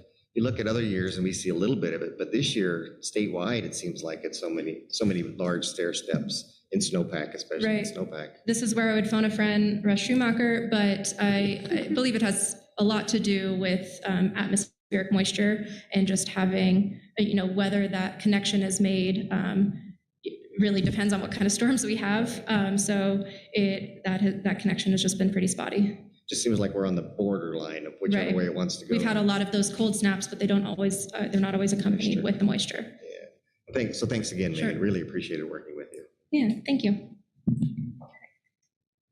Any other questions? Wait. Becky's going to cry. No, she said she wasn't. No, she's okay. So I spent a little bit of this morning talking about how excited we were to have new staff, and I can't let Megan do her last presentation without saying a few things. So when I dote on the new staff, it comes with some loss, and I don't want to dote on anyone who's leaving us in the midst of a drought too long. But Megan's one of those that I take a special pride in, because when you're on the interview team and you see somebody's gifts, you try to take a little bit of credit for their success. And I thought, I'm going to teach her some things, and I'm going to help mentor her. And turns out she mentored me as much as I think I mentored her. Maybe she mentored me a little bit more, and reminded us, remember why you do what you do, and why it's important, and what drives you. And it's not coincidental that she took a life-changing river trip and then really rethought her life. But part of mentoring is pushing people out of the nest at a time that's appropriate. And so I don't think I pushed Megan out of the nest, or anyone did, but I think she probably jumped and soared on her own. And so I just want to wish you the best. We're going to stay in touch. That's how we do it here. So, it's now appropriate to say on the record that I love you, Megan. Yes. Thank you. And on the record, I would not be pursuing any of the things that I'm pursuing right now if it weren't for this agency and the experience I had driving around the state hours and hours on end, visiting basins. Those relationships have what taught me where a lot of our bottlenecks and issues are that I'm going to continue working on. So there's no jump in adios. It's a jump in thank you, because that is completely informing the next places I go. Thanks. Well, cheers to you and good luck. Thank you so much. Okay, now Russ, come on. Just don't stand next to any high balconies while Becky's around, now that we know that she's pushing people out of mess. All right, look at us go. Here we are at agenda item 19, which is the water plan update. And none other than Russ Sands will guide us through this. Thanks so much, Russ Sands, CWCB staff, for the record. And I also want to say some nice things about Megan, because it's really appropriate, because many of those hours driving around the state was Megan and I for quite a few of those trips, some pretty harrowing, driving back from, I'm thinking of the time we drove back from, gosh, not even Durango, it was from Cortez, and we left at like 7:30 at night, and I don't even know what time we got in, but Megan was sick and still made the meeting anyway, and just a lot of great experiences. There was a while where we were holed up doing the tech update, and it was the 3 Musketeers, and now 2 of the Musketeers are gone, so I'm Musketeerless in Seattle or Denver. But anyway, I do want to say thanks so much to Megan Holcomb for all her amazing work. I always say, if somebody can save the world, it'll be Megan. So despite all the stuff that you heard about the dire situations and anything that we're going to talk about in the water plan, rest assured, Megan's out there doing good work. So I want to talk a little bit about the water plan update and take a little bit of a different tack, mostly just to, kind of similarly to Megan, give some appreciation. It wasn't too long ago that we were sitting in this room in Winter Park at the C9 Summit, and it just strikes me that through all this, we talk a lot about the continuity and how we've built all of these projects, and we've talked about the tech update through to the BIPs and through to now the water plan, and you have been there the whole time leading on this effort, and I can't thank you enough. I remember specifically some of the presentations that you all were a part of there at the C9 Summit. And so this is really a slow building of all the great work that you're helping lead. And of course, it's a shared stewardship, if you will, across the state with our basin partners, but you certainly chief among those. I have, Heather always gives me, Director Dutton gives me a lot of credit for being especially quotey, and so this one will be a very quote-laden slide deck, but I wanted to, in the spirit of giving you all a little bit of credit here, kind of note some of the things that we heard at the water plan workshop. So I'm not going to read all of these because that would be a lot, but I will just take away the essence here that I liked this quote from Director Felt, that we need to connect people to resources. And this kind of full quote here really speaks to me of the essence of the water plan. This is ultimately what we're trying to do. And so again, the cycle of all these projects that we've been building towards, and now are kind of realizing that next phase and launching the updates of the water plan is really a tribute to this sentiment. Of course, we've talked a lot about this, and I won't belabor this here, but it is this delicate balance that we're trying to kind of find that through line to, of recognizing that the water plan is both this inspirational document. We're trying to inspire people. I actually talked to Director Felt the other day, he used those words. I found that really appropriate to say that, of course, the water plan is out there to strike that chord in people that says, how can we participate in this? On the other hand, it's a very simple strategy document for us, and it has to be made up of the things that we can commit to and advance. I will have a quote here, I think, on this next slide, but part of that commitment obviously involves working with other people, and we can do a lot through that partnership. So we talked about our actions in the water plan and how we're framing those up with this idea in mind, and I think we got some good input at that last workshop. So it has to be the things that are in with CWCB's sphere of influence, if you will, or direct control. We're not going to speak for other agencies, but we will partner with them. And I want to pause here and say thanks to, I know they've left, but Director Prenslow, Kate Greenberg, Director Greenberg, and all of the directors that we've dealt with across the state, including folks from CDPHE and DOLA and others, have been so great to work with. And as part of that effort, I will say too that I was fortunate enough to present to the Water Quality Control Commission on our efforts, and John Ott was there and gave some really positive feedback to the direction that we're headed. So with us, as always, we carry forward the spirit of everyone. We are not going to needlessly, I think, create legal issues in what we're laying out, but I did think we got some good feedback of wanting to be exploratory and thinking about where we can push boundaries. And we want to make sure that anything we're laying out is achievable within a 10-year time frame. So just in kind of digging into this a little bit more, I wanted to say, like, what does this mean when we say it's within our direct sphere of influence for what we do? And it strikes me that the main things that we can do as a policy agency are really convene, collaborate, fund projects, of course, and then lead and really focus attention. And there's no bigger megaphone than the water plan to do that. So again, getting to some of this input that we heard, and I really like this from Director Gibbs, but it gets at this sentiment that we can, of course, have a 10x value when we're partnering and collaborating and finding ways that we can leverage our partnerships to do more. Director Dutton, you had this great quote about expanding the box and thinking about how we talk about and communicate with our projects and think about that as an opportunity to leverage funding. That tees up some of that funding discussion that you'll see almost everyone represented here. But a lot of good input, I think, about just considering how we can be strategic as we work across the state, making sure that we're supporting both larger and smaller communities, making sure that we're not leaving out our rural partners in small towns that I think Director Brown was so eloquent about, talking about how they sometimes get left out in the mix between ag and municipal. Thinking about how we can prioritize, I think we heard a lot about that, and I really like this prioritize, how we think about the use of every single drop. Basin priorities, I think Director Anderson was speaking to some of the issues around infrastructure funding, of course, but recognizing that we can really leverage the great work that our roundtables have done to help kind of put together their list of the projects that they want to advance. Director Trick had talked about making sure that we're leaving more options on the table for ag than just selling the farm and buy and dry. There have to be other options. And that we can't fund all projects, but I think Director Sakata talked about the need and the role for education and capacity building, if you will, in that spirit. So funding has a broad spectrum of the types of things that we can do to support funding. And then this last piece is really where we lead and focus that attention. And this is the thrust of the water plan, if you will. But I like these quotes from Director Brody, and I think they're kind of twofold. The first really speaking to the need to focus on equity. We're not all starting off from the same point. And the second to say, and I think we've quoted this since, so Director Brody, very quotable, but I do think the getting away from the verses and making sure that we're leaning in on bridging those gaps and not creating the divides.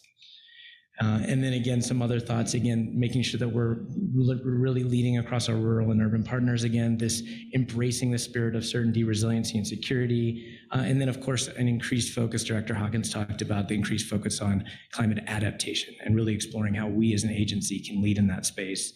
And I think we've got some good groundwork laid there, and I'm really excited to have Megan O'Grady on our team now, too, to advance that work. So, of course, all of these ideas, these areas, this is how we're thinking about this. Taking exactly what you said and folding these into the actions that are going to be in the water plan is the spirit of what we're thinking. Again, all of those areas in the original plan have to be there. It's what keeps us going. They're all interconnected across these big four areas. So again, vibrant communities, robust agriculture, thriving watersheds, and resilient planning. And again, some other quotes here, but these are more framed up as the questions, right? We get to this space of like, okay, but what can we do? How can we think about more? How can we think about one water? How can we think about these competing needs? And kind of to the comments that John Ott had made, how can we balance water quality and water quantity and realize that they're really interconnected? How do we feed the nation? How do we feed Colorado? How do we really focus on agriculture as not just the biggest water user, but the sector that feeds us? So comments from Director Schwartz there I thought were really valuable to include, but these are all big questions that we have to wrestle with. And so doing that, we've carved out this space that we're calling the horizons. And we talked to you about this at the board workshop. I know we got into it a little bit, but just to reframe it again, these are the places that we know we have to get to. We're often thinking out on that bigger horizon, if the build out, if you will, where we're currently looking in the plan out to 2050. In future plan updates, that may be farther. We're really limited based on state demographers' data. Climate data is farther out already, but those two come together to help with our modeling. So we don't always know exactly how we're going to get there to solve these big challenges, but we know we have to, and we know we can't do it alone. So this is another quote I thought was really valuable here, but part of this idea of carving out this space for horizons is to do what Director Felt's talking about, is put a space where we're putting a little marker in the sand and saying, we don't know how to get here. There's some kind of big, bolder ideas in here, but we need your help. And we need people to be invested in this idea and help us figure out how we're going to do it, even if it's extending beyond the reach of CWCB. So knocking people off their chairs a little bit isn't a bad idea. I like that a lot. So we are on track to roll out the plan on June 30th, and we are actively working on drafting all the time, including last night, very late. We're really working hard to get to a reasonable draft that we can share with you all. That's all protected by attorney-client privilege, and just trying to think about how we can advance that and get more of your input. But when we get this out there for the public on June 30th, I just want to say that the big focus should be not just making a comment, but making a commitment. We need people to take action, and that's what the plan's about. And I think we were better served if we don't just ask for, hey, what's your input on the plan, but what are you going to do to implement the water plan? That's really what we need. So when we talk about the water plan as a bridge to action, I've been thinking a lot lately, and Sarah may kill me because we've got to run communications. What are going to be our actual talking points? But I've just been trying to wrap my head around what do we actually want from people? So of course, if there's a typo, tell us. If we missed the boat on something, tell us. But what I'd really like to do is hope that we're inspiring public support and understanding of local water challenges, that we're building up those local leaders that feel like they see themselves in the plan.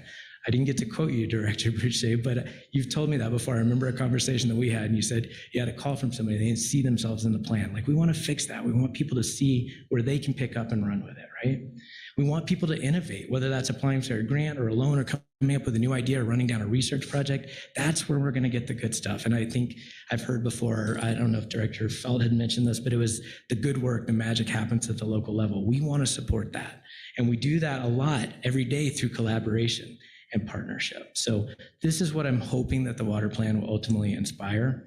One example that we've been thinking a lot about as an action in the plan is how can we kind of get people excited in this space and really thinking more about where they can maybe, start the creative juices flowing of challenging people in a contest or competition or some kind of challenge area in each of those 4 buckets of the water plan to say, what are we going to do? We could probably dream a lot about what that might look like, but it's pretty clear, even in the presentation you just heard, that as I think I said in my last presentation, the last board meeting, we need practical drought solutions today, tomorrow, yesterday.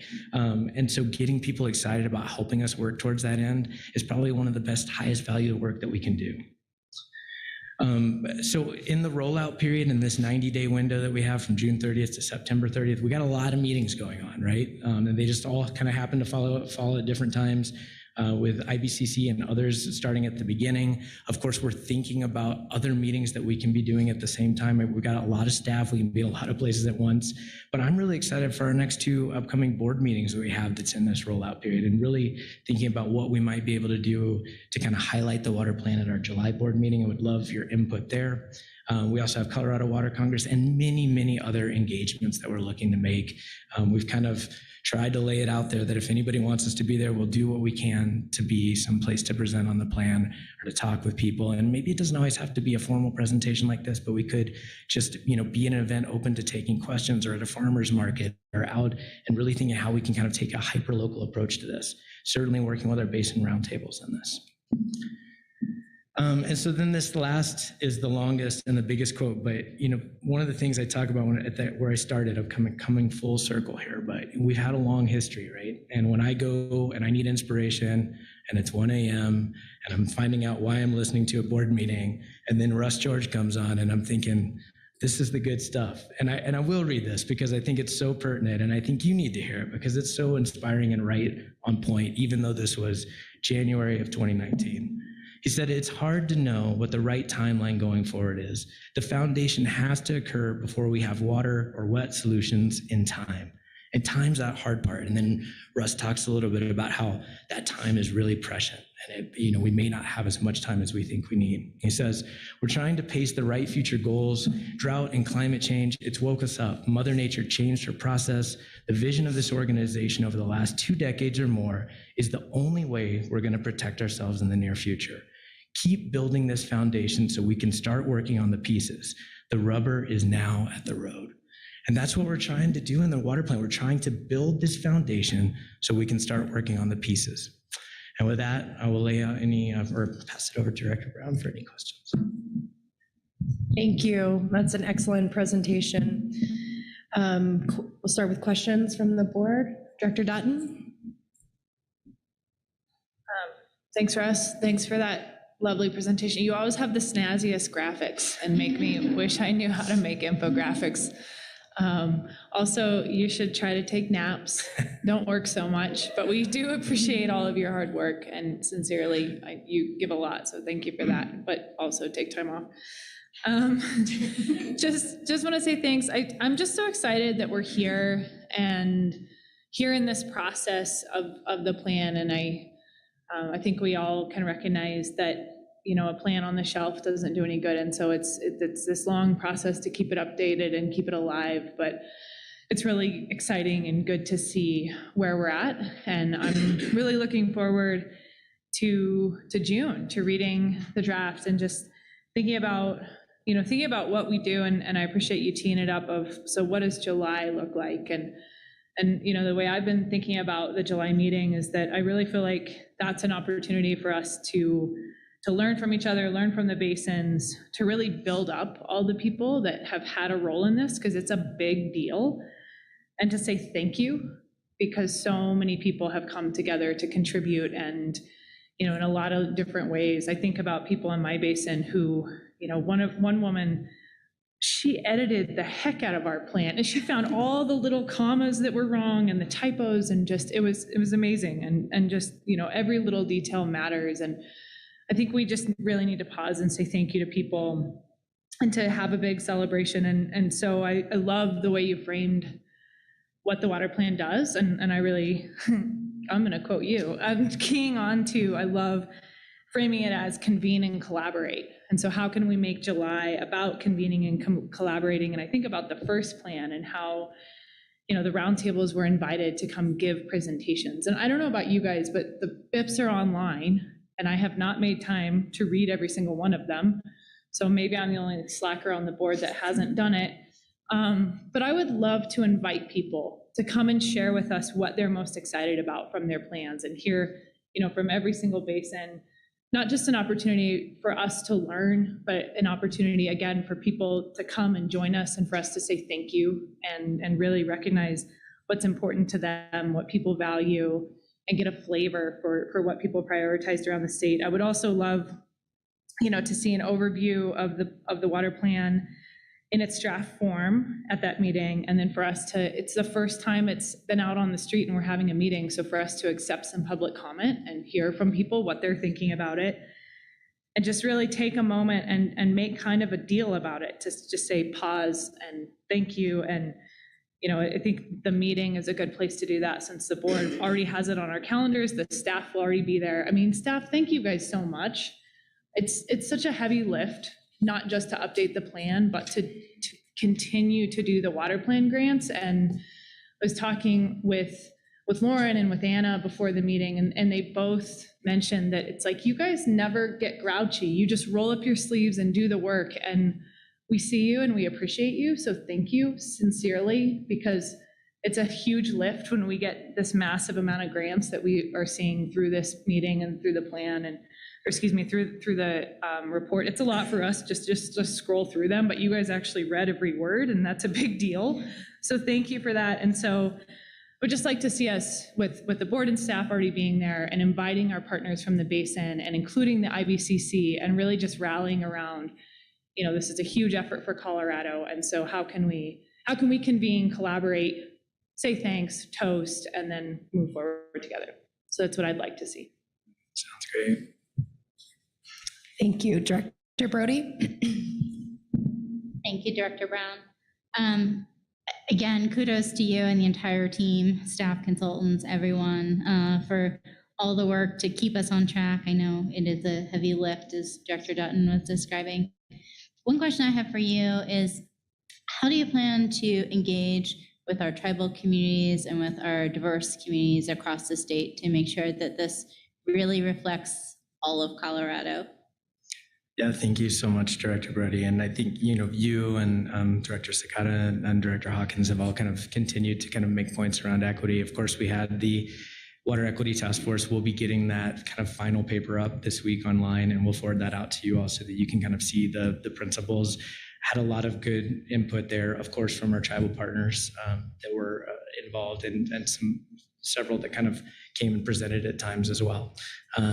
We have had a really great relationship, and I'm so proud of some of those connections. Some expanded through the work of the Water Equity Task Force, but I'm thinking specifically about the good work that we've done with the Ute Mountain Ute, and working with Mike Preston and with Kathy Rawl and the Southern Ute, and really just focusing in on really through the Southwest BIP first was kind of a litmus test to get input and really make sure that we were staying in the way that the tribes were comfortable with. So that language is almost verbatim going into the draft water plan because we've gotten buy-in on it. It was expanded a little bit through the public comment period, which I really was glad to see because I think it includes a little bit more instead of just the history, but a little bit of more of that flavor of just that deep knowledge that I think we all are realizing that water is life.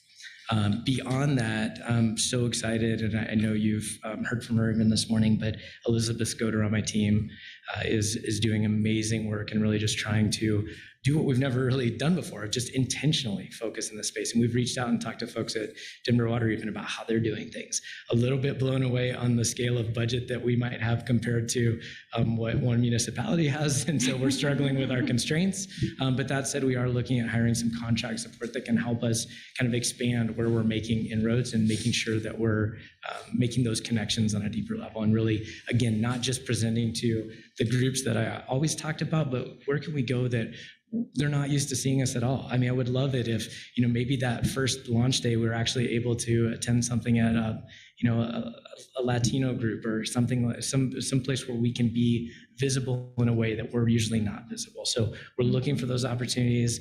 Elizabeth's been very helpful through that process. And of course, we have, even though the task force ended, I think very deep connections with a lot of the folks that have been on there that continue to inform us and think about how we can connect with our student communities. Dr. Alina Luna in the Gunnison has been really amazing and got dreaming up ideas for days that we could follow up on. So this is a start of something that doesn't finish. And I would say that all of the things in the water plan really have no end. We're just refining and building, and it's that platform that Russ George talked about, that foundation. So we're starting the foundation, I think, with the Water Equity Task Force, and hopefully we're building. We won't always get it right, I'm sure of that, but we're going to try really hard.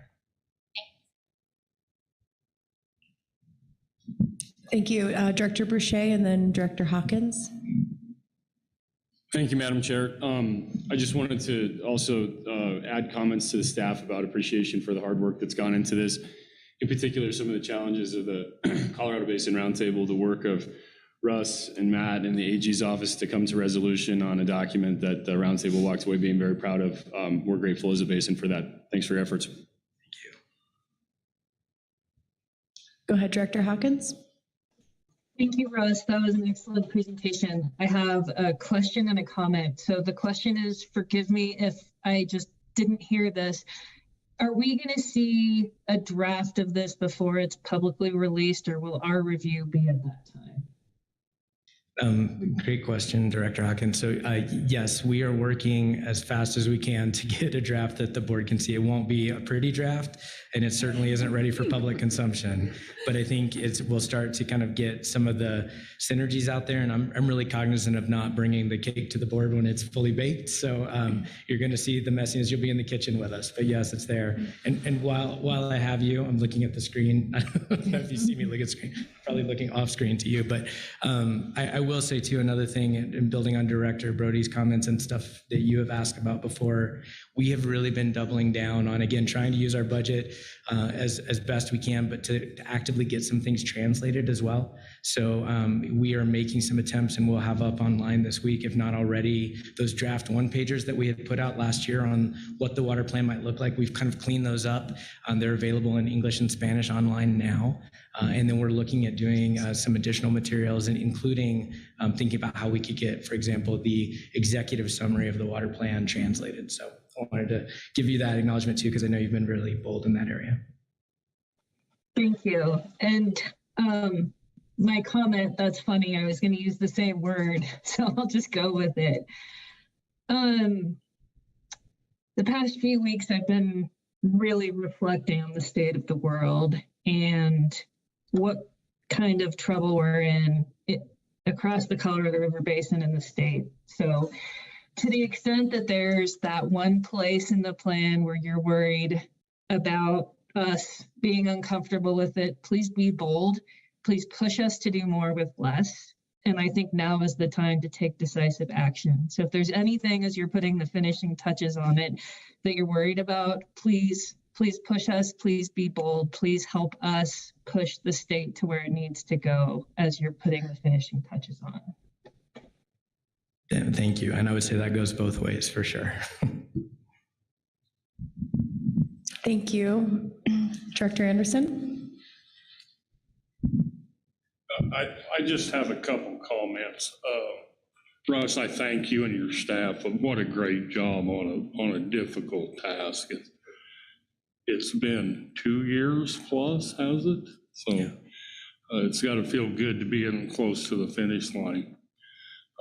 My one comment is and I haven't really done this formally, it's just a view, at least in the Gunnison Basin, how many of our projects touch agriculture one way or another? Now, there's the ones that are direct ag, a diversion structure, but you think about that diversion structure, it's also helping the environment. And today we're designing them so we can pass fish and recreationists. But, even the forest health issues, that's a direct benefit to us too. And I guess that's my comment is I don't think that there is divergence amongst, the other stakeholders in this. Agriculture, sure, we're the largest consumer of water in Colorado, so, but we're not at odds with the other users, and this whole process, at least for me, has brought this to light. Again, thank you, Russ. Thanks.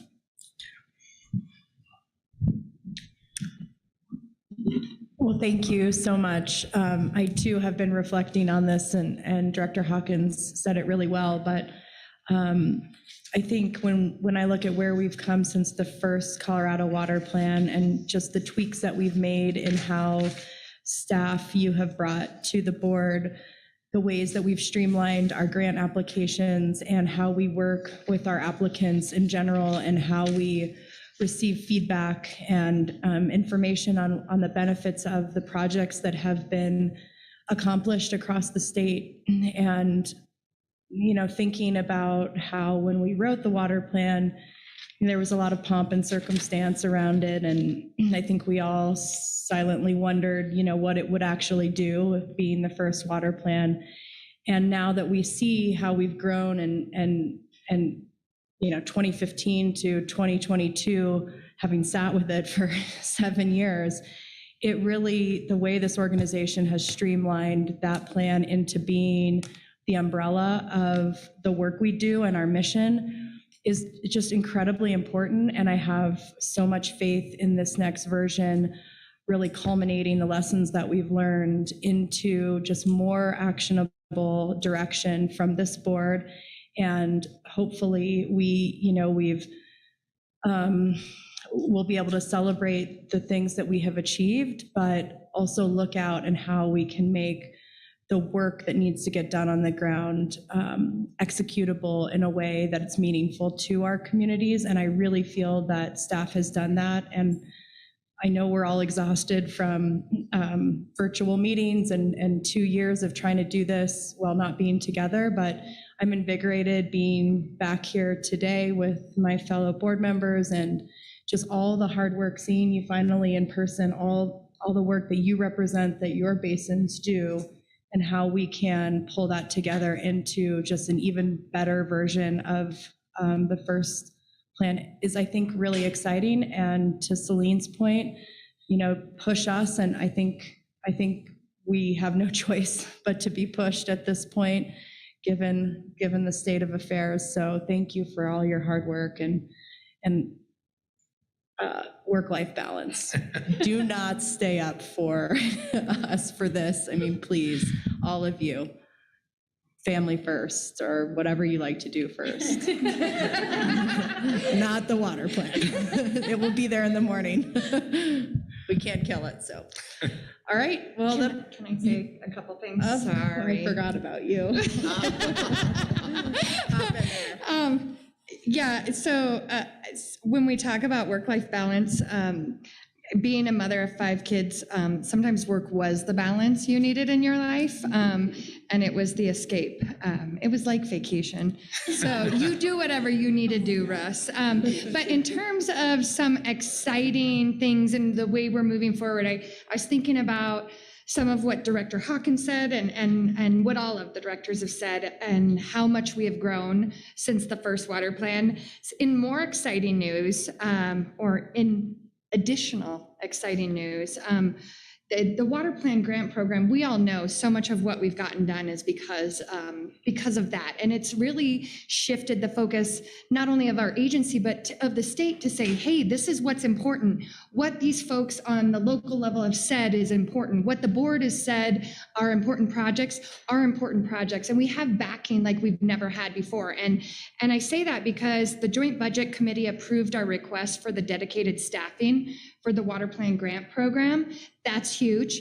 It's a recommendation that's going to be incorporated into the long bill for consideration by the entire General Assembly.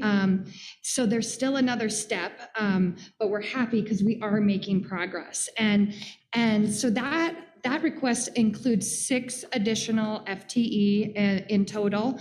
And the most exciting part about that is 4 of those will be regional grant managers, 1 contract administrator in the CWCB, and then 1 administrator in the executive director's office in the accounting team. But when I talk about where we've had the most success in our agency is when we've done this grounds up process and really where that grounds up process goes to the board and so really highlighting that local level and getting people out in the regions, I think is incredibly important to the way that we're doing work. So our suggestion is gonna be to have those regional managers in 4 different regions, one being South Platte Metro Basin and North Platte Basin, the second being the Arkansas Basin, the third being the Rio Grande and Southwest Basin, and the fourth being the Colorado River Basin, Gunnison Basin, Yampa, White, and Green. So to have those people on the ground really working with those that are getting projects done and trying to help them and pull all of our funding together, I am so excited. I've been excited about these last 7 years, what we've accomplished since the water plan, but really this is a next step. And those things, don't forget, those come back to you for approval. And so how they're developed, driven, and then brought back to the board for their ultimate leadership is going to be incredibly influential in the way that we grow as a state. So to date, just so you all know, as we talked about work-life balance and the lack of it in the agency, we've been staffed by the project managers that already have full-time jobs. The water plan grant program was created without anybody additional. So we took it on and said, this is important. We are passionate about this. We're passionate about it in the agency and we're gonna make it work. But now we have grown and so we need to do more and that's what this is. And so let's let these people get back to their full-time jobs and not have 2 full-time jobs. And we're really hopeful that this is going to help build the strategic partnerships and do that outreach that we need at an even higher quality that folks in Colorado have been accustomed to. So if this is approved, funding for those positions becomes available July 1st. So I talk about it like it's going to be approved because we've been having so much support. And people are seeing how important water is to the livelihood of the state. And so I'm very confident, but that would be become available July 1st. So we would be posting job announcements July 1st at 11:59 p.m. But no, we would get that out as quickly as possible and then try to really focus on getting people on the ground in the areas and get those projects developed and move forward. So I thank you to the staff. That this is incredibly important work, and this is our strategic plan for how we move Colorado forward. And thank you to the board for your leadership on it, and Director Hawkins, the being bold and pushing the board. I'm asking staff to. I'm echoing what Director Hawkins said and saying, you push this board because I think they're ready and they want to do some big things. That's a mic drop moment, Becky. I know, or slow clap. Yeah. Gosh, forgot, Becky reminded me of something not as cool as what she just said, but we could take the opportunity during Heather's proposed July celebration to do that, the big party, she says. And, try to bring in some of this Infrastructure Jobs Act money conversation into that as well, because if we're going to have people talking about their priorities and the big lift that they just did with the IPPs, that's a good opportunity to also be recording how we communicate our priorities and our ideas back up to Nate.Pearson at DNR.state.org, wherever he is. So anyway, I just wanted to put that out there as an extra thing that we could do while people are already together, but thank you. Okay, I think unless anyone has anything else. All right, we're going to go ahead into recess, as they say. Thank you. Thanks, Russ. Oh my God, regional? Recording stopped.